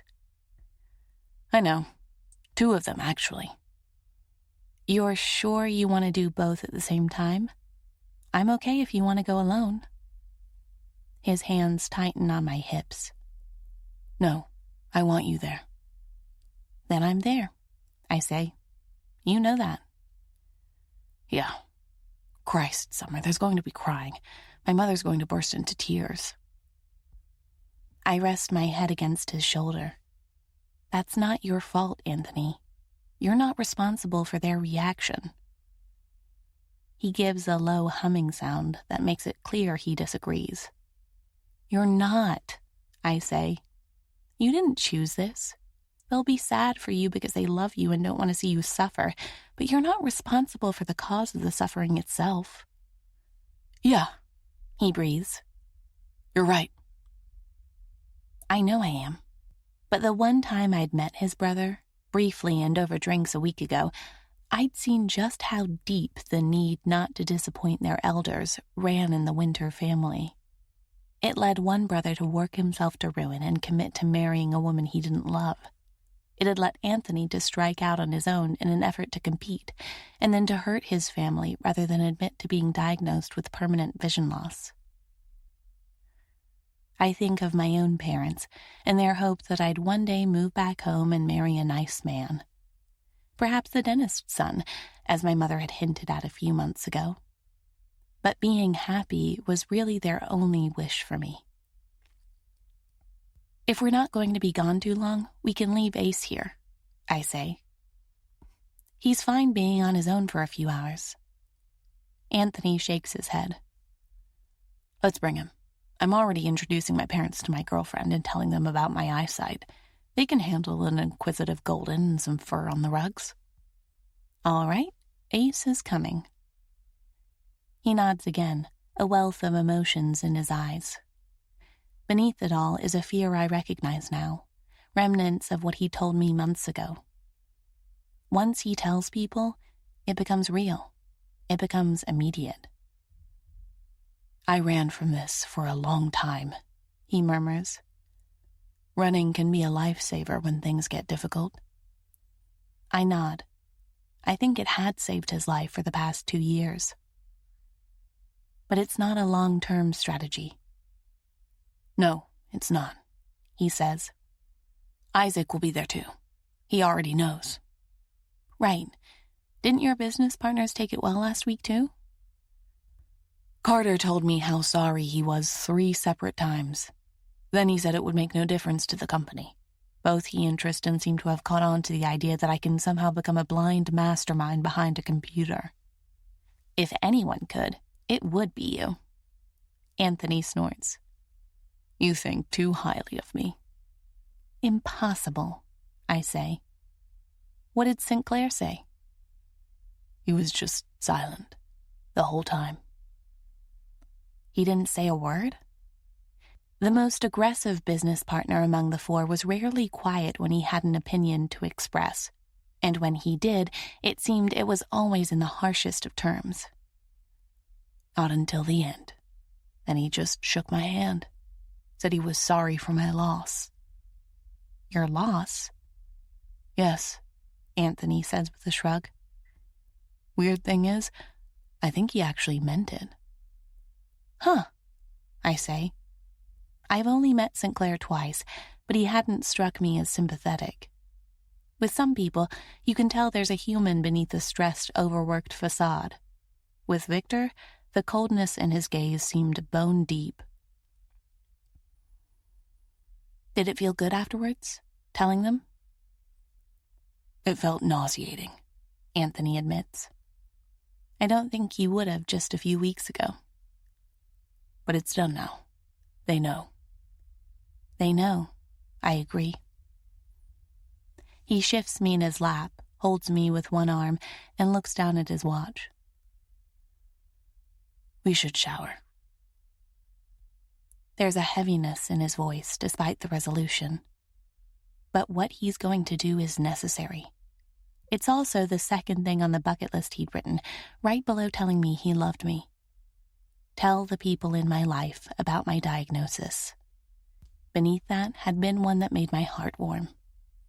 Introduce Summer to my family. So we're doing that, and then he'll be free to move on to some of the lighter things on his list. Our shower is a long, drawn-out affair, sharing it as we do. The tautness in his shoulders abates with the pleasure of our joining, and his mouth is soft and gentle on mine. But it's back in a scowl as we get closer to his parents' summer house in Montauk. We stand side by side on the sidewalk, him looking at a house that contains some of his best memories, me awed by the 3-story building and its shingle-clad facade. Ace is wedged between our legs, the only one amongst us who is calm and collected. Well, Anthony says, and reaches for my hand. Let's do this. Epilogue. 1 year later. No, I say. Stay. The 6 golden retriever puppies squirming at my heels don't listen. Despite their floppy, oversized ears, they don't listen to commands. Not yet. One day, they'll be some of the best trained dogs, a companion to people who need their guidance. But right now, they're 7 weeks old, and they're a riot. You're not allowed out here, I tell them, one hand on the dog gate. Will you stop trying to sneak past me? Their mother gives me a brown-eyed look from her sprawl on the dog bed. She's the picture of tired maternal pride. You're on your own, the look tells me. I'm just happy they're not playing with my tail anymore. I make it out of the dog gate, but I'm not alone. A budding escape artist makes a mad dash for it, wiggles his way out and bounds on 2 big puppy paws past my legs. Oh, no you don't! I swoop down, but he rolled sideways out of my reach, the picture of playfulness. His tiny tongue hangs out of his mouth in a way that... Okay. I might have parents who've raised infinitely more dogs than they've raised kids, but I'm not immune. When a puppy hits you with that look, you melt. So I melt. I scoop him up and he gives a content wriggle, pushing a tiny nose against my palm. I take him with me through the kitchen and out the door to the backyard. My parents are sitting on their usual chairs under the oak tree, their 2 adult dogs sprawled beneath their chairs. Anthony is in a 3rd chair, sitting opposite them. His long legs are stretched out in front of him, evident in his shorts. It had taken me a long time to convince him he could in fact wear shorts with my parents, no formal wear required, and here he is, tan legs on display. His hand is buried in Ace's fur. A pair of prescription-strength sunglasses cover his eyes. While they do nothing to stop his fading vision, they make reading a bit easier. For all the dour predictions he spouts when he's in a bad mood, he's not blind yet. The doctor says the vision loss has plateaued at the moment, but we don't know how long it'll last. First time I'm happy if a plateau lasts forever, Anthony had said. He's getting along better with Dr. Johnson these days. My mother breaks into guffaws of laughter at something Anthony says. His lips curl into that half-smile, and beneath the sunglasses, I know his eyes are bemused. My parents love him. I think he's quietly astonished by them. This house, with its dogs, scattered books, and boisterous game nights, is miles away from the serene quiet at the Winter family's city townhouse or Montauk residence. One time at his parents' house, I'd seen a housekeeper comb the fringes of an oriental rug. Combing the fringes of a rug. In my parents' house, you'd be lucky if there are any fringes left, or if they've been gnawed off by puppy teeth. The puppy in my arms lets out a soft yowl and wriggles. All 3 dogs at the table lift their heads. Only Ace's tail starts to wag, the others over the antics of the latest litter. "Everything okay in there?" my mom asks. "They've torn down the place," I say. "It'll fall any moment." "Ha ha," Dad says. He's got his construction shorts on, pockets heavy with gadgets he needs to fix a house. There's always a screw that needs tightening.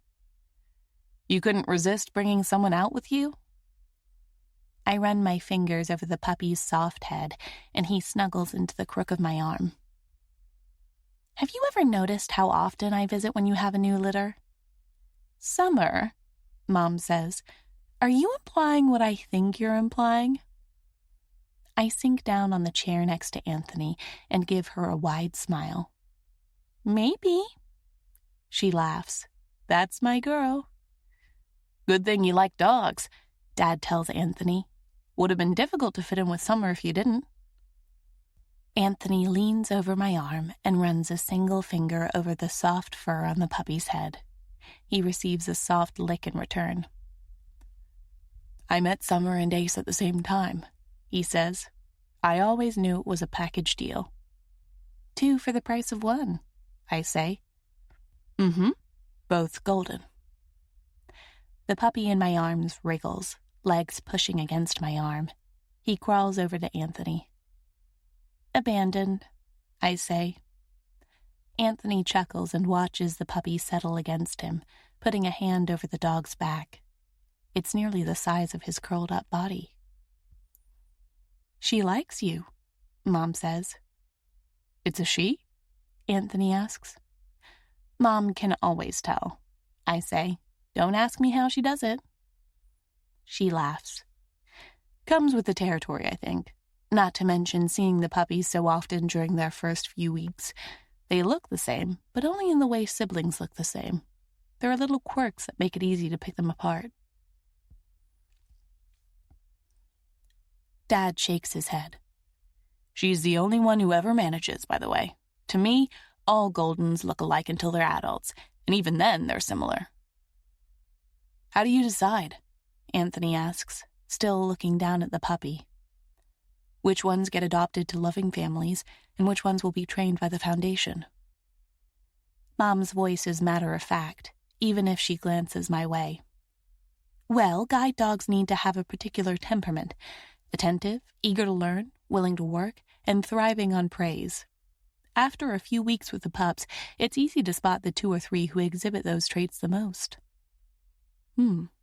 Anthony says, looking up at Mom. "How long do they go through training?" "Well, we raise them as puppies, and when they're young adults, they enroll in training at the foundation for half a year. Then they're matched with their partners," I say. "They'll go through training together before they graduate." "They graduate together?" Anthony asks. His thumb moves in slow circles over the puppy's golden fur. "Yes," Mom says, and this time her voice is warm. Clive and I have been there for every graduation the past 8 years, haven't we?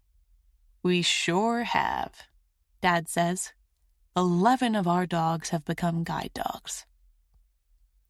There's obvious pride in their voices, and I know Mom cries every single time she sees the dogs they've raised up on that stage, sitting by the companions they've come to love, and who love them in return. Is it something you've considered for the future? Mom asks Anthony. If you do, it would be a pleasure to find you a suitable dog in our litters. I hold my breath, but Anthony only nods. I've thought about it, he says. I'm not there yet, in terms of vision loss, but I will do it when I am. You will? I ask. He nods, turning to look at me. There's only warmth in his eyes. Yeah, we already have Ace. What's one more dog? I'm happy to hear that, Mom says. She stands and brushes off her jeans. Anyone want some more lemonade? Clive? My dad looks up at her. Well, yes. Yes, I do. I'll come with you. Anthony, another beer? I'm good, thank you. I'll get one for myself then. He puts a hand on my mother's back, and they walk side by side to the house. Cooper and Hera rise from their sprawl and follow them, tails held low. Well, Anthony says by my side, that was subtle. I smile. A guide dog, huh? He looks down at the puppy in his lap, extracting one arm to wrap it around my shoulders. They're nicer than a cane. Cuter, at least. Softer to pet. I chuckle. A bit less well-behaved, but I think you'll survive. So do I, he says. His hand curves around my shoulder. When do you want to go? I look down at my watch. It's a little past 2. Soon? In 15?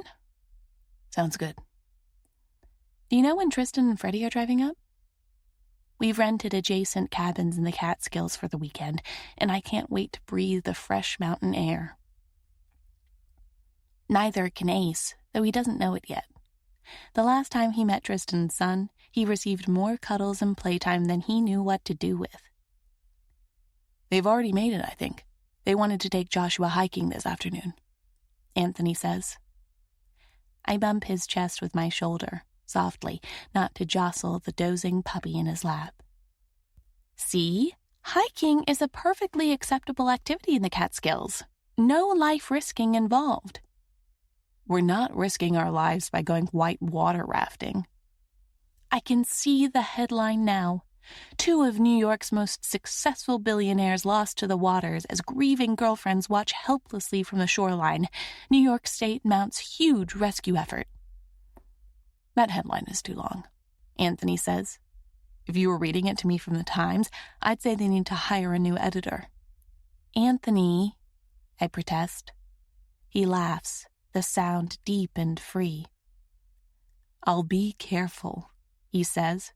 Trust me, I don't have a death wish, and Tristan most definitely doesn't. Besides, I have a feeling both you and Freddie will join.